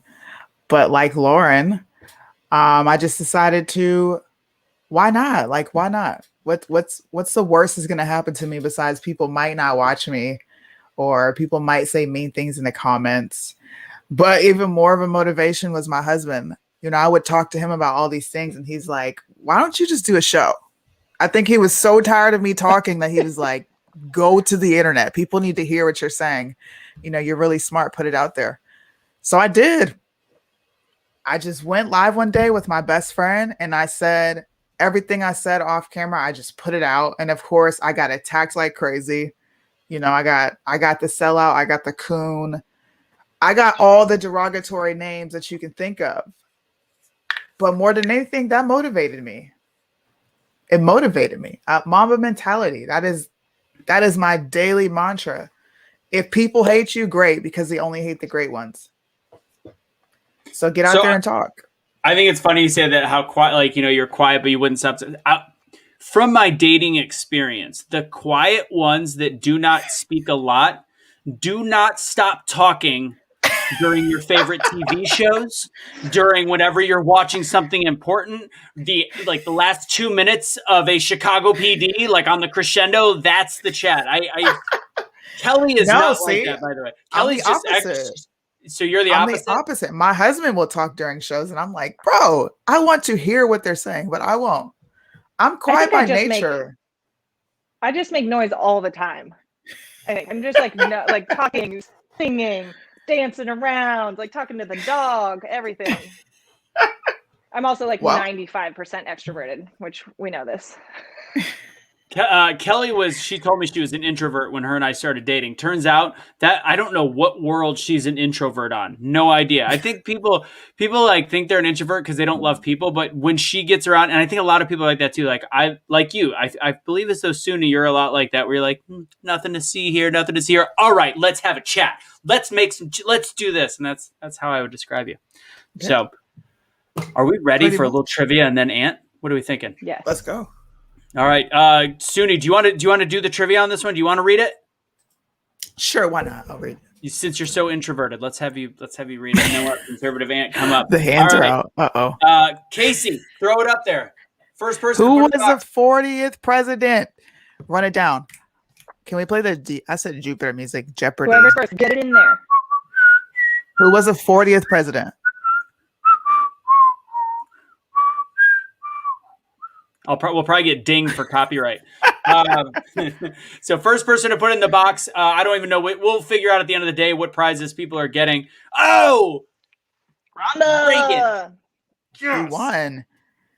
Rhonda. I remember growing up hearing that Reagan was either one, the greatest president of all time, or B, the worst president of all time. I don't know. My mom voted for Reagan, so I think he's pretty good because she's a diehard Democrat. Really? Die Hard, yes. Yeah. I like the Reagan Bush t-shirts. I think that's people still wear them. I think that's awesome. All right. Well, Suni, we're going to bring you back. Thank you for joining us for a little bit. It's been a pleasure, and we'll see you again after, I don't know, during dinner. We'll talk during dinner. We're going to do Q&A during dinner. We're going to do more trivia. And so Suni, see you later. Peace. Deuces. All right. You excited for our next speaker, Lauren? I am excited for our next speaker, Anthony. I feel like this feels like a live event. This feels pretty darn close because I think we're doing a decent job making it feel live-ish. It feels great. It feels like such a professional production. I think we're killing it. Holler. I think we're doing great. All right, let's see. All right, so I see that Suni, I got to read what that's going on in the box. But either way, we just did a trivia question. We are going to introduce our next speaker. Lauren, do you got it? Do you want to take it on conservative? I got it. Bring him up here?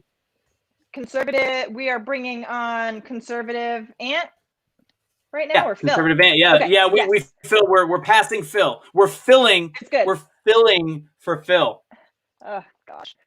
Conservative Anthony. Ant is filling Phil. No, that sounds. Yeah, we got it. Kill it. Kill it. Done.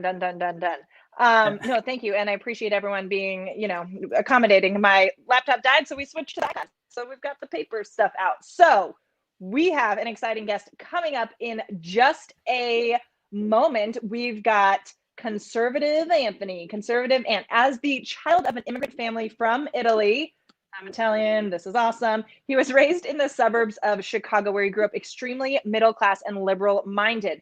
As he grew up and did his research, he realized he was misled by left extremists and the biased media.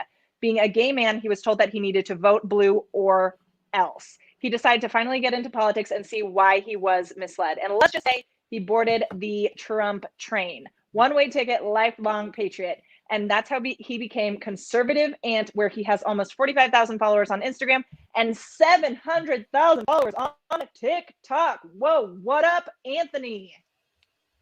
Hey, what's going on, conservative Ant? How you doing, brother? I'm good. I'm in Chicago visiting, so I had to choose another location. So I'm not in my normal studio. I apologize, but hey, I'm here. Beautiful, and the lighting are is all so good. Nice. Thank you. Yeah, is that a hall? What is that? I want to live there. What is that? I gotta give this a better look. That's nice. The foyer. Yeah. Staircase. Yeah, it's the foyer. It's a great. Oh. Yes, it's very nice. Anyway. Somebody's house, so I hope they're okay with it. You're like, it's green screen. It's green screen. No, it's very. He's gonna break in someplace. That actually, before we have conservative Ant go, that reminds me. If anybody was watching the show with Cash and some of the other people, when I was like breaking the law where I was with my computer, and they were like, "We're gonna call the police." I was like, "Yeah, you do that." Cash, I remember being like, "Wow, things that Black people don't say." Where I was like, "Oh, you call the police. I'll speak with them. Well, I'm fine here." It's like, conservative Ant right now has broken into a house. Yeah. Right, and I'm making the people, I'm making them coffee, like putting out dessert. They're glad I'm here. So, gotcha. So I'm looking at some side chats. Ant, I believe, are you going to talk a little bit on your own before Suni comes back up, or can you give us a few bits that you want to talk about? I don't know. I'm seeing the chat on the side. I don't know. I'm not exactly sure what's going on. No, I definitely can. So I've had a lot of. So I recently moved to Florida. So for those that don't follow me, you heard a little bit about my bio. I mean, I was born and raised in the suburbs of Chicago. So everybody knows between, the lovely mayor of Chicago and the governor of Illinois, Chicago is up Schitt's Creek right now, to say the least. And my partner and I of 11 years decided that we just wanted to leave the liberal state of Illinois and go to Florida. So being here this weekend has really put into perspective what has been going on in regards to what's going on in our country, the lack of patriotism in blue states, what COVID has really done to people all over the nation. I feel that, I feel like they have scared people or beat people into submission to think that if they didn't wear a mask, they're bad or wrong or people killers. So it's mind blowing to me that everybody here today has had a mask on. Everybody. I mean, they're like worried to go from the table in a restaurant to the front door to the bathroom, whereas in Florida we're like, whatever, and nobody's doing that there. And it's just, it's a completely different world. So I need to come to Florida. I would like to not wear a mask. You know what's funny is when you have when your governor or your mayor backs you, wild what the people will do. It's like they're like, okay, we have the permission or we have the backing of this branch of government. We support it too. Like, we're okay with it then. It's just here, here, or you go to Portland or, other part like Michigan, and it's so radical. It's almost communistic the way that these cities are being ran right now. So people, and I get it, people are kind of worried, like they don't want to get stopped or made a fool of or be ticketed or be called out. Whereas people in other parts of the country are ballsy now, and they're like, what? I don't have a mask on. What's up? What are you going to say? You good? And I've kind of gotten like that. So I'm walking through these stores here in Illinois. I'm like, what? You good? We're good? Well, that's a good question to segue into. Why did you get involved? What was it for you that made you say, okay, enough is enough, I need to talk? Just in general about the pandemic, or just all in just all? In general, like everything. Yeah. So if anybody has ever followed the walk away movement, Brandon Straka, he was kind of, so when Trump started his first campaign, I was like, oh, cool. Like, I know Trump, like dollar bills, right? This guy's rich. Mm-hmm. Like, I'm all about it. And he was funny, and I was a fan of The Apprentice, but there was more to that. Because then once I started listening to him, I'm like, wow, this guy's really got it. Like, the way he acts is kind of all of America, right? Like, Americans don't give a shit. And they're not about PC. And so I started listening, and then this Brandon Straka, the Walk Away Movement character, kind of came into the forefront, and he was a gay man from New York, and he kept on listening to his friends, right? And then being in the gay community, people are like, well, you need to vote blue because you're gay. And I was like, but why though? Like, what? And so it kind of sparked something in me, and I came from a little bit of a radio background because I'd gone to school to be in broadcasting, and I noticed that everybody in the school was completely liberal. And I was like, great. But I have liberal thought, right? So I care about everybody. I want to protect the Constitution. Like, I guess I'm more of a constitutionalist than anything. So, I'm sorry. I'm in a different location. It's okay. We've had 2 dog incidents on here. This is crazy. Well, I'll fill in. I'm going to actually change spots here. Okay.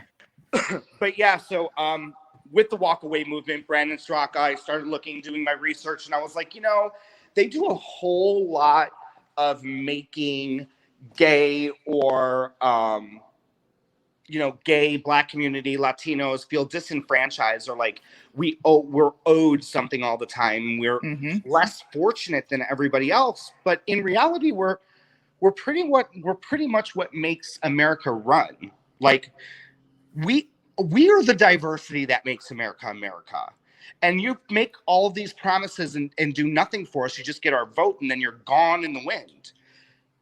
So that's when I really jumped aboard, and I was like, okay, I get it. And then you start noticing the media bias, and you're like, oh my God, this is so messed up. Oh my God, you guys are lining your pockets with America's money. Oh my God, on and on. I've experienced the same, being Black and conservative. It's definitely frustrating to, like you said, constantly having our quote unquote plight used to pass pieces of legislation, to line their own pockets, and for these specific communities to never reap the benefits of it. I'm on the same page, because that's what COVID really made me speak up. But understanding what was happening to the Black community, to the minority communities, watching how they box them into these areas, I was like, so people leave and then they don't come back. And then the same people that can't leave, you keep them there and you don't offer them opportunity. Wow. Well, right. And here's the thing for me. And there's a project that it's a project that's still in the baby stages that I'd like to start, but look, I come from a diverse city. Okay, being in Chicago or even the suburbs of Chicago, my friends were from every walk of life. So if you're gonna throw the racist or homophobic thing at me, obviously I'm gay, but they still call me homophobic. It's so weird. It's just so weird. I'm like, okay, whatever. You could throw all those names at me, but like you look at these organizations like Black Lives Matter. Okay, I think that the thought of an organization like that is awesome. Okay. But are you really doing anything to support Black lives? So meaning, are you going into these communities and seeing and listening to what they need? So are you doing anything besides being a little white girl from the suburbs holding up a sign and getting photo ops for your Instagram account? Shots fired. Are you going to the south side of Chicago and saying, what do you guys need? Like, you want me to like help you clean up the community? Do you need like a big brother, big sister program? Do you want to build a garden? Like what's up? Like, do you want to do a book club? Do we want to donate clothes? They're not doing that.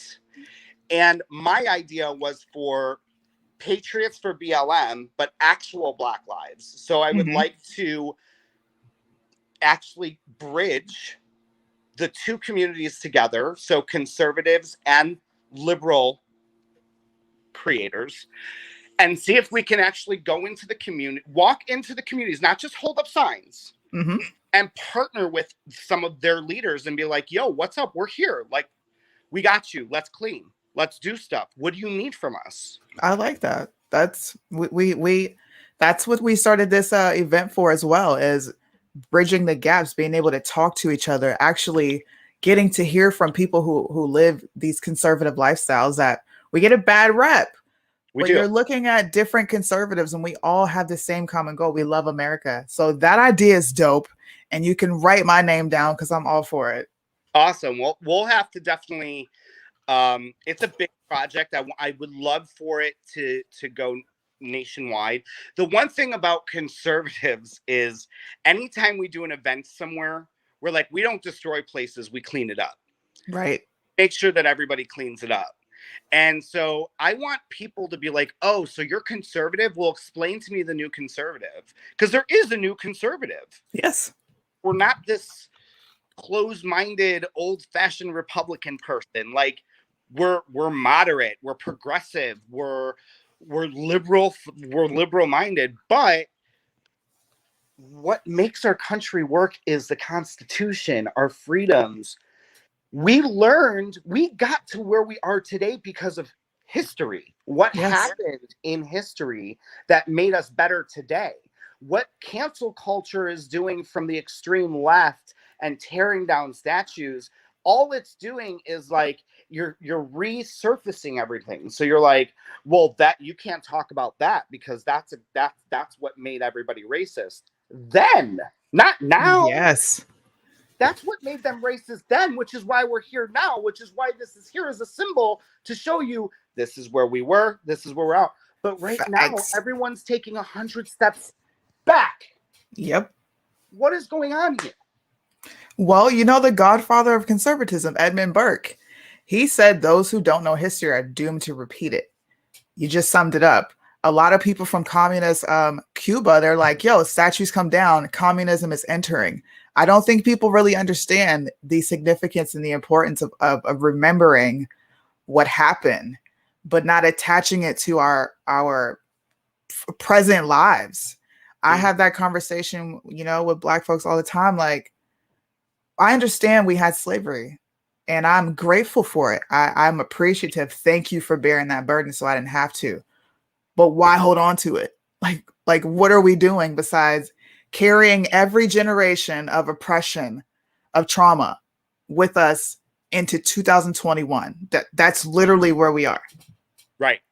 And I think it's crazy that these white liberals are so beyond everybody else. Feel that it's big, you know, like if somebody came up to me and they're like, you know, and they grabbed me and they said, I'm so sorry. And I was like, right. Well, because you're gay and you're oppressed. I am.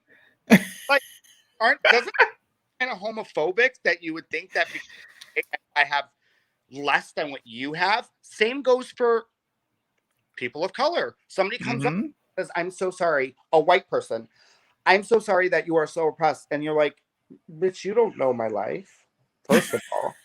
But the fact that they have to think that. Yeah. Like, that would never cross my mind. But yet we're the ones who are racist and homophobic and transphobic and all the phobics. And it's just like, if there's like no words for it, you get what I'm saying. Yeah. It's what it is it's insulting. It's insulting to our intelligence, because I remember Joe Biden said, Black folks are not diverse in thought. And I'm like, hi. Candace Owens, Brandon Tatum, Walter Williams, Thomas Sowell. Right. Or hello. They can't figure out how to use or get to the internet or use the internet. What? Like, the fact that it goes over there and the little emoji of the blind guy with the stick pops up in my head, because that's the liberals. It is. Like, Biden can say whatever he wants, and we're just gonna walk right past that, and like nothing happened. Well, he said sorry. Oh, sorry. Okay. Tell us what your platforms are, because people want to follow you. Where can we find you? Yeah, so I'm on Instagram as Conservative Ant, and I'm also on TikTok as Conservative Ant. So I had a conversation with a gentleman who's much older. He's in the boomer generation, one of the boomers. And we were talking about, TikTok is misunderstood by a lot of people, because they're like, I thought it was a kid app. But when you find the conservative side of TikTok, what I think everybody needs to remember, and what's important, is the generation that's going to be in the next voting cycle and the voting cycle after that. Those are the kids that the way they get their news is through Instagram, TikTok, Snapchat, Facebook, right? Like, they're not the magazine and newspaper. Right. They're the internet. So for the millennials to be able to hack into a little bit of this social media world, and look, I'm not looking to change a mind. I'm just looking for you guys to do your research. Yes. I'm not saying that you need to wear a MAGA hat, but I think you should probably look at the current administration and be like, well, maybe you're right. Yeah. You know what I'm saying? I mean, I like Trump for my own reasons, and I'm allowed to. I think that he was probably the best president that we've ever had in our lifetime. Yes. I want people to look at politics in the way that they see fit for them. I'm not asking them to go backwards. Here we are again, right? History. Yeah. Don't go backwards to Trump. He's already won us over. He's not trying to win you over after he's gone. Right. But just do your research on your current administration, what's going on right now, and you will be surprised, I promise. You will. And it doesn't take, it takes you looking at 3 to 4 articles, going to Conservative and on TikTok, watching Prime Time Patriots, watching SUNY, for you to even figure out where the truth lies. Yeah. And Joe Biden doesn't hide anything they got going on. They don't hide it anymore. No, they don't. And I think that everybody is so wrapped up in everything so everything is a smokescreen, everything's a distraction, everything's wrapped up in all this other stuff going on. It was just like a couple weeks ago or last week, we were talking about this Chinese rocket. I'm like, stop. You guys are downloading trackers to track this rocket, that the chances of it falling on your house is 1 in a billion. There's things going on right now that y'all need to pay attention to. Meanwhile, they're like, where's the rocket? Did we talk about the rocket? No, nobody cares about the rocket. We're trying to figure out where these children at in the middle of the night that are being dropped off in different parts of the country right now. Facts. From the border. And you're concerned about everybody getting the vaccine. Americans are losing their lives, lost their jobs, lost their businesses. But the people that are coming in illegally are being distributed throughout the whole country. I thought we were in a pandemic. You guys were so concerned. But the Chinese rockets, though.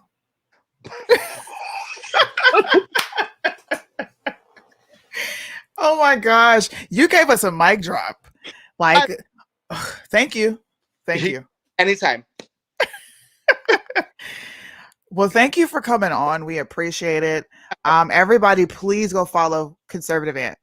Recommending to your nieces, your nephews. Like he said, the youth is where our attention needs to be really drawn into, because they are already indoctrinated from middle school on up to high school. It wasn't as bad when I was in school. I graduated 2009.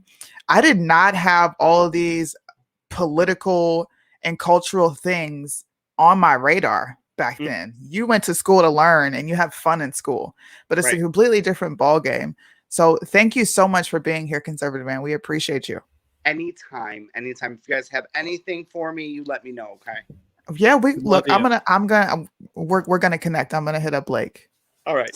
Hey, if you can you stick around for a second? I've got a couple more questions. I was watching in back, and I think one of the key things, because again, a lot of us conservatives, we also are guilty sometimes of following our media too much. So we're like, oh, Fox News says TikTok is going to hunt us down and know everything. It literally knows my blood type from my left toe. Like, at the same time, guess what? This is listening to everything we say. So who cares at this point, you know? So you said something important. TikTok is huge because we all talk about the fact that our audience is a little older than the national average or the to-be voting public. You're resonating with that younger group because TikTok is that way to do it. It's not just about creating videos of showing how you can like left cheek, right cheek, butt dance, do this, you know, whatever. So when you're speaking to a younger audience, how often or what have you had in terms of young gay men and women come up to you? Do you see hate? Do you see people go, how could you possibly be like, what's the reaction from the young gay public? So, you know, I get a lot more positivity than negativity. Of course, you're going to get those people that want you dead, or I hope you get COVID and die, whatever. But I kind of do it in a more comedic stance where you can kind of laugh, and liberals want to hate me, but they're unsure and can love me because it's fact and I make them laugh. Right. So they, you know, I have kids that reach out to me like, you know, thank you so much for making me understand why you voted the way you did. And now I'm going to do a better job of, and then they'll message me 2 months later and they're like, oh my God, everything you said was so true. I really have to rethink everything now. And I'm like, but that's okay. But I got you thinking at least. See, the beauty of being an American is other countries don't grant you the opportunity to like or vote how you want to vote. I'm not trying to make you vote for my party. I'm trying to make you understand the political system so that you can form your own decision.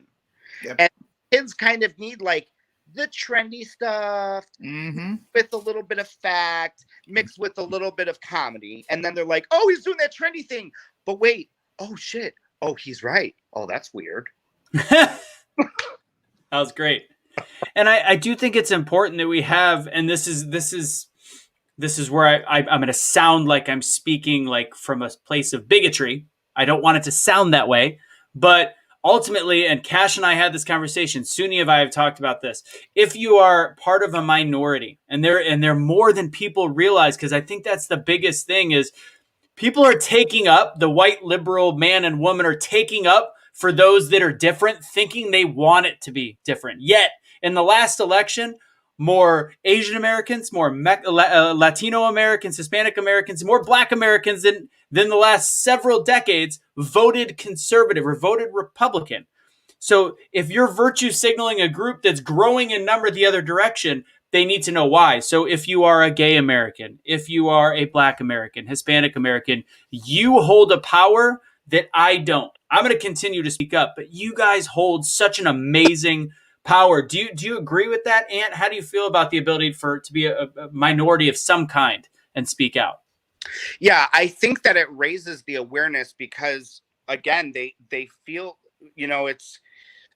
it's almost when your mom told you to not hang out with that kid because he was bad news, and then you did anyways because you were like, but there's something really intriguing about him, and they're like, she doesn't know that he's actually really smart. So that's like the Black community, a Latino community, gay. We're supposed to like, everyone's like, no, you can't go hang out with the conservatives. But then when we do, we're like, dude, they're fucking smart. They know what they're talking. So if we join the forces together, it's going to be such a powerful movement. And that's exactly what's going on with silencing right now. The reason why they're running around with chickens with no heads is because they're like, we can't have the world know that they've actually joined all these forces together and become conservatives. So I'm sorry for you, because you're a white dude. No one's going to listen. No, they're like, oh, he's just a white dude. But I guess, yeah. So cute. It's adorable. But when Suni or I start talking, they're like, okay, well, you're a sellout. That's what I get first. Yeah. Or, there was a new one for gay people. I can't remember what it is. I don't know, but your reaction's like, there's a new one, but I don't remember what it is. Right. Whatever. These people never say it to me in person because guess what? There's no community guideline violations. So please, I beg you to come at me. Pull up. Yeah, I think that's great. And I just want to get those couple questions to you because I do think it's so powerful. You are showing as a young man, gay, it doesn't matter. You're showing that using your voice can have an impact. You've got are you almost at 1 million on TikTok followers? 710. 710, Yeah. soon to be 1 million. I'm sure you've got 50,000 on Instagram. There is the term influencer used to be Kendall Jenner looking at like what kind of makeup she was wearing and what kind of eyelashes she had. And now an influencer can be people like you, can be people like Suni, can be people like Cash that are sharing their opinions. That's the world that COVID, the positivity in the COVID world that we have, that we now have the power to influence people above and beyond with the mainstream media that not just for the last 2 years has wanted us to believe, but taught us to believe something that has just been bullshit for 50 years. And we didn't realize it until it became so blatant. And we are waking up. And I thank you for being one of those key voices. Suni, do you got any last words for Ant? And then we'll let him go. Yes. For any young conservative, minority, white, whatever, influencers like us, we love you. Oh. I love you enough to fall on the knife 1,000 times in order for you to wake up. That's why I started MATA. That's why we have the t-shirt, Make America Think Again, and love is correction. If we didn't love you, we would let you go off into la la land and think that socialism is the way to go. It's unicorns and rainbows. But you know what? The harsh reality is life doesn't give a crap about your feelings. No. Well, thank you so much for filling that act. You moved up for us. You were flexible. Thank you. Any final words to the audience? I love you guys.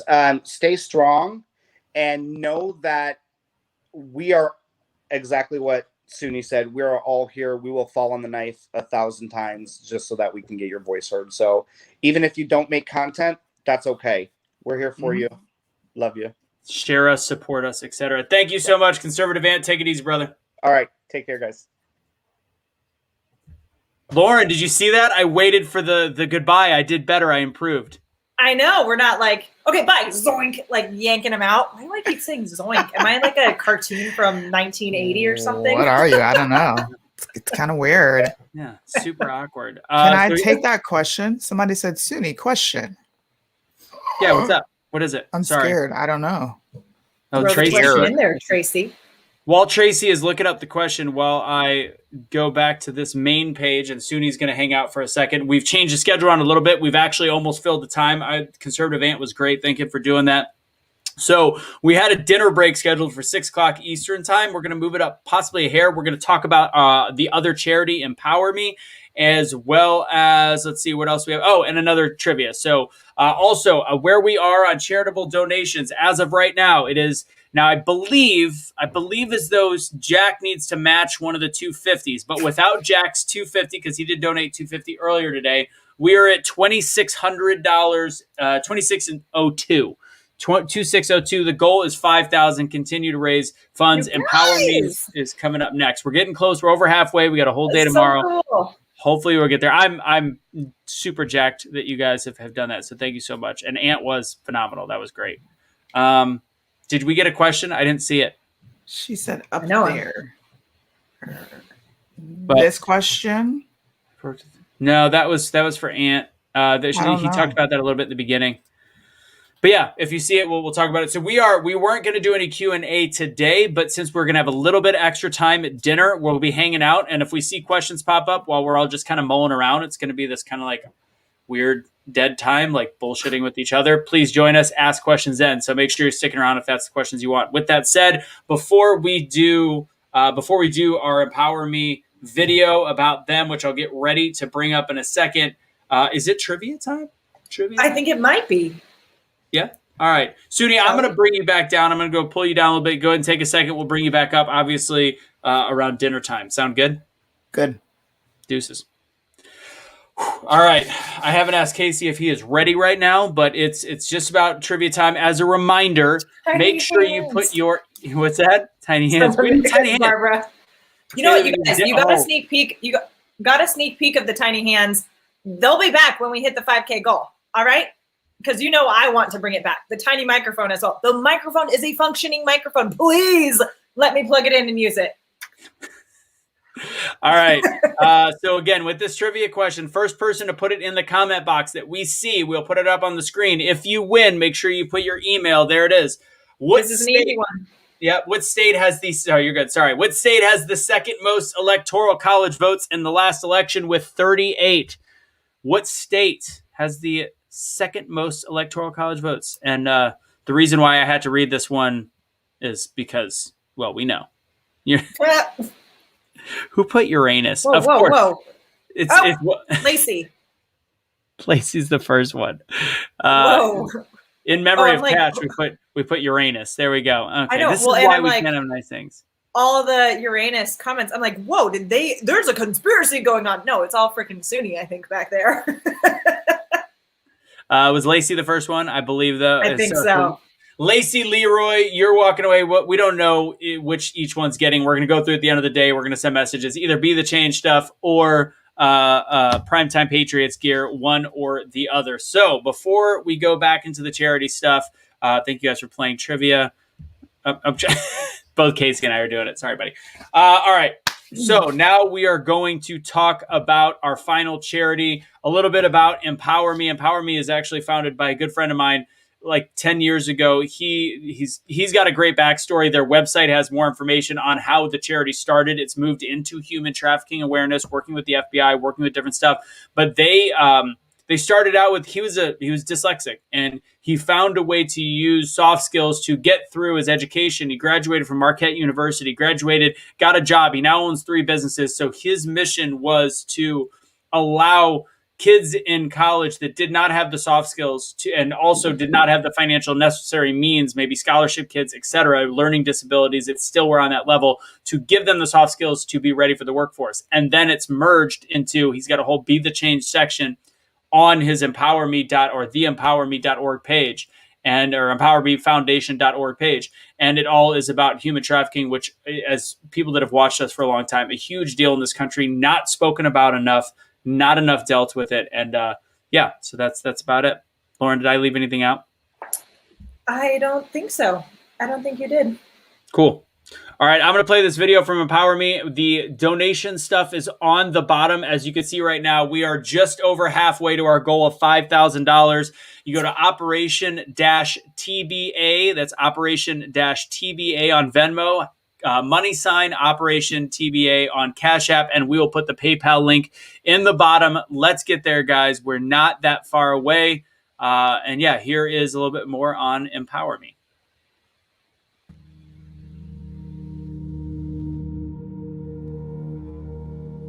%, hands down, this is it. This is a real deal. This is not a joke. This is a pimp, and I'm being trafficked.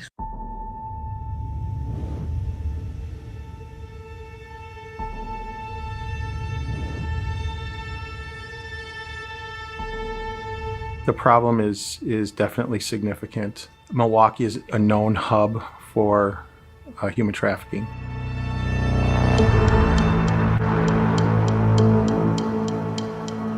I took the bus and I was walking down 14th and Lincoln, and the Jeep pulled up on me before I could get to my destination, and he just grabbed me and threw me in the car. And I tried to go out one door, and he grabbed my face, and next thing I know, I woke up in the hotel room.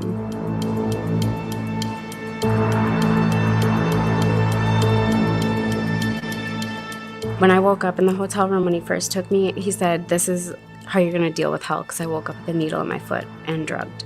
So really that next day, like transitioning from being sober back to him giving us drugs, is when I realized that this is literally a movie.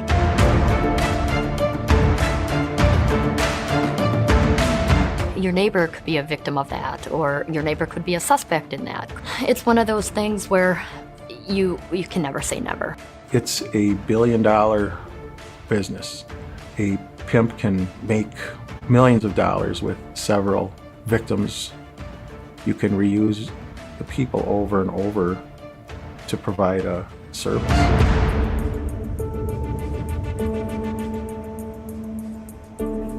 I felt like a bad dream, like a sick joke. And I just remember repeating to myself, like, it'll be over soon, it'll be done. You're okay, this isn't real, wake up. The more reality of it hit when he started taking pictures for Backpage.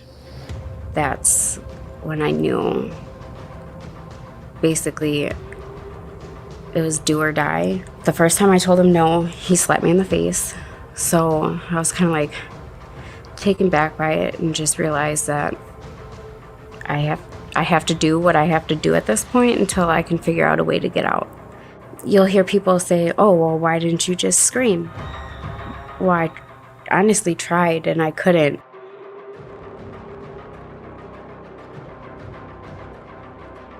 I think it's all over Milwaukee. So if you, in Milwaukee on the south side, there are two corridors, or two or three corridors that are significant, and as well as on the north side in the city.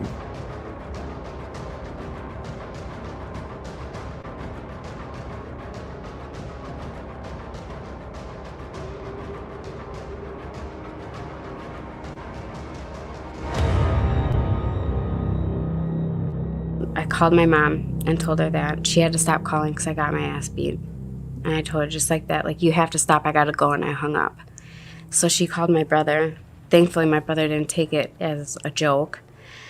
And he called his friend. We have a friend on Racine County Sheriff's Department, and he helped ping my phone and find me, and then I met up with Milwaukee Police Department.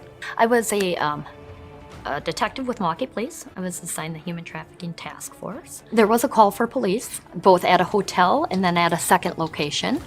I replied to the second location where Nicole actually was, and then I interviewed her at length. I was hiding at the federal building on the floor underneath the desk because I was terrified. I didn't know where the guy was. I had just ran. My brother was yelling at me, telling me to get down on the floor behind the desk, like whatever I have to do to feel safe. And as soon as I heard MPD run in and yell, "Milwaukee Police Department, where is she?" I jumped up and I threw my purse because I knew I had drugs in my purse. And I was just like, "You can have it, I just want to go home. Just take me home, just take me home." And I had never been so happy in my life to see somebody that I didn't know, ever. She was very forthcoming, and I was able to corroborate with physical evidence different things that she had told me during that investigation. The suspect was at large, and there was a warrant put out for him, and he was later arrested. I'm relieved he's off the street. Definitely relieved that he's off the street. Her resilience is phenomenal. And most victims are. I mean, they have survived things that most of society doesn't want to even acknowledge exist. Now I am engaged, and I have 2 awesome children that keep me going every day. I mean, still have my mental struggles. So now it's just keeping the mentality of, I got this, and I want to help other people. She has had struggles, and but she is dealing with them, working through them, and she's doing a great job. There's younger girls going missing every day, and even boys are starting to go missing. And being a mom now, I couldn't imagine finding out this happened to my kids. Be aware of your surroundings. It happens in suburban areas, it happens in the inner city, it happens in the country.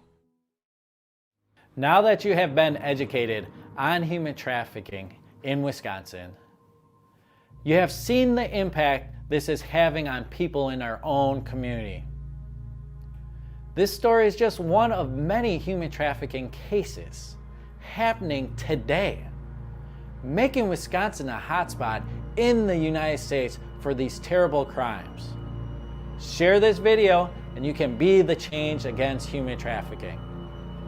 The good news is, we are fighting hard to end this. And there are 2 very easy ways you can help. 1, get involved. We are always in need of volunteers and donors for events. We need to support the victims as they recover from the terrible injustice they have lived through. 2, it starts with educating yourself and your loved ones. Listen closely as his father talks with his daughter on how to spot the signs of human trafficking so she can stay safe in today's world.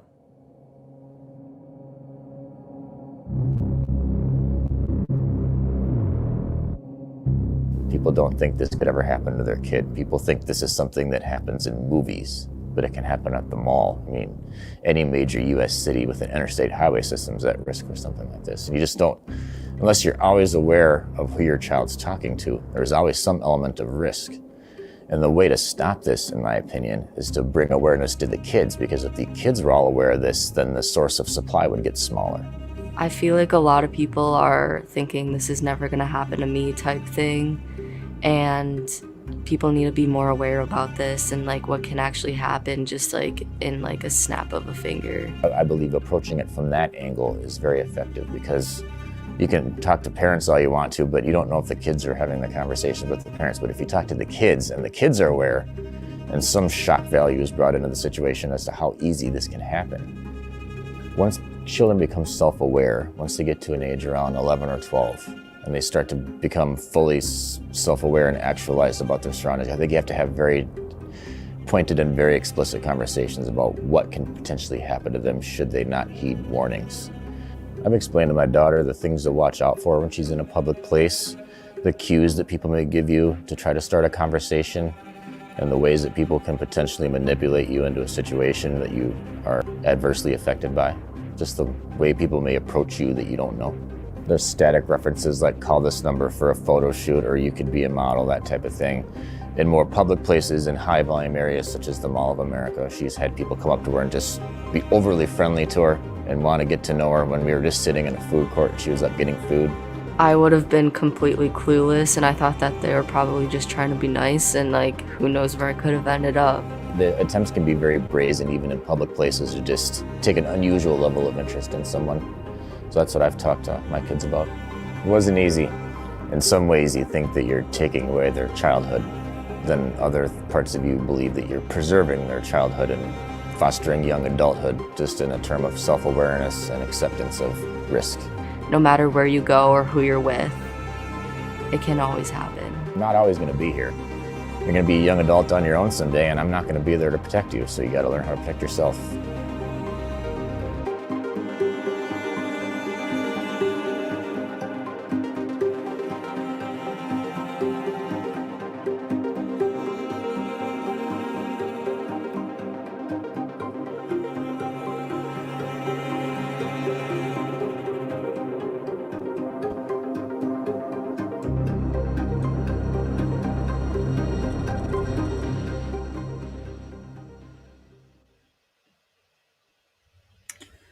Well, that's fun to know that that's going on.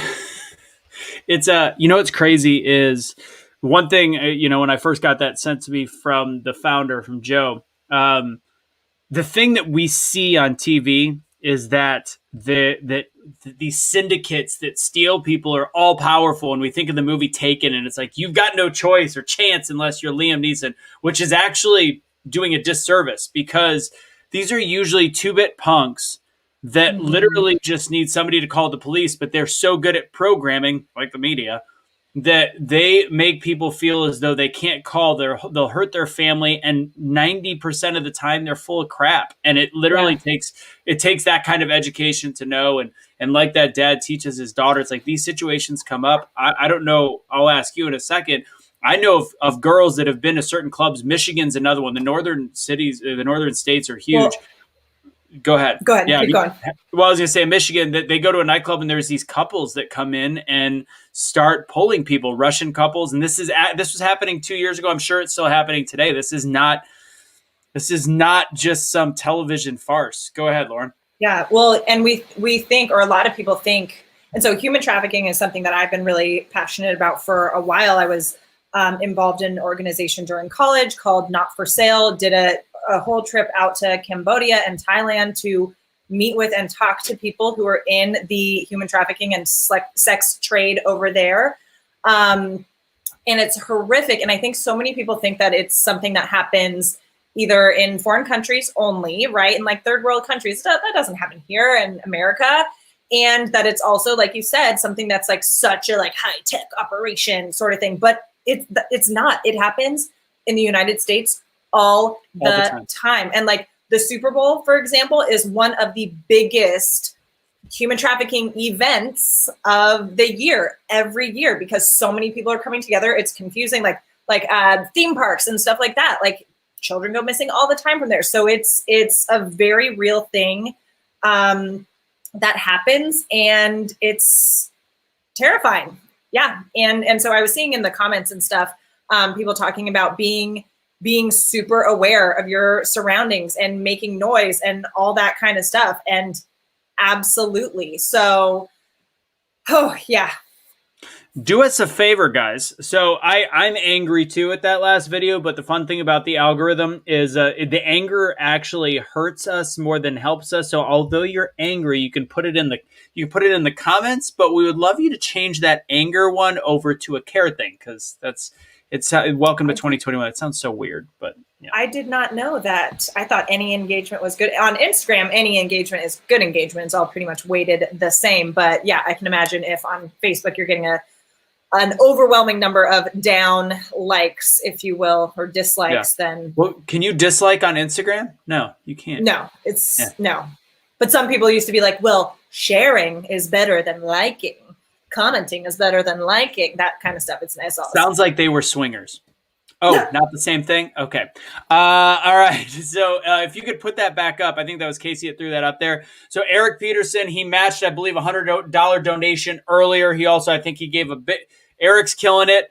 Jack Shank is killing it. Jack, I think, still owes us $250. I'm not gonna, I don't know, because I know you already gave $250, so I don't know if that's what you meant. Just if you want to, we did get another $250 donation. Eric, next 4 $25 donations, Erica's gonna match. So we're looking for more. We have been, let's see what we got. We had something just come in. I got a 25, so we got at least 125 coming in, and we were at 2,600 last time I checked. So now we're at 2,650. If we can get up to 3,000 soon, that'd be great. Go ahead. Yeah, and those $25 donations, you throw in a 25 or more, you get to join for tomorrow's exclusive Q&A session. So get it in there. And guys, if we get it to 5,000, I'm gonna bring out the tiny hands and use the tiny microphone.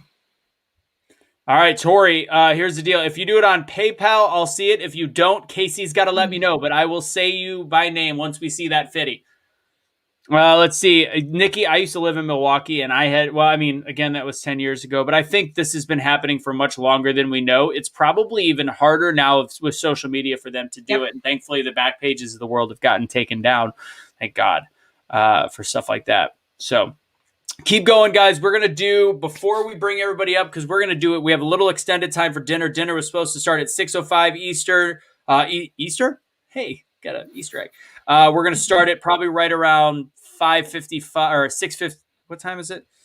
Where are we at right now? It's 2:45 over here. So I don't know. Yeah, so we're going to start at like 5:55. We're going to start a little early. We're going to hang out. We're going to do some Q&A. We're going to go grab some food. It's going to be a little bit of a lull, but until then, we're still going to have one more trivia question after dinner. We've got Madison Downs, David Winkler, and Billy Prempeh. to wrap us up, as long as Billy's dog is okay.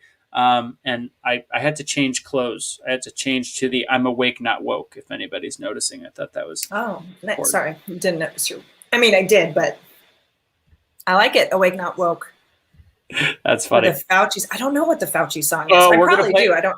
We're going to play it during dinner. And I think, you know what? We might do something where until we get a certain amount of money, I will play that son of a bitch on repeat. Suni, what do you think? Should I play that on repeat till we reach a certain amount? I will be exiting stage left when you put that on.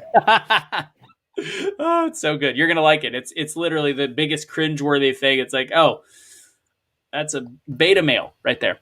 Okay, so what do we got on timing? I should have heard back from Billy. He can't make close. Okay, so Billy's not going to be able to close, which means we'll be just wrapping a half hour early today, which is fine. We're gonna have a long day, but we still got Madison Downs, David Winkler. We're gonna send prayers for Billy's dog because that escalated quickly. That sucks. Hopefully we'll get an update for everybody later tonight. All right, so we ready for another trivia question? Is it trivia 30 if you check your watch? Is it question number 8? Question number 8. Let's see once it pops up on the screen. First person. All right, first answer. First the longer answer. one. And then make sure you leave your email if you win. And if you're doing Cash App, make sure you put your email so we can give you instructions on how to get there tomorrow. Okay, go ahead. Right. That's fine. What is the 6th Amendment? What is the 6th Amendment? What is? And we're gonna have to make sure it's somewhat correct. It doesn't have to be perfect because this is obviously a slightly longer answer. This is making you type a bunch of words, so we're gonna have to give you a little bit of time. What is the 6th Amendment?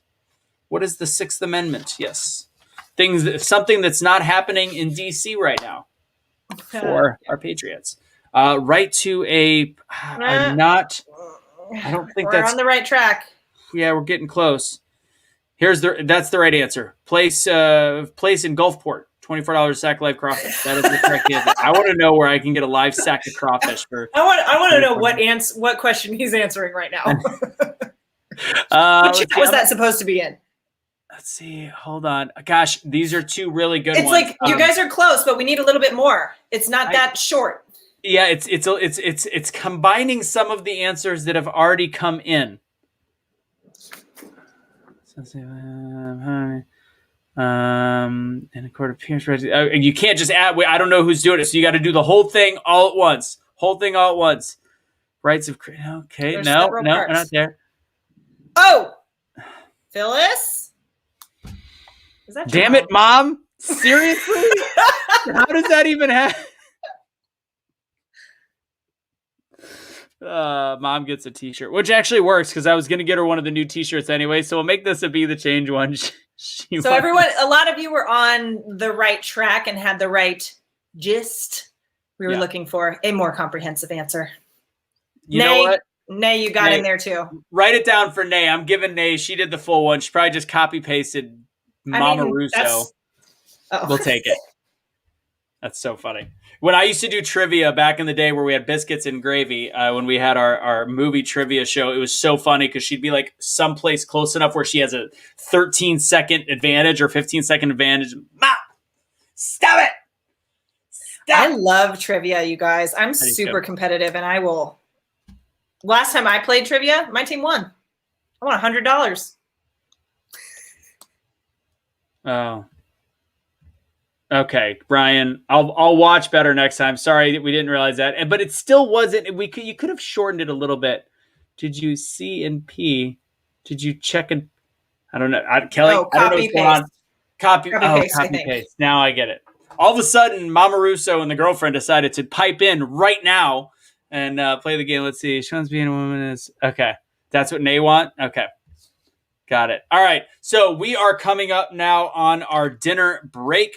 Please hang out. This is where we are going to have the closest thing to a Q&A that we have on the day. After that, we're going to have Madison Downs.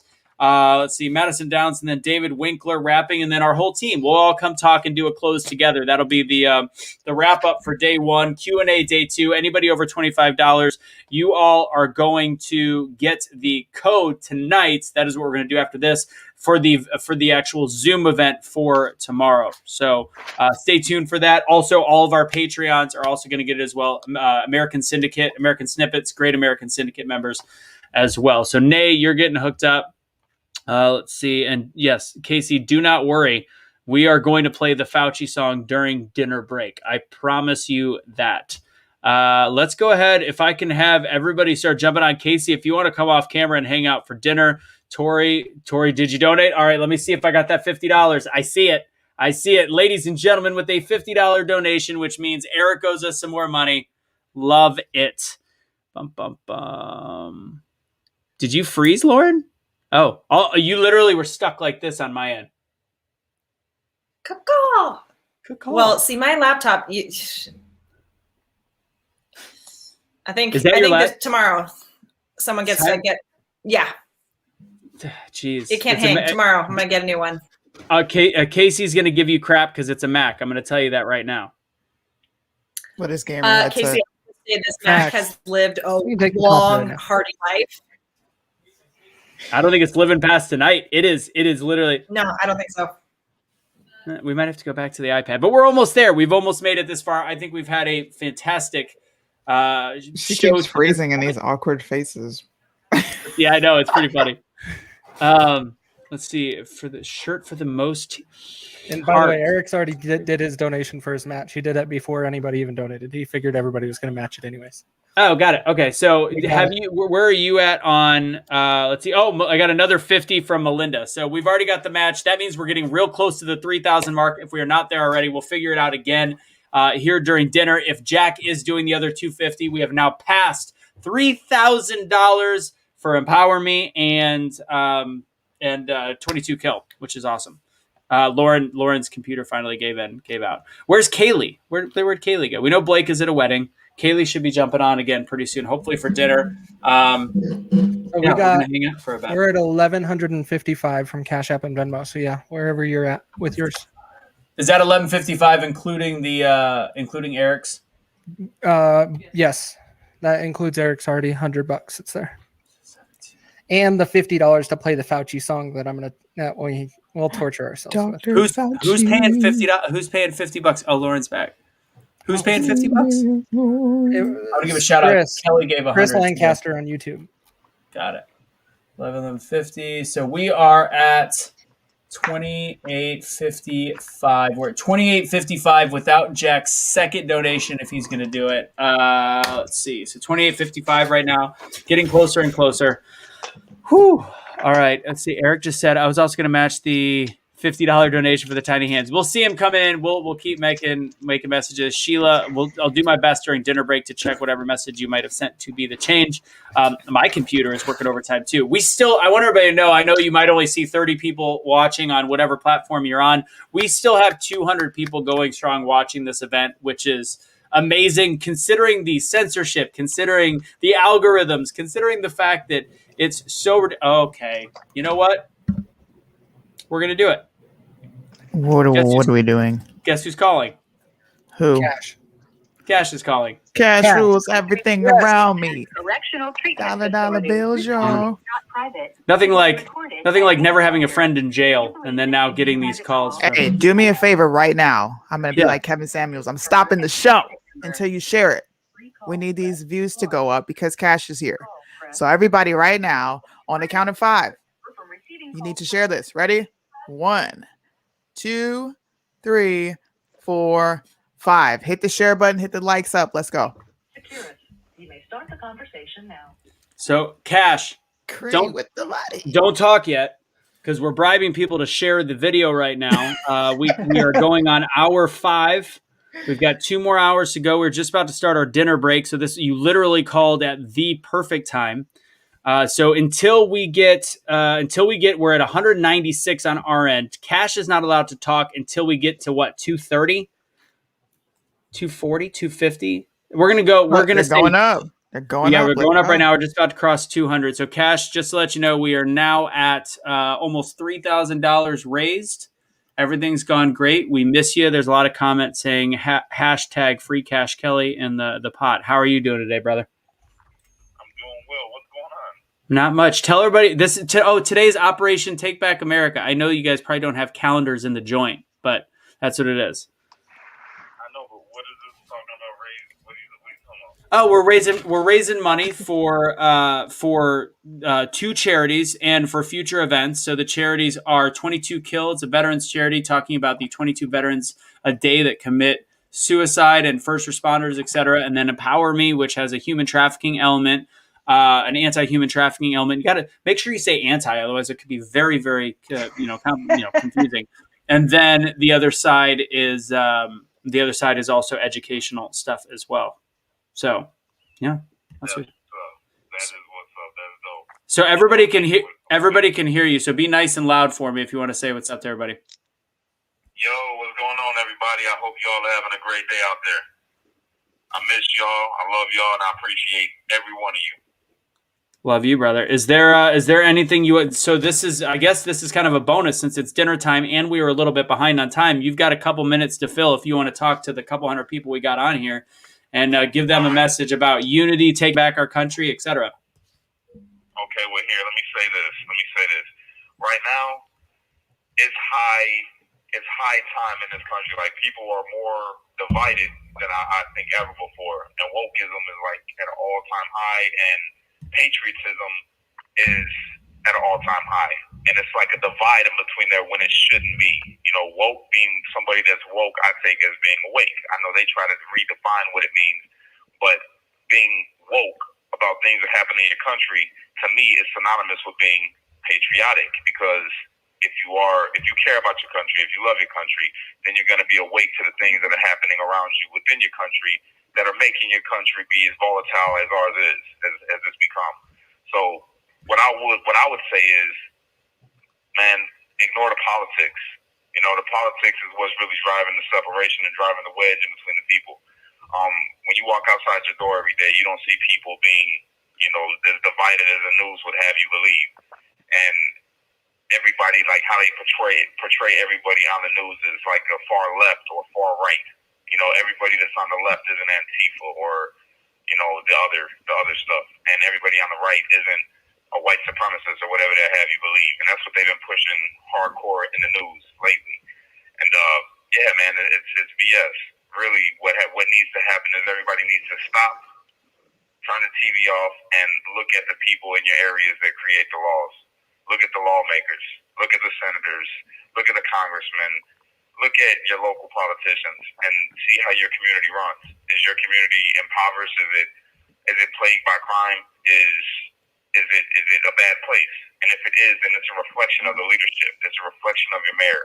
It's a reflection of your alderman. It's a reflection of all the people that sit in your communities that have the power to change things, that to push policy, And yeah, man, I mean, we got to stop pointing the finger at each other and really look at the people that's causing the issues and causing the divide. They're calling for defunding of police across our country.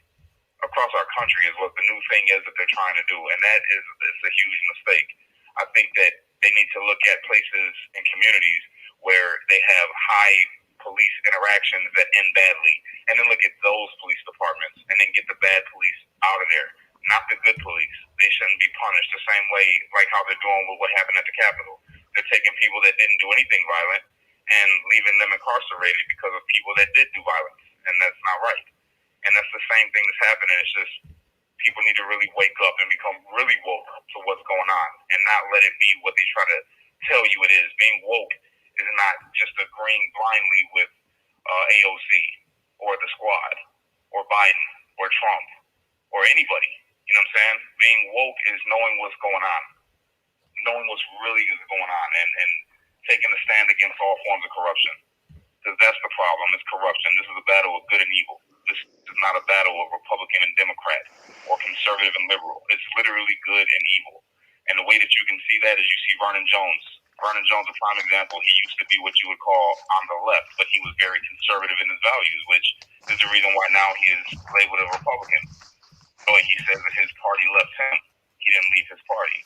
And on the same end of that, people on the right that are what we call rhinos, Republican in name only, and are doing exactly what they shouldn't be doing compared to what the party wants. You know, so I mean, really take a look at it. Take a look at it. Democrat, Republican is still a quarter, heads and tails. It's the same thing, the same government. So look at the people that are bad, that are doing wrong, and don't just label people based off what you believe them to be because of what title they put on themselves. Judge people by their actions, not by their party, not by their affiliation. Go by their actions.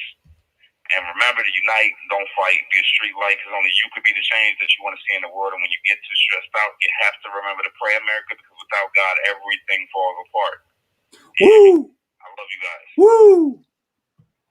Yeah, brother. That's what I'm talking about. Cash, give me a call later, brother. I will talk to you. Thank you very much. And I want you to know the comment box blew up. The audience went up by about 20 people, and everybody is missing you. You literally had no idea what you're being thrown into, and you just killed it for almost 10 minutes and gave such a great message for this event. And I'll let you know how the donations for all the charities go. And somebody actually just said hashtag cash me outside. That might be one of my favorite comments. That's hilarious. And we love you. And take it easy, buddy. I love you guys too, and I need to talk to you as soon as you possibly can, Russo. It is dope. I won my first victory in here against corruption. It's dope. I have to tell you about it. Love it. All right, I'll give you a message later when we're good to go. All right. I'm gonna tell first. So let me stop because he just messaged me, so I know exactly what he's talking about. Whatever. I had to get a new phone yesterday, so I have to reload the app too. So that was great. Couldn't have better timing for Cash to call than during our dinner break. Facts. Hashtag free Cash Kelly right now. Blow the comment section up. Hashtag free Cash Kelly and hashtag Operation TBA on the same line. Get it all in there. Do it. What happened in the Capitol was Americans peacefully assembling and Capitol Police inviting them in there.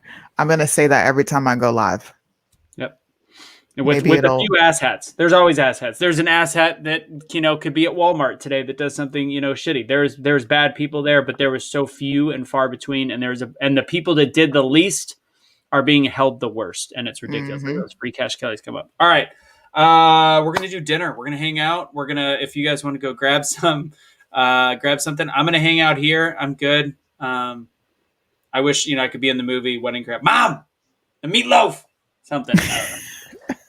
Anyways, so yeah, that's what we got. We're just gonna hang out for a bit. If you guys have questions, we'll kind of keep an eye on the box. Where are you, Stevie? You stepped away, Jack. We had 2 people do the 250, so you owe another 250. Just so you know. And I think you're 1-0 short. So Yeah. give you crap. I will say, if we he's get matching real close, all the 250s. I don't know. He's just matching one. No. He gave 250 in the beginning. I don't know. That might have been the match. I'm not going to force anybody. Done. To give that much. Hey, Dr. Fauci. Oh, that's what we're doing. That's what we're doing right now. All right, hold on. I'm gonna close my ears. That's how we're starting. We're starting the dinner break with the Dr. Fauci song. I almost forgot. What was the C? He doesn't know where it is. Let me help you out, buddy. No. What? I have it. Are you sure? Yeah, I got it right here. Okay.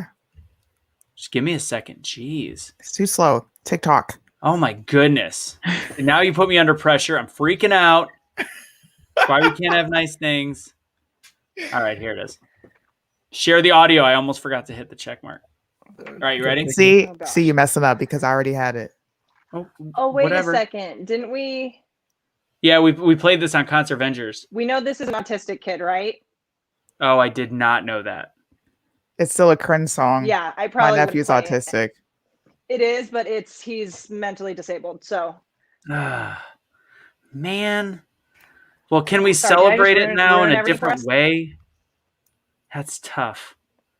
What's the call on this one, guys? Do we play it and not? We obviously don't make there is no making fun of the child. That's completely wrong. Let's talk about the issues with brainwashing people. Actually, a lot of people who shared this ended up. Judgment call. We're in Gotta this do weird it. predicament. Hey, you already know my Sorry, did I mentality. just shit on the party? Did I I just shit go on the party? against I the just know so grain. many people who shared it, pulled it afterwards because that came out and it was, you know, it's a little. I have another idea. So we're not going to look at the kid. We're just going to hear the song. How about we do that? Can we just do that? Okay, We'll just. there we go. Sorry, did I just?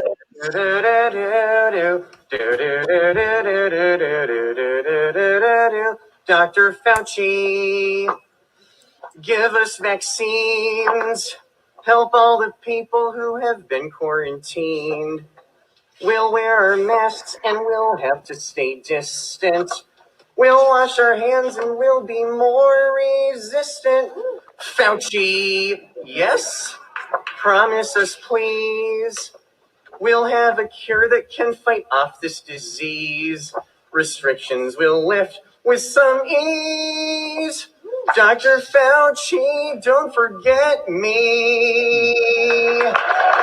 All right, so we're going to change the dynamic on this one because I think that's important. The issue is, again, this is Operation Take Back America. We have to see what they're doing. They've been using children for a while, and now to even learn it's even worse that they are taking a child with disability and having him propped up as a media stunt, and that is unfair to do to the American public.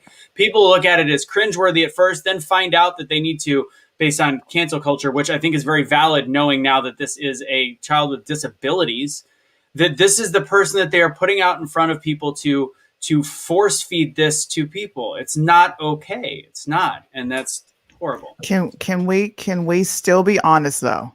You know, my nephew's autistic. All right, I understand how this works, full blown. It's still a cringe.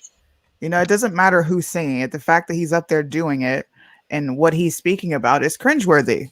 I'm not making fun of the kid. But what they had him do is cringeworthy, period, point blank. Like, it's the truth.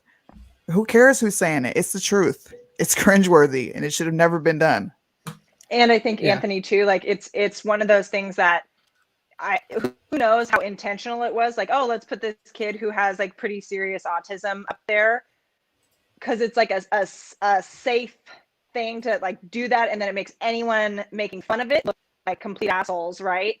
And so it's like so whether that was an intentional move or not, like it's still like using a kid as a prop, which is pretty fucked up.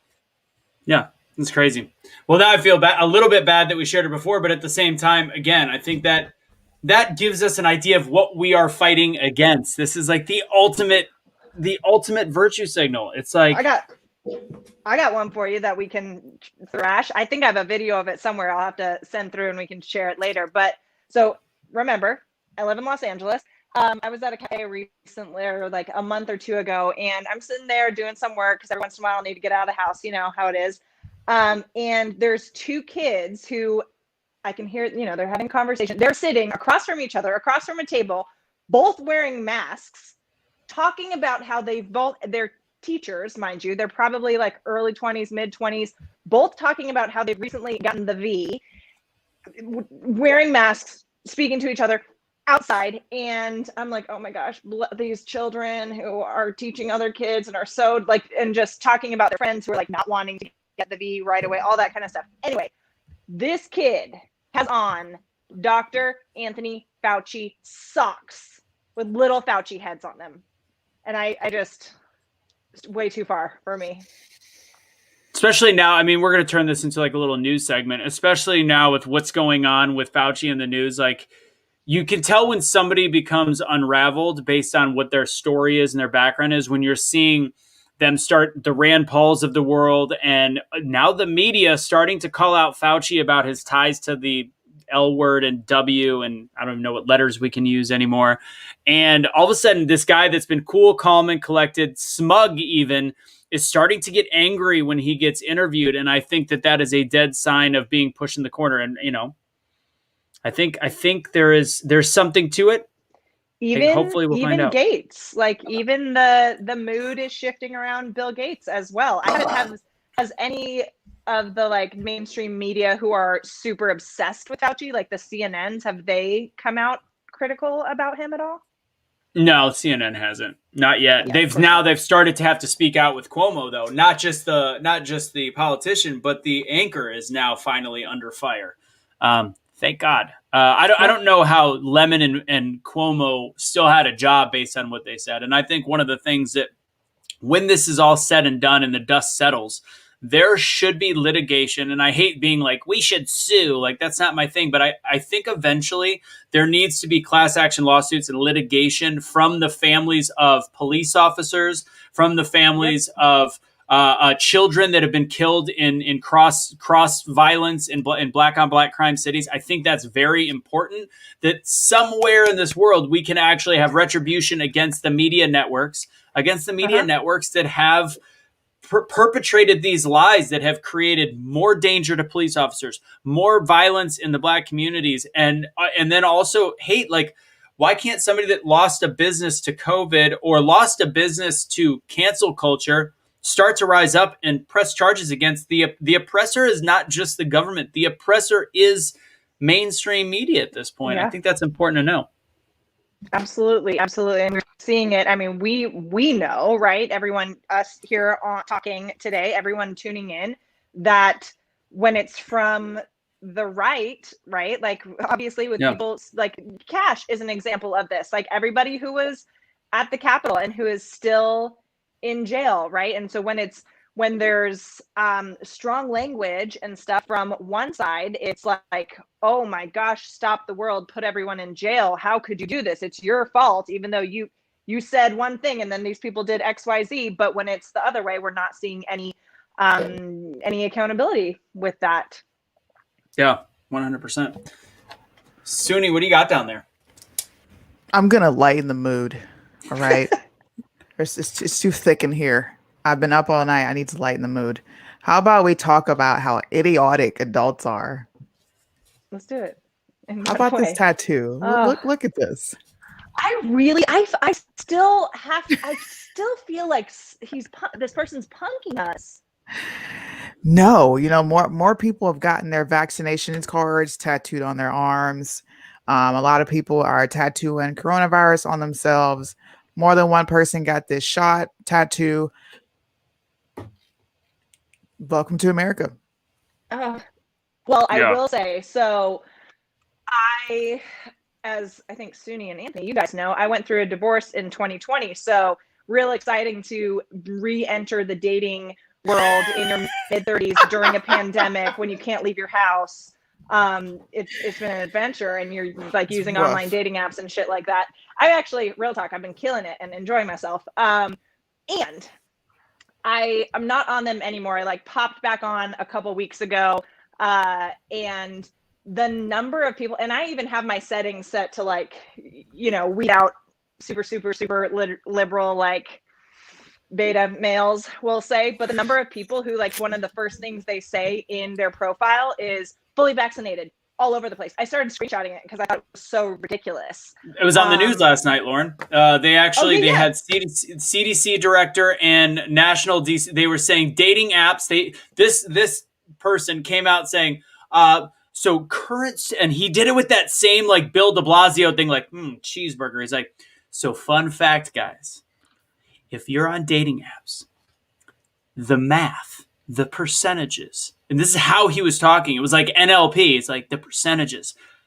18% greater chance that you get swiped or you get reached out to if you put vaccinated in your profile. I literally, when I jump back in, like I've only like a little bit here and there. I think they're kind of a waste of time. But I was on for like 10 days a couple of weeks ago, like just like pop back in there.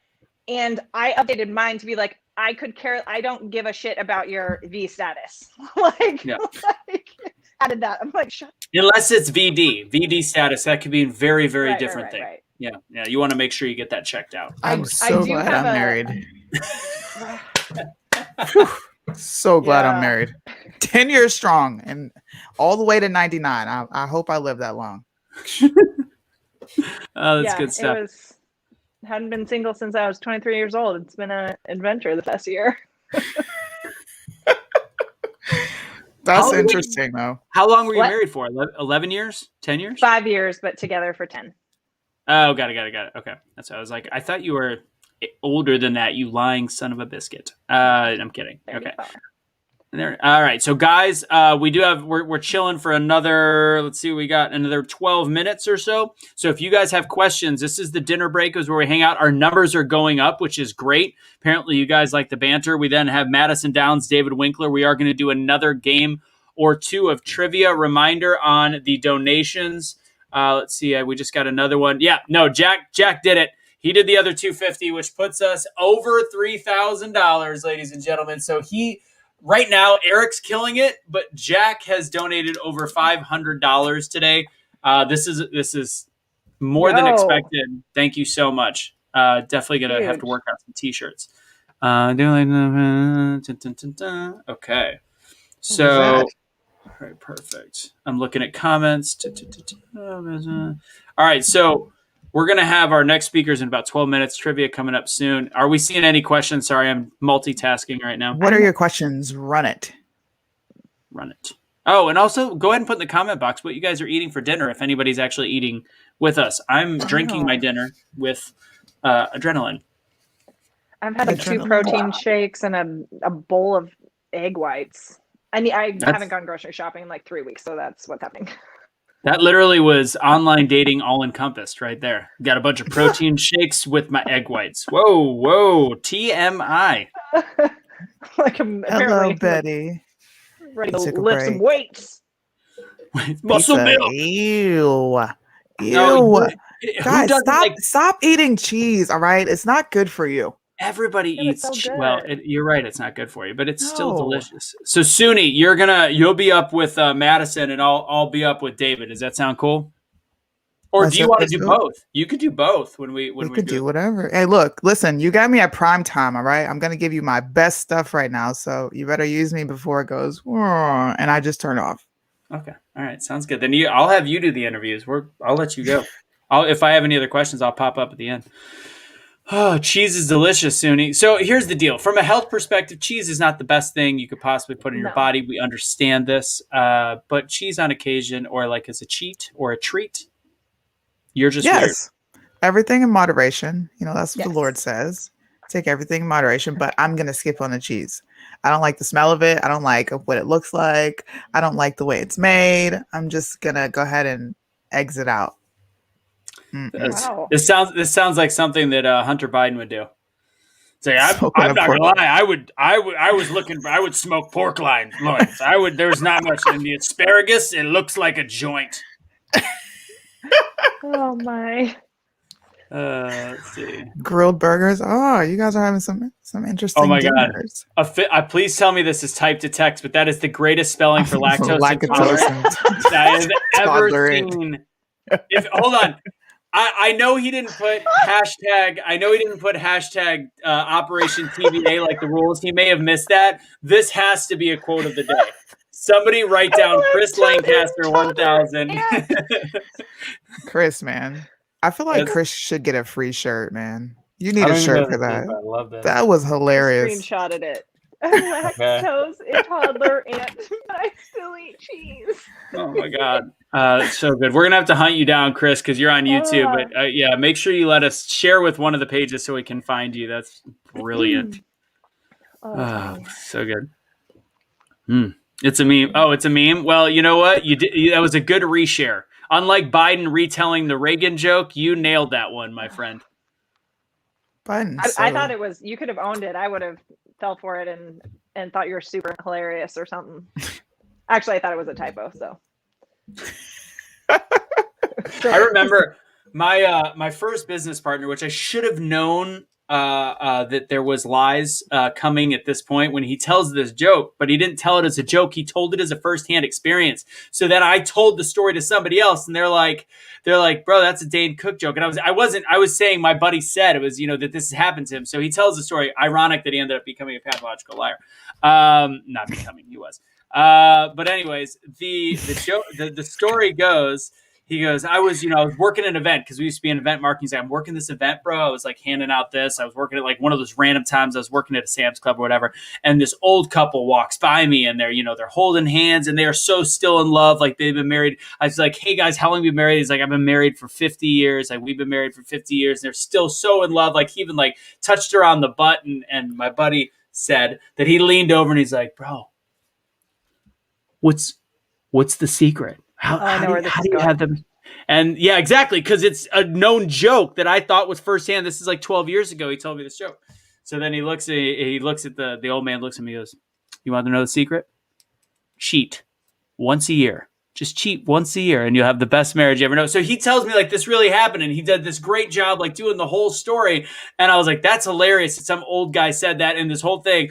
I retell that my friend heard this, yada, yada, yada. And somebody goes, that was on the newest Dane Cook. That was like 11, 12 years ago. And I was like, you son of a biscuit. So that is when you don't retell a joke. You don't take ownership. I don't even know where I was going with that. Biden. What is up with your like weird son of a biscuit? What was the other one you said? Somebody posted it in the comments earlier. What was the other thing I said? So remember, I have a potty mouth and I have a daughter. So like I used to do a lot of work like where like I'd be emceeing for kids. So I would find a way. So it's like either really inappropriate or like snuffleupagus. Yeah. Yep. Shoot, what was it the other day? If anybody can remember, put it in the comments. Somebody posted it earlier too. Maybe this picture will make you say it. Maybe it'll make you say it. Are you ready? Yeah. Okay. Oh god. Holy cheese. Oh, there it is. See, that's not family friendly, but that's what I said the other day. What in the baker's F? And actually that fits perfectly. What in the baker's F is she doing in public? Hey, you know what? Got a little wedge. Oh my gosh, man. She's digging for brown gold, man. Oh, something. Man. Yeah. Brown Holy gold. And then she probably touched the gas pump after that. Or before. And then we touched the gas pump after. Oh man. That sounds like that TikTok Lauren knows about the reels or the TikTok. Oh no. Yeah. Oh gosh. Oh man. All right, so we are about 5 minutes off. This is ridiculous. Has anybody seen Kaylee? Do we need to send out the search dogs? Is she alive? Is she okay? It's her stepson's birthday, and she said she would be back, but they were doing something. That's all good. I didn't know. I'm not checking. What? A snack? Who's getting me a snack? Yeah, where's my snack? Nobody. You don't have your next online date until tomorrow. Remember, a girl's got to eat. I have a date tonight. Tonight. What time does that start? You'll get fed soon enough. I know. Like 6. 6. I'm in California. Yeah. So 6 Pacific. All right. You're like, you're late. I think my mom is texting me that I think she sent no, meaning we should not have played the Fauci song. But again, we explained why it was important. So we've got Madison backstage, and we are pretty close. We're less than 10 minutes away from that, which means it's time for trivia, and then we'll do introductions. All right. So I haven't seen many questions. We're just having a good time. This is what dinner's all about. What do you guys want to know? What are your questions? What's going on? Gosh, I feel like such a bum right now. I'm like, the laptop died, the iPad was dying, so I'm on the phone.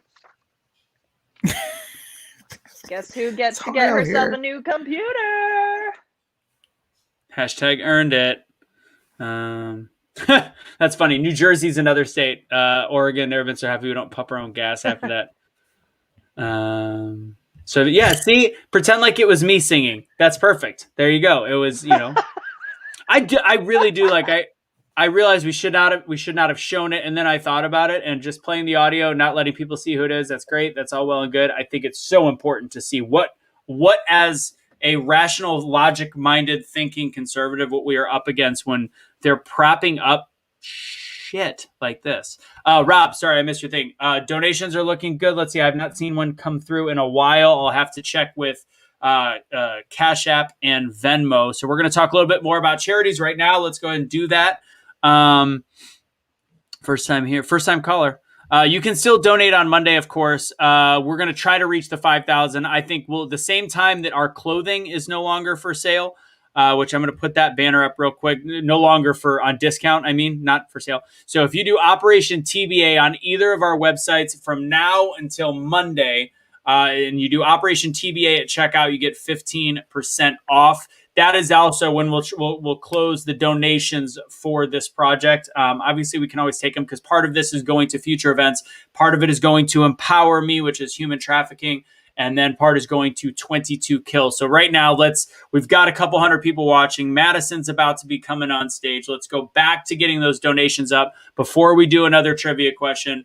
I think we've got some matching. We did hit that $100 match. And then Jack did the 250 plus his 250 earlier. So we're over 3,000. Our goal was 5. We're probably about 1,800 short right now. So let's keep kicking the tires, lighting the fires.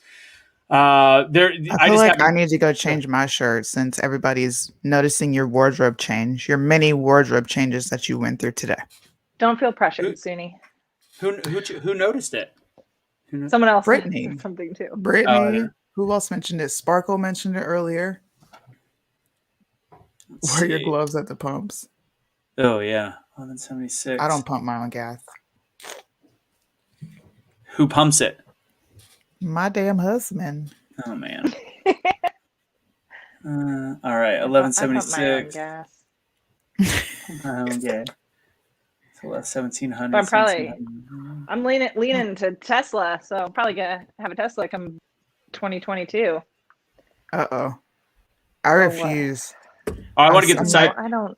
It's still technology, and I'm like, I'm not comfortable with you. Yeah, you're still like driving a microwave. Yeah. Driving a microwave / smartphone. Cool. Sounds good for me. Okay, I'm gonna do it. Whatever. I want my car to drive me across the country. It's fine. So we're at altogether, we're right around approximate $3,176 is where we are right now, is what it looks like. So, all right, we're gonna switch this back over, and then okay, almost at 32. So we're getting there, and we got a long day tomorrow. Anybody that donates over $25 is going to get a link tonight to the Q&A Zoom that we have. People will be able to watch, but we're going to be broadcasting it. Will be delayed, and there will be more prizes to win tomorrow. Speaking of prizes, we're going to be doing our next trivia in just a second. I want to switch some stuff over. Where are we here? There we go. Switching back over to this stage. What was I going to remind you guys of? Oh, if you guys want to, I know you guys have been in and out throughout the day, which is fantastic. If you guys want to hear the full version of this, I'm going to put this up on the BeTheChange, hashtag BeTheChange.com / what is that? /podcast. So we'll put this on the Truth Will Set You Free podcast. If you follow that, all 7 hours of today will be on there probably by the beginning of next week. I will, of course, send that in the emails to all of our subscribers on hashtag BeTheChange.com. So Tony asked if you're wearing pants. Where's Tony? Tony says, do I have pants on? I do. I've got, if Kelly is watching right now, she would know what I'm wearing. I'm wearing what she likes to call pawpaw pants, which are super comfortable sweat shorts. Pawpaw pants. Pawpaw pants. Pawpaw pants. I was actually like, what pants am I going to wear today? And then I'm like, actually, it doesn't matter at all. No, it doesn't. No, holy shirts and pants.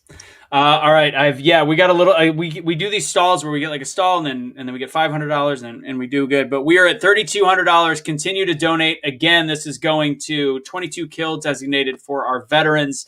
It's a veterans charity, and then Empower Me about human trafficking, etc. We've done great so far. I'm sure they're going to be happy to get what they have, but we could give more. That would be great. And now it's the time. Oh, Kelly is watching. They're not terrible. They're really effing comfortable. They are terrible. Well, pop up. I feel like she's calling you, saying that you look like a grandpa is what that means. That's what she means. Somebody asked what time is tomorrow. So tomorrow we have the pre-private show live at 1 p.m. to 2 p.m. Eastern, and then at 2:30 Eastern is the exclusive Q&A sesh. True story. And we've got a lawyer coming to that. We've got some politicians. Any of our speakers today will be getting the link for that as well. That'll be their option if they would like to come. So that's what we got. So that means, ladies and gentlemen, before we go into Madison Downs, it is time for a trivia question. Suni, I'm going to have you and Madison chop it up a little bit. So I'm going to pull you in back, and then when Madison is done, we'll see and we'll bring you up. Cool. All right, Lauren. All right. It's trivia time. Question Go for it. number 9. You guys know whoever the first one is. Who wrote the preamble to the Constitution and is mostly responsible for much of the Constitution's wording? This is a hard one. Start Googling, ladies and gentlemen. Yeah, look this shit up. Yep, and the spelling doesn't have to be perfect because I didn't know that's how they spelled it back then. So it's just got to be close. Where are you, British? Yeah. I mean, I guess back then a little bit. Yeah, exactly. First person to put this in the comment box. Suni, you're not allowed to answer questions. And no, it is not James Madison. It is not John Adams either. Wait, so I have a slightly dumb question then. Does this mean the founding fathers had British accents? Yeah. Is this a stupid question? Obviously, yeah. I got to apologize for Lauren asking that question. Yes, of course, they are going to have British accents because they were still... Sorry, that was a stupid question. And in my head, when I think of them speaking, which isn't that often, but I think they sound American. Sorry, leave me alone. Bye. Oh, that's great. Eric, you barely sniped out Ryan. Ryan was close behind. It's not Eric. It's Mike Wilson. It's either Mike Wilson or Eric. I don't know I always forget what the real name is, but either way, make sure that our PTP crew get your name, contact information, whatever the right name is. And we will make sure that you are getting one of the PTP or Be the Change gear stuff. Congratulations. That's going to be the hardest thing about this afterwards is figuring out exactly how we organize this. So thank you for whoever said there are no stupid questions. Once it came out, I was like, oh, no. God, did I say that? Did that happen? I just realized that I'm like, why do we see our names twice? I got to turn this off because Suni decided to change things up so she could play the video. Where is... I'll fix it in a second. All right. We are going to go ahead and there we go. All right. Perfect. We're going to go ahead and introduce our next speaker. It is that time. Lauren, do you want me to take it or do you want to take the next speaker? Madison Downs. You got it. I am happy to. So Madison Downs. Madison is a husband, father, Marine, teacher, and lover of the Constitution. Woo! He has been an advocate over the last several years for military families and children with special needs and other disabilities. Currently, Madison is employed as a proven special education teacher in an urban school district with a track record of success inside the classroom. He ran for the 3rd Congressional District of Virginia, and he is truly an inspirational man and speaker. So, Madison, thank you so much for joining us today. Ladies and gentlemen, Madison Downs. What's going on, Madison? How's everybody doing today? Thank you so much for having me on, guys. You know, it's a pleasure to have you. Thank you for being here. And yes, you got the answer correct. I just saw that in the private chat. You put Governor Morris. Well done. But you avoided the spelling, which I would have done too, because I had no idea that it was spelled that way. Right. So do you want to speak first and have Suni talk to you after, or do you want to have Suni talk first and then you speak after? Totally your call. It's completely up to you guys. You know, one of the things I detest is monologuing. So well, why don't we just we'll bring Suni up for the whole thing? How about we do that? Sure, that's fine. Whatever's right. whatever's good. What's up, Suni? Thank you, Lauren. I can't hear you. Suni, Can you hear me now? There you go, Suni. It's like pretend like it's not your first rodeo. It's not my fault, all right? I'm running off of fume. I'm running on 2 hours of sleep, all right? This is dedication. But I said Semper Fi because it's Military Appreciation Month. Hoorah. Thank you. Mm-hmm. How you doing, man? How's it going? I'm hanging in there, Suni. How about yourself? I'm good. We put together this event because we needed to stress the importance of the vote. And I remember talking to you and Jerome. The vote, the importance of what conservatism really is. And I just want you to comment on those things. How significant and important is our vote? Because I don't think Americans understand the power we wield. Oh, yeah. You know, one of the sad things about what's going on today is a lot of people feel like their vote just doesn't matter. And so they just kind of stay back in the wings. You know, they stay at home. They don't feel as though they have a voice.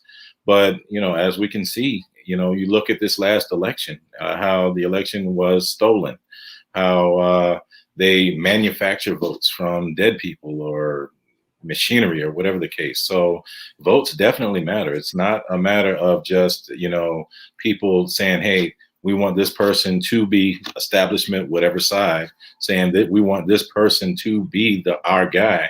It is a matter of finagling, what we've seen. Court, I mean, your vote definitely matters. So we want everybody to take that very, very serious. It is a duty to get out and let your voice be heard. No matter who you are, if you're a citizen, take pride in the fact that we have this opportunity to offer our opinion on who we think should lead our country. Facts. And disclaimer, because we are on YouTube and YouTube will take us down for any and everything. We're just going to label the election fishy. Okay. Just for the video stand up and everybody being able to see this. But you're absolutely right. There was some fishiness in this election. No doubts about it. It was smelly. It smelled like definitely. Okay. Yes. So what would be your advice to the American people? How do they get involved in local government? What can we do? I think at the lowest level, or the first step, get involved with school boards. Take a look at what's going on around the country. We have the left, ultra leftists and Marxists that have really been attacking. We have been under attack, I want to say, since the 40s and 50s. People just don't realize that, by Marxism. And it takes Marxism a couple of decades before it can actually take root. One of the ways that they have done so is they have attacked our little ones, our children, within the public school system. You notice that back in the day, we had stronger academics. We had people who would learn law. We had people who would learn real estate law. That's no longer happening. Nowadays, you're hard pressed to find anyone who can recite anything out of the Constitution. So anything having to do with protecting your rights, people don't know how to balance a checkbook anymore. People are struggling to get through mathematics class without calculators.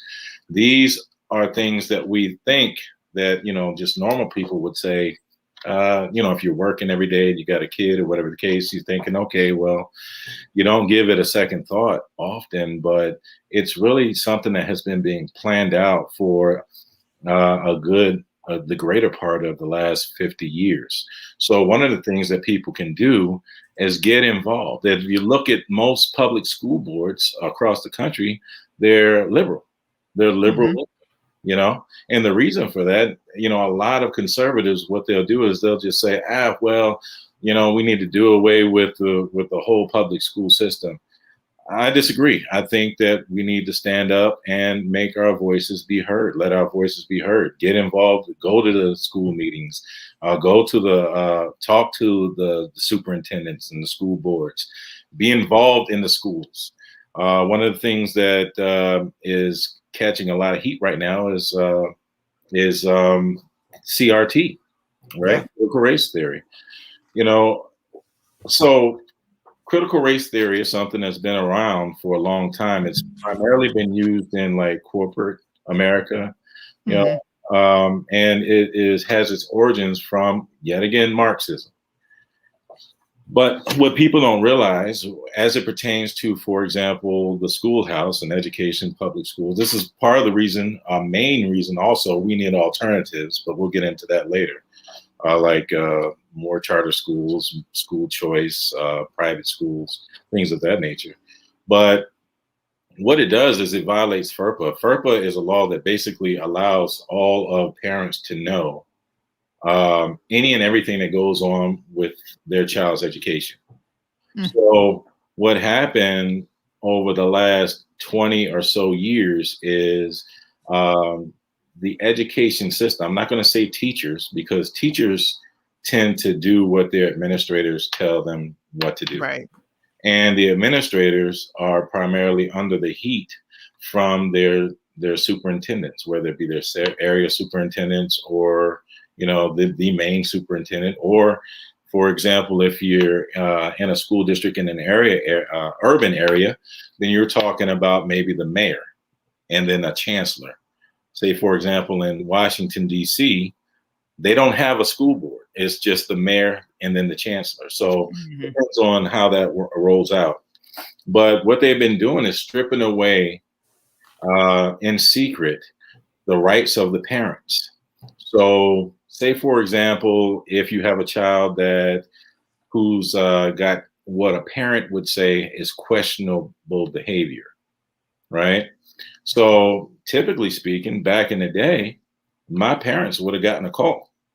Right. You know, they would have been down at the school, and it's happened many times, especially in elementary school, where I got my little butt tore up.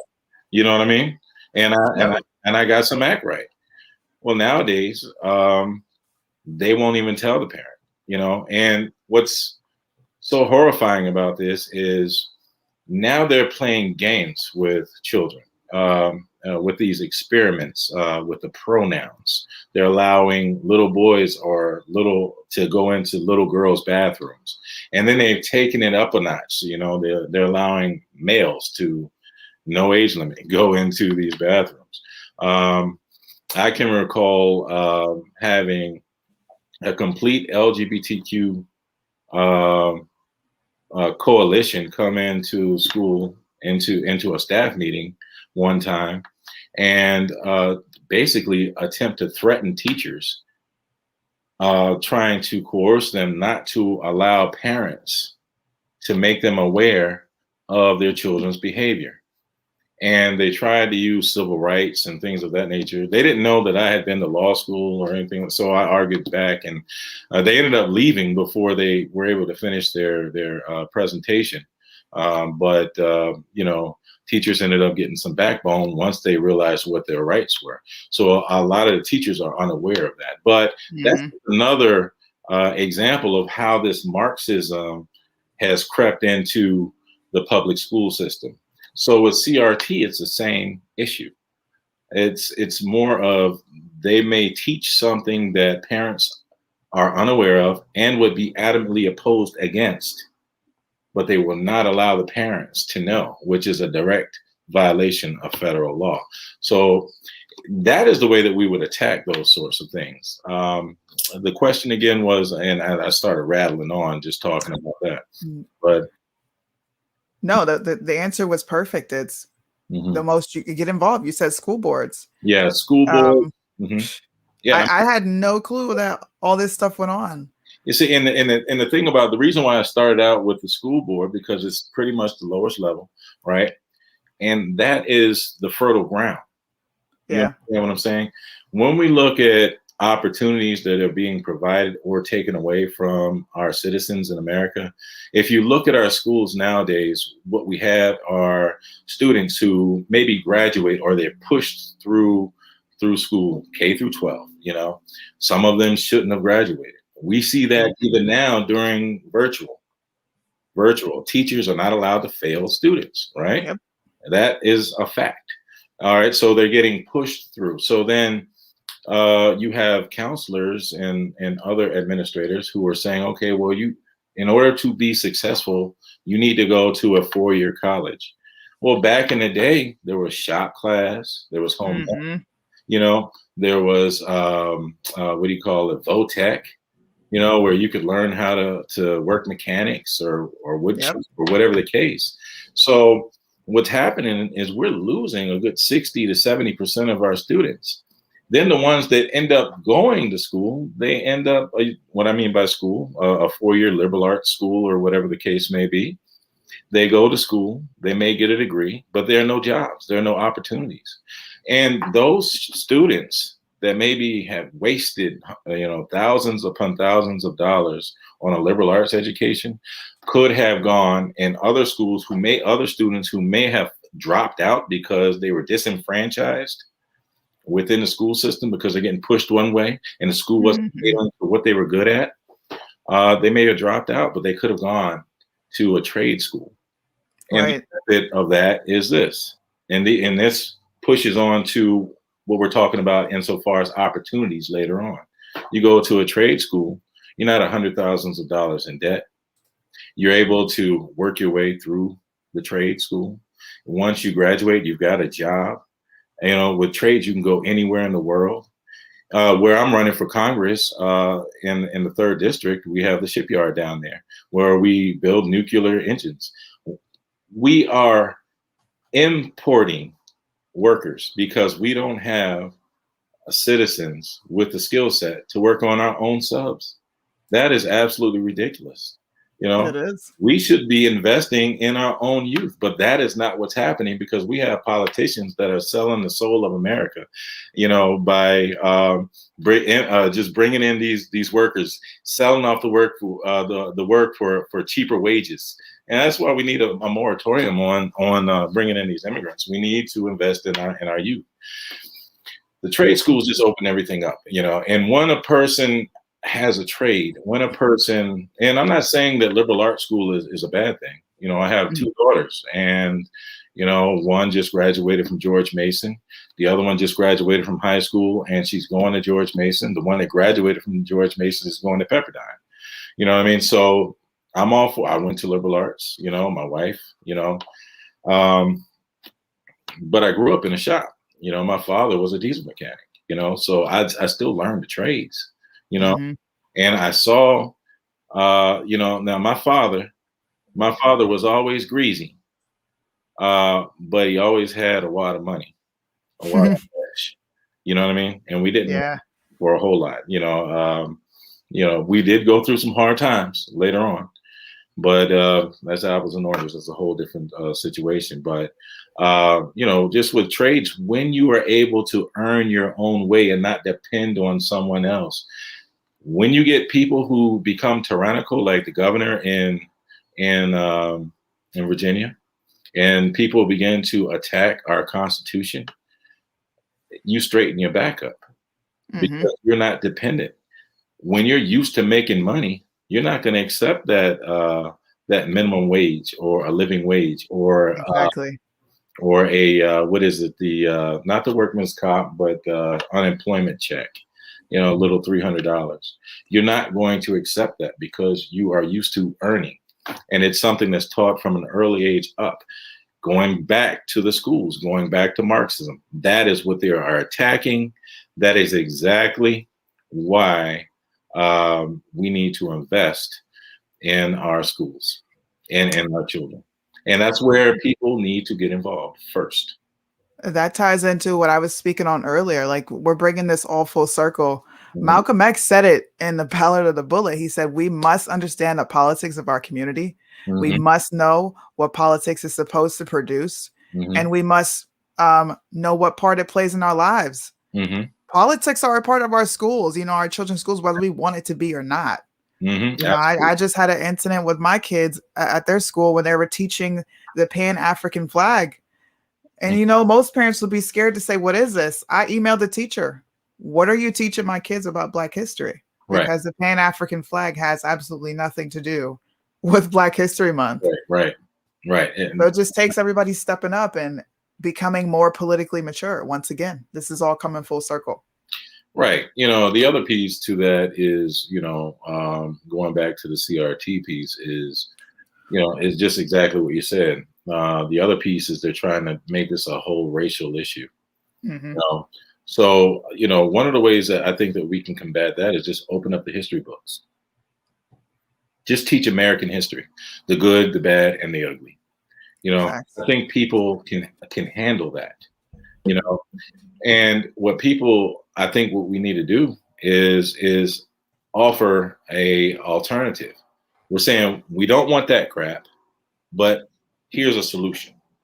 And what's happening is I haven't seen any solutions, and that is going to be problematic going into 2022. We have to come up with solutions. And one of those solutions is to do what I said. We got to come up with an alternative.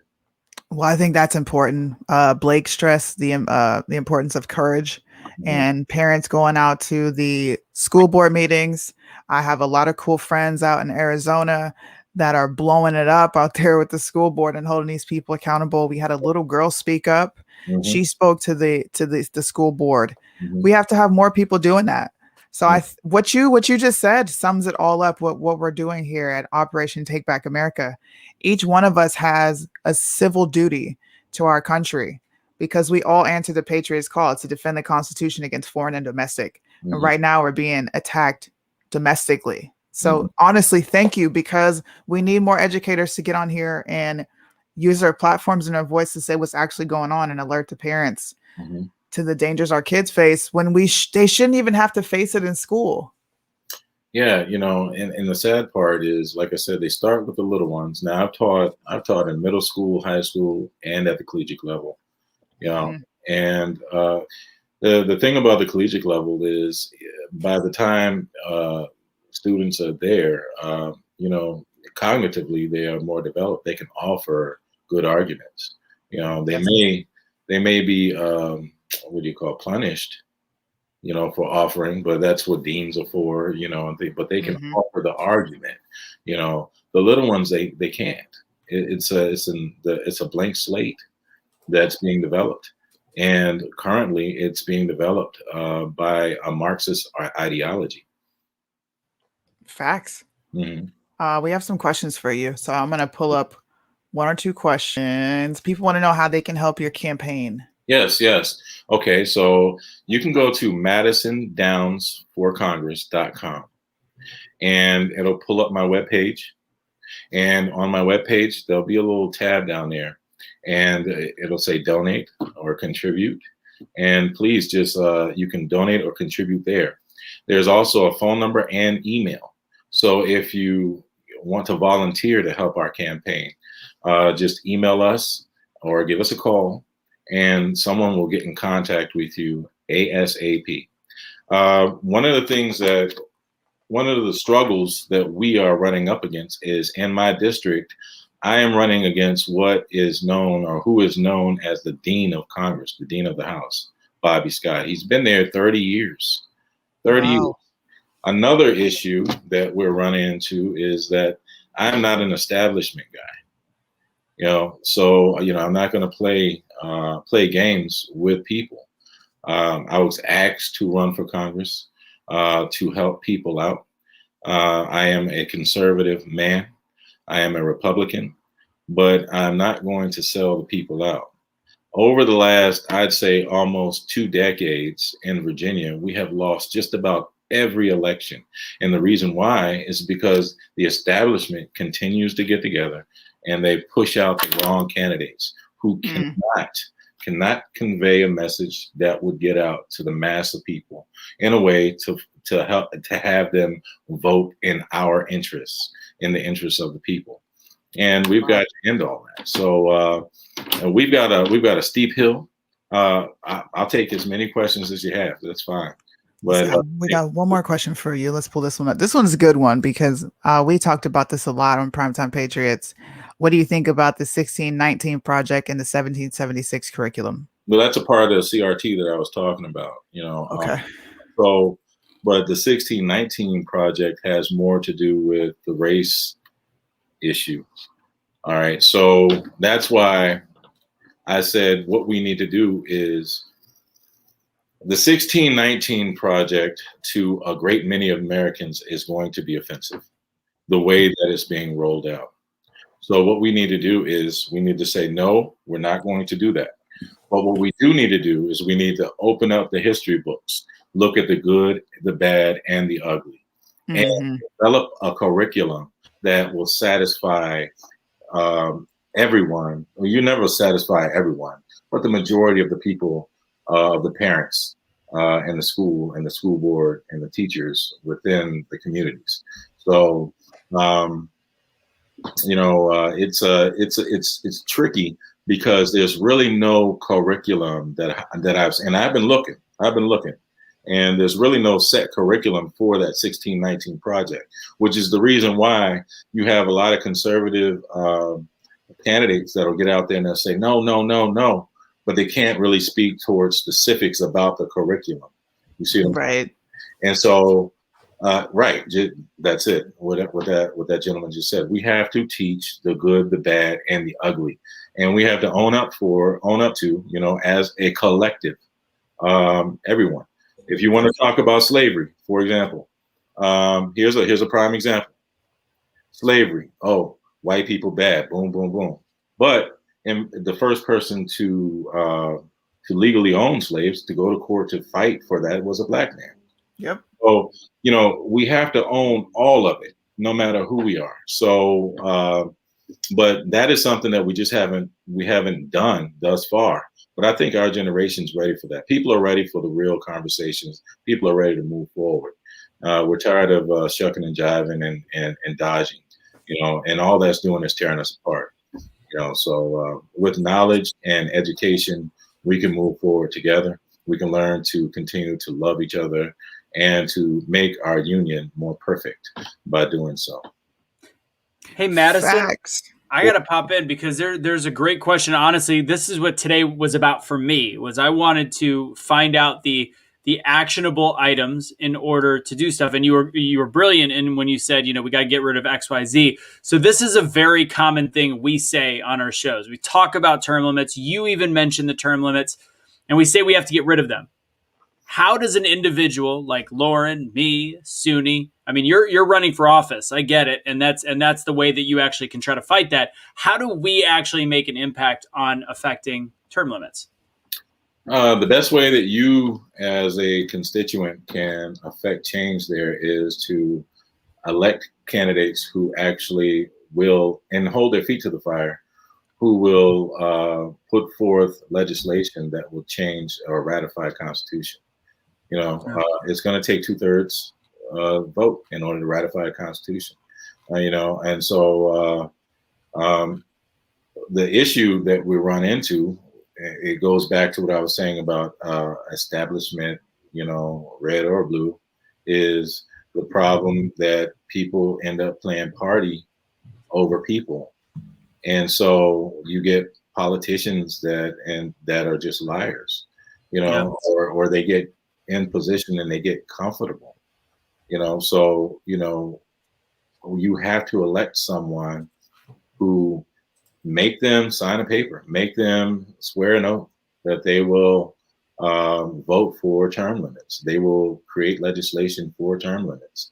Otherwise, it's in the Constitution. We have to ratify that in order to change that. And that's the only way that I can think of that we can do it. We don't want, we're tired of executive orders and actions. Yeah. If anything's going to be changed as it pertains to Constitution, it needs to be done the correct way, and that is through ratification of said Constitution, not some old crazy senile guy who signs a blank sheet of paper and then they run it through the inkjet with words. So funny.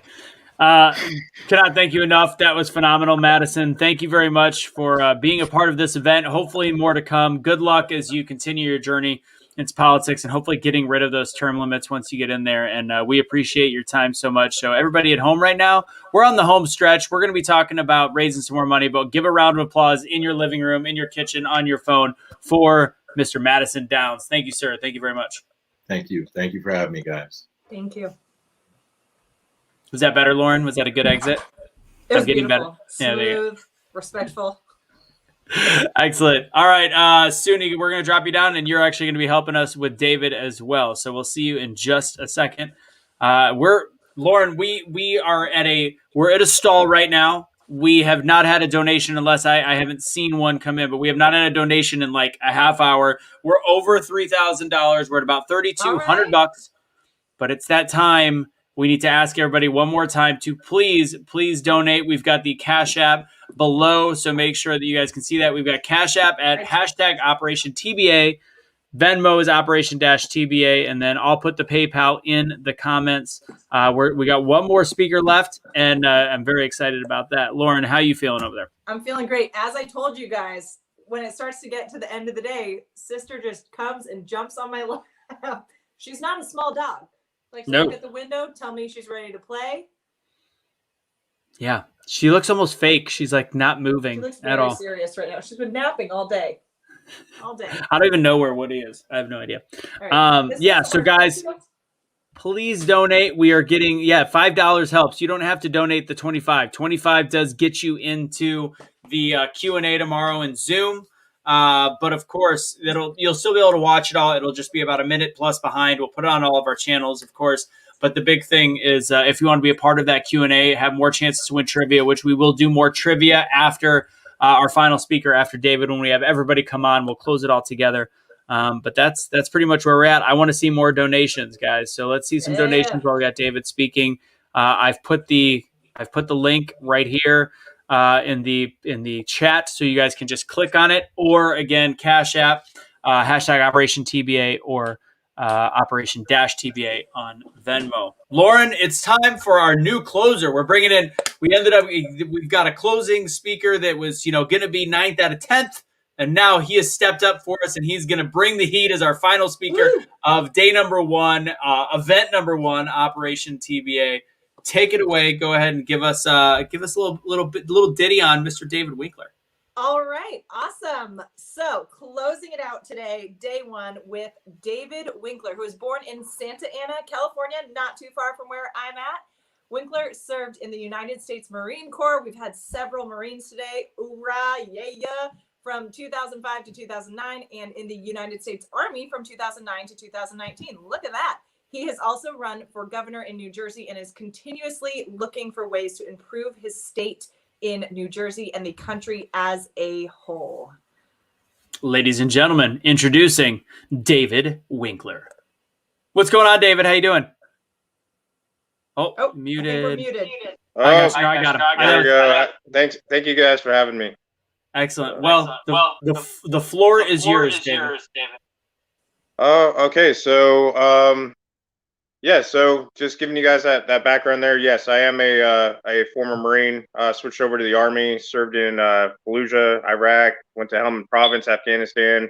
I went back as an advisor for the Afghan government in Kabul. I also served over there in South Korea as well.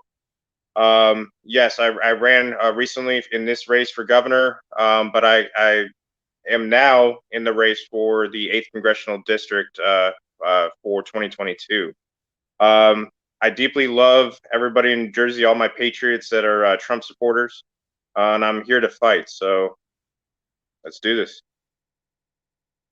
Let's do it. Well, we got an echo. So, okay, we'll do it that way. I'm going to ask you some questions, and when you're ready to talk, I'm going to shut up. But this entire event is centered around the importance of our vote. I know you're running out there in New Jersey. We have a lot of people from New Jersey that we're in contact with.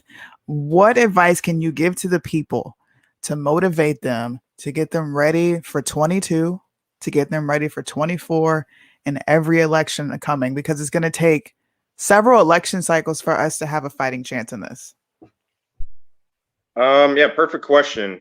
So what you guys actually need to be doing right now is you guys need to get a part of your county organizations. All right, this is where you guys end up seeing who you're going to end up voting for, right? A lot of the times you guys already see when they're past that committee process and you guys are about to vote, and or you guys see their campaigns and all that stuff, and then you guys vote in the primary. You guys need to be actively involved in that committee process. All right, this is how rhinos end up getting by, because none of you guys show up and give them these tough questions. They're going to avoid you at all costs. Like the ones that are not good for you, they're going to avoid you in these committee hearings. You need to show up. Okay. You also need to run for your committee seats. A lot of your committee seats are probably open as we currently speak in this off year, and then for 2022, you guys are going to have a say on yes or no for these congressional delegation candidates that come across. So get more involved at the local levels, at the county levels, so you guys can have a better say at who gets the nomination for the Republican Party. Also, if there's a candidate that you like, go out and volunteer for them. Actually work and help, and so you guys can understand how campaigns work, and then be more involved that way. But it all comes down to you have to be that change that you want to see as well. So if you feel like you can run. That's another thing I'll tell people. I'm going to tell you straight out, I am not a politician. I am a pissed off veteran. Okay, I'm a pissed off veteran who is watching politics from the outside in places like Afghanistan, being like, what is America doing? And I was tired of seeing that. And I was tired of seeing the way veterans were treated. And once again, I'm one of those that is like, hey, I'm going to stick my neck out there, put my whole public life into, criticism here, but I'm going to go ahead and do it because we need to be that change that we want to see. It's funny that you mentioned that, because one of the people and one of the organizations we are donating to the charity is I think it's 22 kilo. If I got it backwards, charge it to my head, not my heart. But you mentioned briefly the first steps of you even getting involved. What really made you want to get involved? Like, what was it that was like, okay, enough. I'm about to step in and put my hat in the ring. So what made me get involved is I was a veterans advocate for a national nonprofit called Wings for Warriors. And I was fighting, I was going up against the Senate Committee of Veterans Affairs, as well as the Senate Armed Forces Committee, and trying to explain to them several different fights, one of which was traumatic brain injury, as well as the legal fallout that was taking place with the DoD doing a bad job as a whole when people were diagnosed with post-traumatic stress disorder that may have led to or been the primary contributing factors to them getting other than honorable discharges, to you name it. But the military themselves were not screening correctly, according to what was called the Hagel memo, which there is a pretty historic landmark case called Manker v. Spencer, where Tyson Manker, a Marine from Texas, took Secretary Spencer to court, ended up winning based upon the argument I was making making in front of the Senate, and the Senate members just didn't really care. That, and I was trying to help out Guam, as well as well, if you guys don't know what's going on with Guam, Guam was not, they don't have a VA hospital, so a lot of the amputees from our war, a lot of those people that were severely injured would have to get on a flight over to places like Hawaii, California, you name it, to go ahead and get seen. And I was fed up with that. The congressional members need to be taking care of those veterans. And it was everything. Like, there was so many different fights I would have to go, and you'd have to battle with congressional staff. You would have to battle with these congressional members to get them to actually do anything for them. So I was like, you know what? I'm going to be one of those ones that listens to the veterans directly. Got you. What made you want to serve? That's a good question as well to ask you. What made me want to serve is I was actually going to high school in Ireland at the time when 9/11 happened. I saw it on the TV. But my brother was in the Navy. He was a corpsman for 1-4, which is out of Camp Pendleton, which is an infantry battalion. And I said, hey, you know what? I'm not gonna let my brother be the only one that avenges the atrocities of 9/11. So I'm gonna go join him. And I was thinking that I was gonna be able to get in my brother's unit. No, I ended up in a place called 29 Palms with a very historic Marine unit called 2-7, or 2nd Battalion, 7th Marine Regiment. It goes all the way back to Chesty Puller, Basilone, and you name it. It was a great time. Very, very rough at some times, but it was a great time. Okay. I want people to be able to know how to get involved if they do want to go ahead and get involved in politics. You kind of named the steps, but is there paperwork? Where do you go to sign up? Who are the people you need to contact? Google, what type of things do the people need? So what I would tell you is I actually worked with a great group quite recently called YAL. They were the Young Americans for Liberty, and they held seminars, and they gave you everything that you needed to know for your specific state, and exactly what is required for you to run for, like, everything from city council all the way through the state. So your assembly, your senate or state senate, and even the gubernatorial aspect. If you're looking more towards the federal aspects, you're gonna have to do FEC filings and there's a whole lot that I can sit there and go on, but I can go ahead, and if the people got questions and all that, I'll give them my contact, and I have no problem helping them with filings themselves, and giving them access to people like my treasurer and everything else, so they can do it correctly. I'm not approachable. We're going to give you the floor so you can close us out. Thank you for being here. Thank you for answering the questions. Thank you for your service. It's Military Appreciation Month. We appreciate all the service members and veterans. So I'm going to get out of your way, and I'm going to let you close the show out.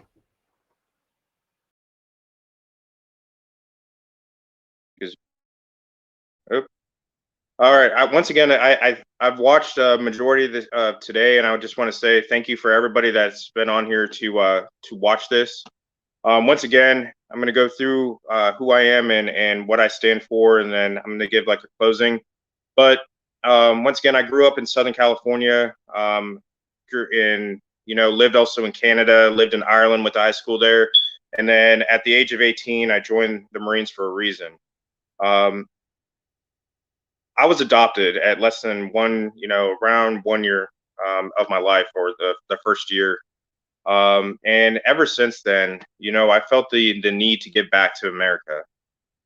Just because it's a blessing to be adopted, or I could have ended up in totally different circumstances. And so from there, I joined the military, didn't really think too much about it. I joined the Marines, joined the infantry.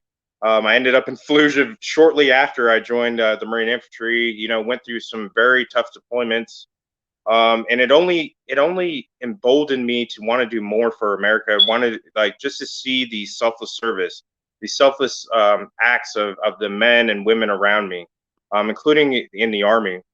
And then I had a want to even do more, so I ended up becoming a chairman of a national veterans nonprofit. Did a lot of work around the United States with Vietnam vets to Desert Storm. I even got lucky enough to deal with some World War II vets. But you name it, I was helping them out with filing the correct medical documents, helping them with legal fights, helping them with homelessness, you name it. And as I said, it just emboldened me to even want to do more.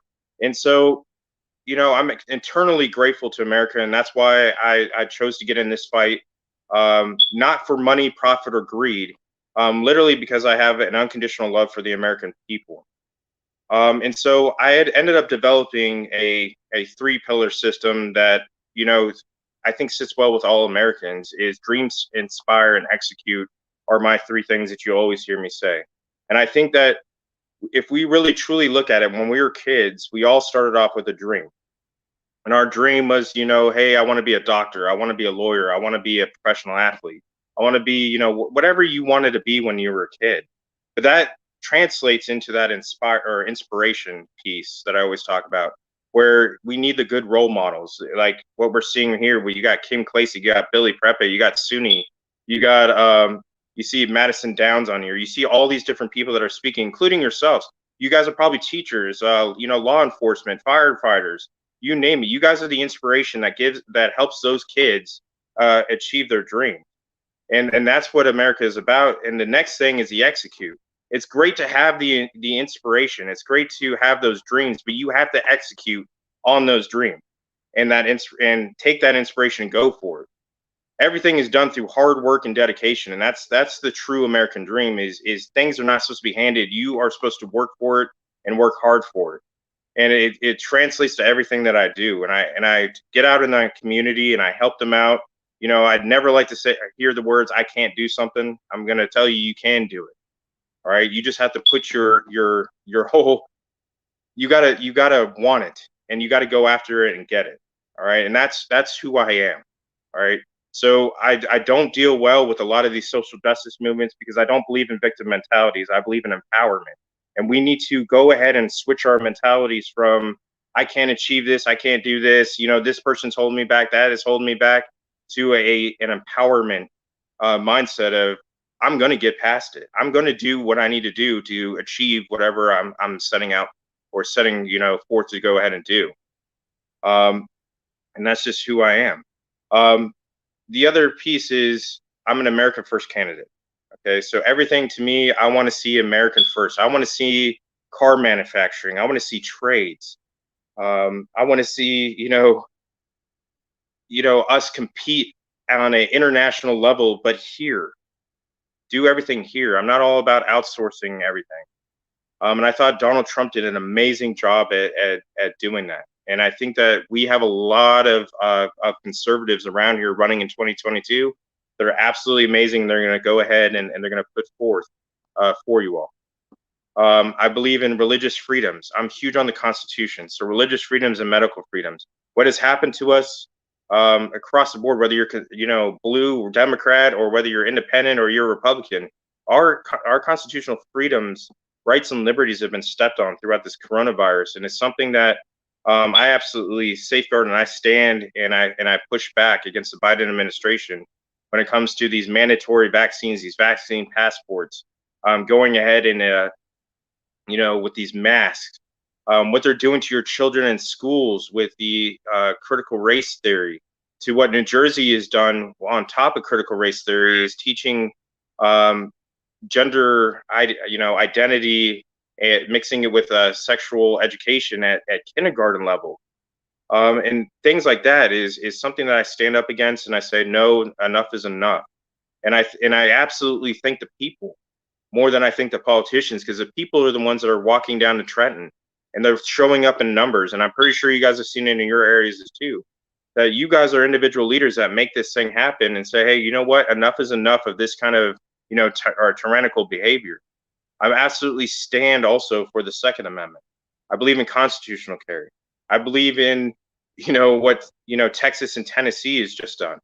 I don't believe in what New Jersey has done, which was the justifiable need, where you have to justify your need to carry to a police officer first and then to the court system. That is absolutely not what is in our Second Amendment and should not be happening whatsoever. Same thing with magazine restrictions or certain restrictions on different type of semi-automatic. People forget what the Second Amendment is about. And I'm one of those that will tell you absolutely the truth. It's against, you need the Second Amendment against the possibility of a tyrannical government. It's not for hunting. It's not for, fun shooting at a range or whatever. It's real life. And I've been in countries where if they had a Second Amendment, they may have been able to stand up against some of the tyranny that they have seen. Another thing you're going to hear from me is I stand with Israel.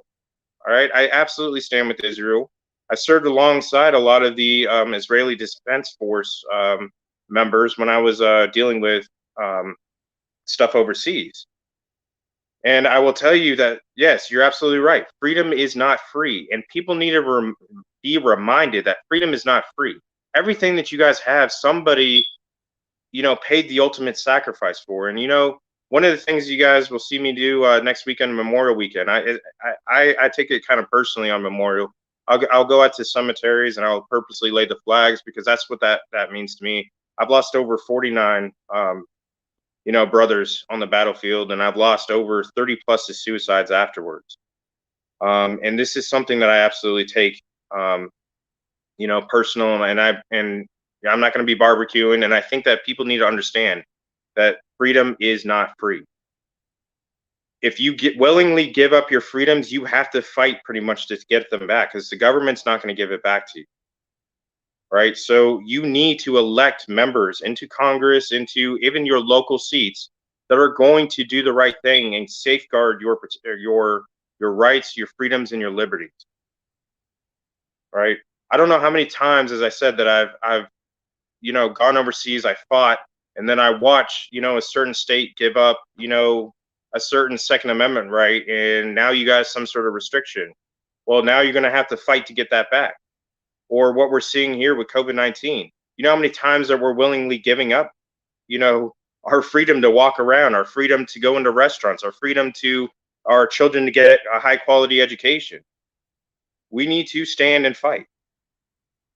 It's the only, it's meant to be the opposite way around. We the people, all right? Not the way that Biden views we the people, which is more, power to the government. You guys are the ones that have the power. The people have the power, not the government. All right, and it was designed in that way. So I'm very much for the Constitution. I tend to stick straight to the Constitution on this, or while I'm running. And as I said, I just have a deep love for the American populace. I also am fighting alongside Billy Prempeh out of the 9th District and Darius Mayfield out of the 12th. You guys will get to hear from Darius Mayfield tomorrow. But closing out, I just want to say, hey, thank you. I want to thank each and every one of you patriots for getting involved in politics on a daily basis. I know that Donald Trump is probably what woke you guys up and got you guys involved. Keep going. All right. Donald Trump actually needs your help still. Okay. Donald Trump needs your help. And he's living in Bedminster for right now, for the summertime. And so he's actually in New Jersey. So I'm really excited about that. But this whole election issue, or the election integrity issue, it's still an ongoing issue. We see what's going on in Maricopa. We see what's going on in Michigan. And I'm willing to bet Georgia is going to be coming down the pipe as well. But this is absolutely real, right? And we need to safeguard our election integrity. And it's something I'm working on here in New Jersey. Once again, voter ID laws. Every single one of you guys should be fighting for a voter ID law. In here in New Jersey, I got a sanctuary state, and I got a lot of illegals that try to get around this, and they try to vote. So make sure that you guys are fighting for your election integrity there. Don't let anybody call you racist or whatever it is.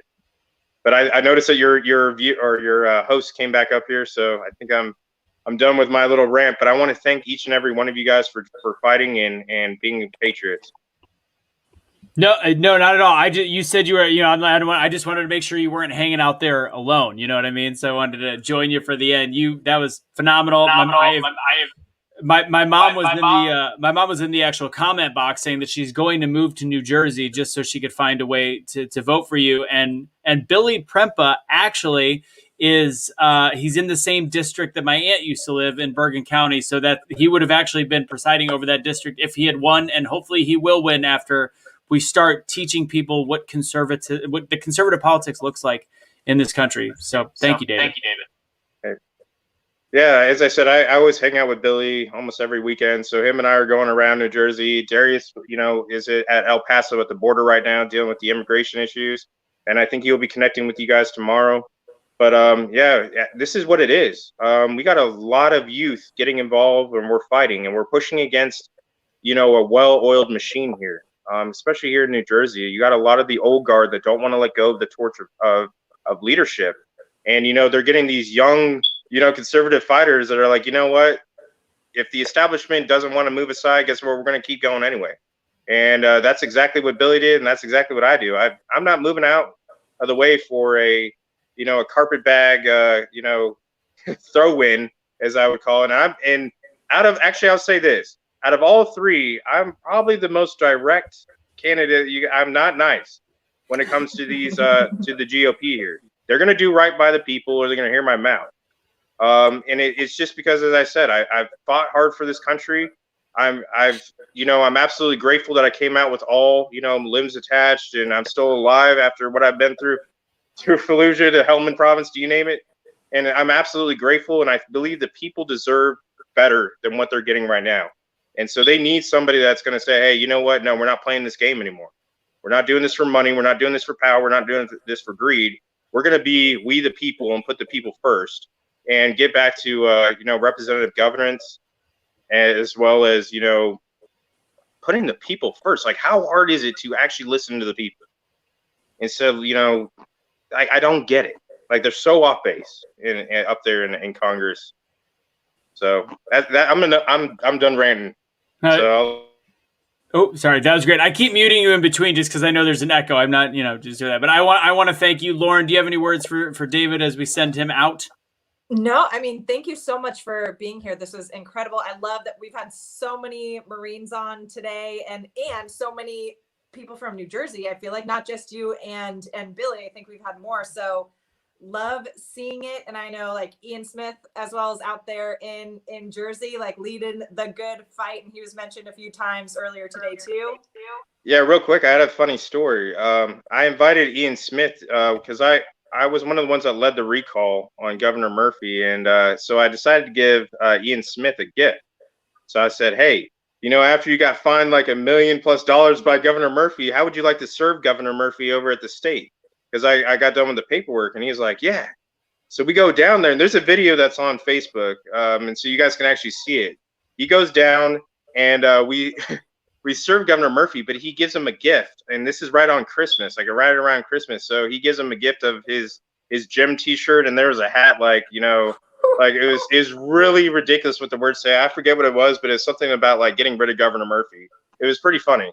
But Ian Smith is an amazing guy. I love him to death, and he's a true fighter. Yeah, so you guys are all doing some big stuff out in Jersey, which is very cool.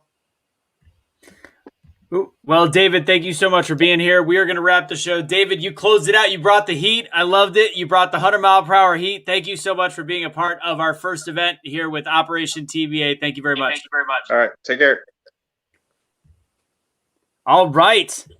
Time to wrap the day up. We're going to bring everybody back up in a second, give you a little bit of an update. That was fantastic. All the speakers today killed it. I love the back and forth with Sunnis. I love with the Soons and people speaking their mind, inspiring. It was like a mixture of a motivational, dropping stuff, mixture of a motivational conference of politics and how to create change, which is great. So, Lauren, we're going to do final thoughts after we do trivia. We're going to bring everybody back up here. Any thoughts on what David had to say?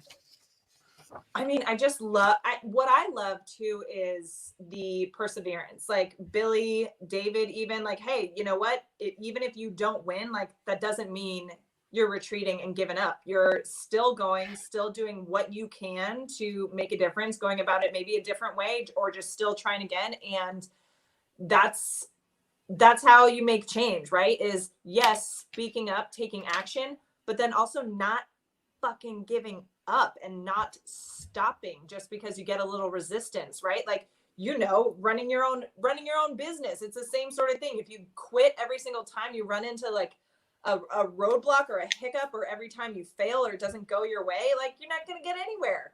You know, you might as well just give up if that's your mindset. So yeah, I love the perseverance and no nonsense, no BS approach. 100%. Yeah, it was great. I couldn't have been happier with everybody that spoke. And honestly, that was a great way to close because it was super informative. With that said, we are going to be bringing Casey and Suni up here to help us with our final trivia question of the day and say where we are on our final numbers. Guys, we still have time to donate today throughout the night tonight. Continue to share this. When you share this video, and you share it with your friends when we're done, I want you to make sure that you put in the comment box, please, while you watch this, donate for these charities and go to Operation TBAs or Operation-TBA for Venmo, Cash App, # Operation TBA, or the PayPal, which we will have all the time in this thing. I'm going to put it in the comment box right now, and let's try to close it out big. Casey, before we bring Suni up, we got to bring Casey up. Ladies and gentlemen, the man, the myth, the legend, Casey has been killing it all day.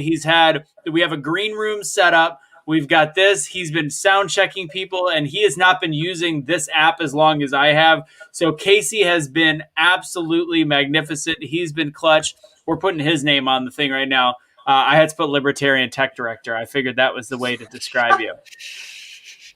Well, thank you. It was a good show. You guys killed it.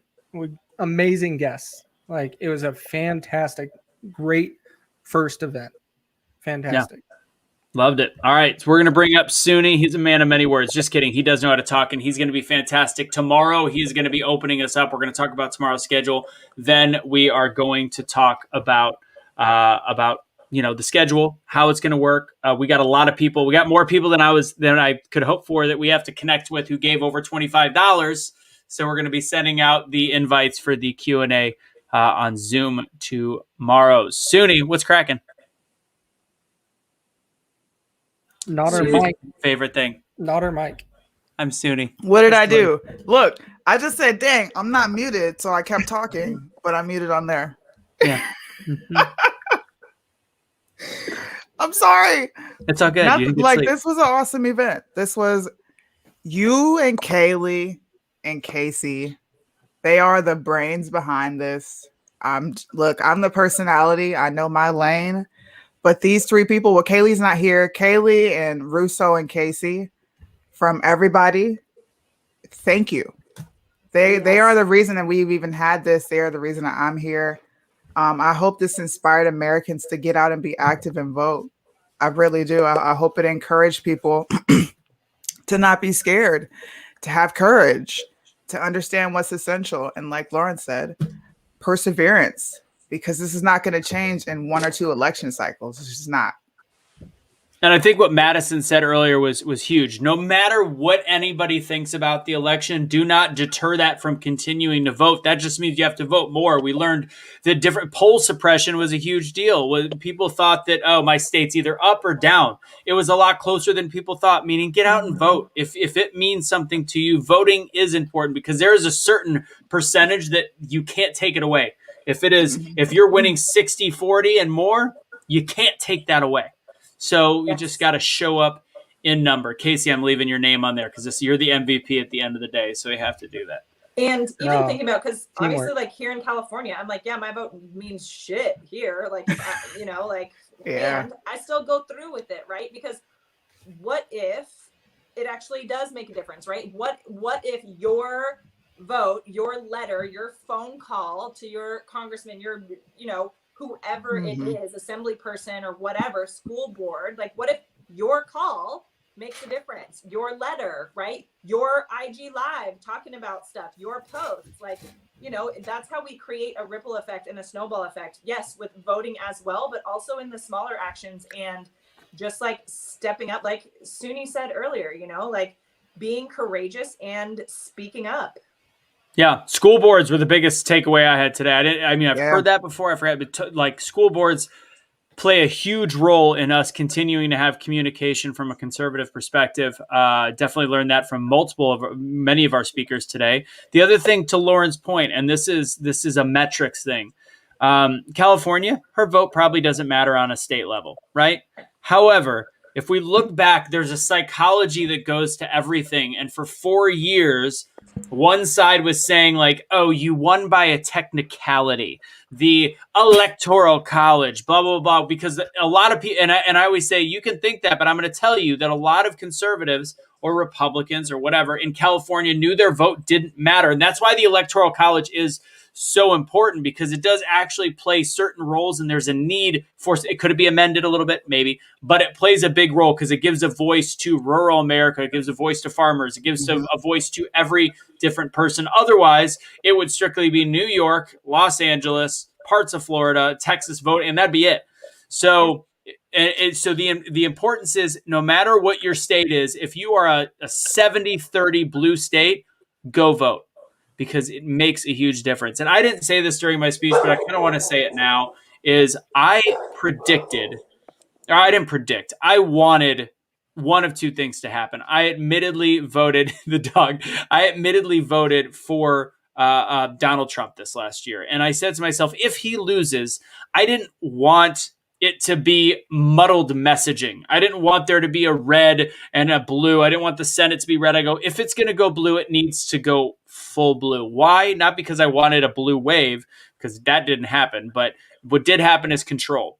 And if things were stuck in the middle, the media would have been able to continually portray the conservative side as the reason why things weren't getting done in politics. Instead, the way we have it right now, there is only one party that can be blamed with all of the short-sighted mess and bullshit that we are going on. So essentially, the philosophy that you have to break something down in order to build it back up, that's what we are in right now. And we're being able to see it. That's giving us a chance to make people awake to what is going on in this country. Events like this, seeing the failures that are happening, because again, if that stagnation would have just continued to give a reason to blame people that were not liberal or Democrats on why the country was failing. Now they have no excuse. And I think we're seeing that. And we have to take advantage of this opportunity to use our voice. 100%. Facts. Love that. All right, guys, final trivia question, and then we've got final words of the day, and we'll give the exact plans for tomorrow. Keep donating, people. And we just added another one.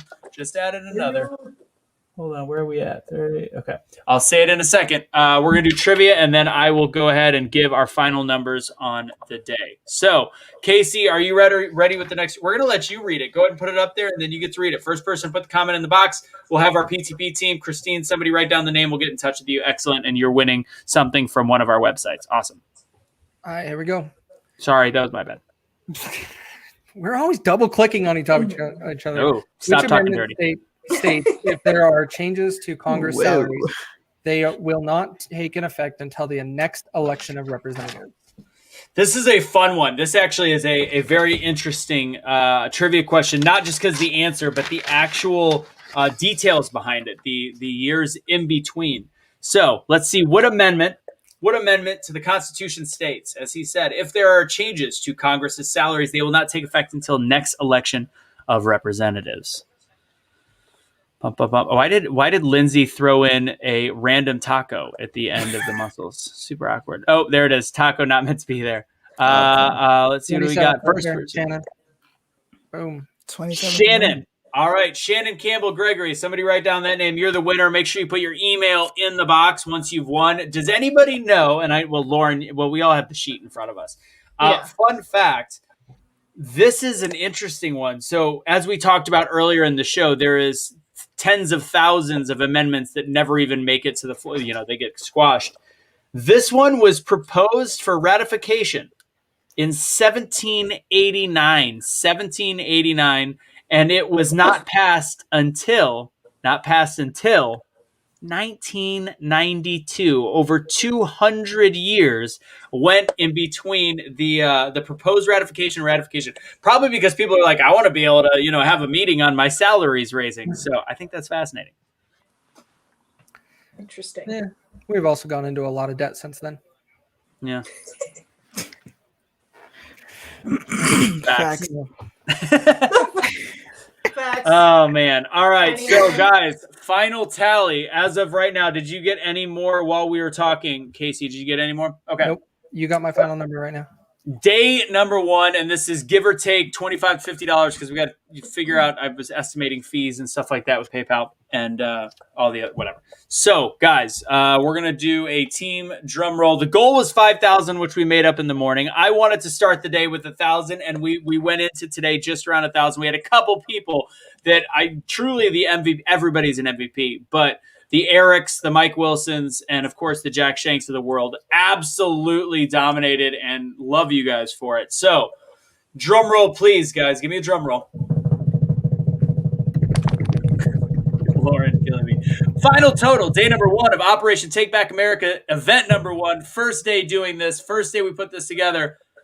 $3,400 and not 25 cents. $34.25. $3,425.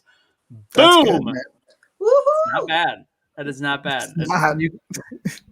You guys are amazing. All you fans and followers, you are amazing. And that you guys did that and came up and stepped up. Thank you. Yeah, pretty awesome stuff. Thank you guys for doing that. I appreciate, it's I believe as though the people in my life that are, important to me, the girlfriend, mother, etc., they've started to probably look at me like I'm crazy. Like, why am I doing this? This is such a virtue, not a virtue signal, but a virtue to try to use a voice and to only say have 160 people watching right now, or hopefully 5,000 at the end of the day got a piece from this, 10,000. I think it's important. And I know that Suni feels the same way. Casey feels the same way. Lauren speaks up above and beyond in her community to do what she does and from a non-political angle while still being political.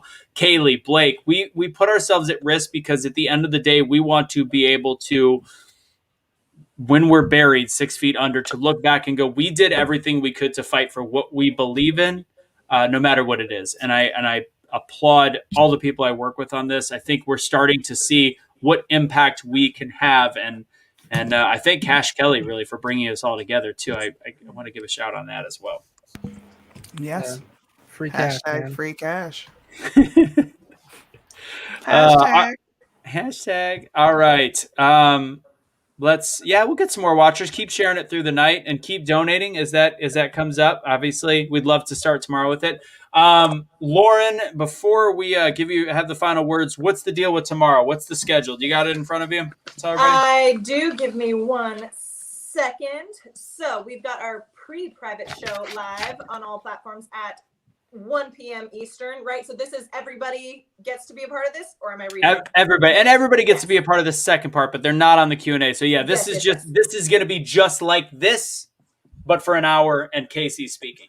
So. Yes. So 1 p.m. Eastern, 10 a.m. Pacific, and then the private event. So that goes 1 to 2 Eastern, and then the private Zoom Q&A event is at 2:30 Eastern and ends approximately at 5 p.m. Eastern. And remember, you get to be a part of that exclusive Q&A part, right? Everyone gets to watch it streamed, but you get to be a part of the Q&A if you've donated $25 or more, or you're a Patreon of Prime Time Patriots, a Patreon of BeTheChange, or if you're a syndicate member from the crew at American Snippets. Snippets.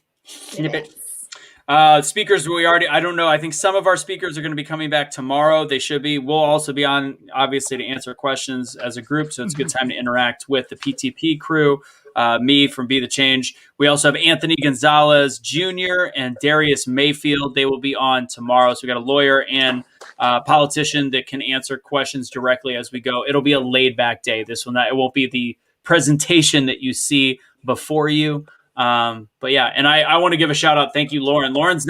She's been on a couple of our shows where I was like, I need a co-host that can probably put up with me and just hang. And Lauren, you also completely nailed it today. So thank you for being a part of that.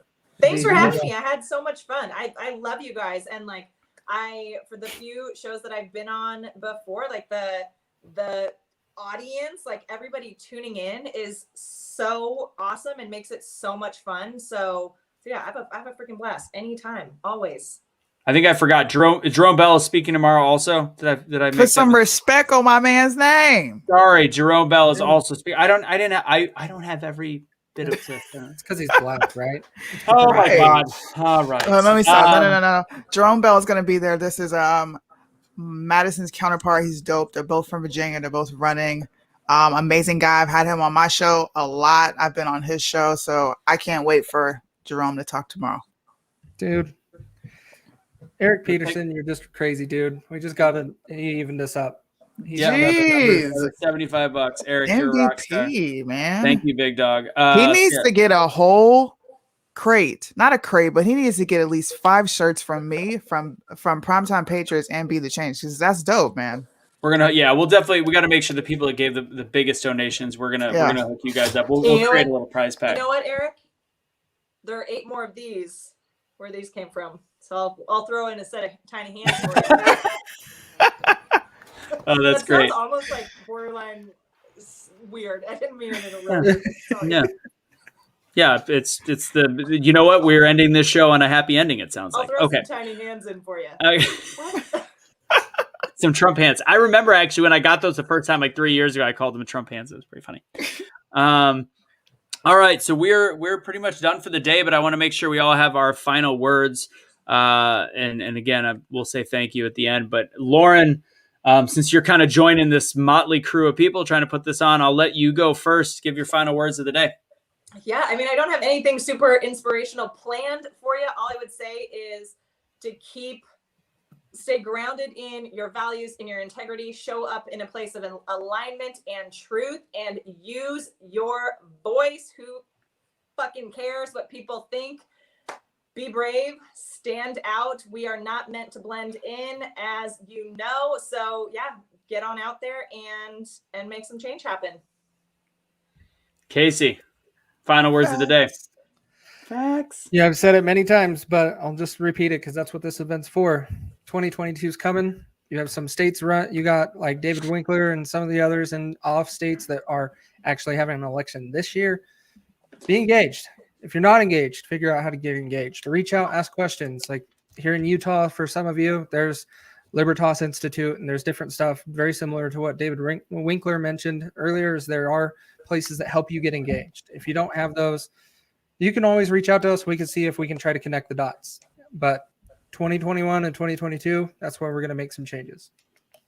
Yes, sir. Suni, what's your thoughts on the day? Also, give a little teaser that we might have a special guest tomorrow. You don't want to say who it is because it's a maybe at best, but you know. It is. I just want America to think again. That's it. You just think again. And if you haven't, go get the shirt and make other Americans think again. And we might have a special guest. He is definitely an influence for me. He's been a mentor for me my whole life. He probably taught me how to do my first kick, and I'll leave it there. Oh, I like that. So Make America Think Again, as always, I know that's Suni's go-to, and it's a perfect example of what we're going through in this country. So I want to leave you guys with this. What's great about this not only is being able to educate, being able to bring like-minded people together, being able to bring people together that actually want to create real change instead of the virtue signaling that we see on way too many networks. But the great thing that I've noticed since day one, since George Floyd, since we brought on Cash, since I started to meet Casey and Suni and Kaylee and all these different people. And I'll talk to Suni later. I remembered recently why we ended up becoming friends, which is over some random person that just talked smack on one of our shows. The friendships that have forged through this, not from us, but from the fans, or from the, I don't even want to say fans, from the people, the fellow patriots is the best way to say it. We've heard of stories where these streetlights that Cash set up, these people that follow our pages, they've become friends because we are in a place with COVID where we felt so alone. We felt as though that our world had been cut off. We became digital friends. Kelly, my girlfriend, likes to call it like, oh, your little online friends. But it's funny. It sounds silly 2 years ago, but this is what we've had to deal with. This has become our family. And likewise, the people in the comment box have met outside of the comment box. They have met in real life. They don't feel alone anymore. They've gone to events. They've become friends. Cash, I am the godfather to his newest daughter. Like the things that have happened by speaking up, speaking out, and to actually start joining together, we've created something beautiful. We're going to continue to do that. We're continuing to create community. And I want to thank you guys. I wish you all to be the change you wish to see in the world. We will see you guys tomorrow. Continue donating. Thank you to all of our big donors. Thank you to everybody. Just got another $100 from Lori. That's awesome. So that puts us at $3,600, $1,400 more, and we've got little hands, and we got little hands and the microphone all together. Thank you guys so much. Love you guys. Have a fantastic evening, and we'll see you tomorrow.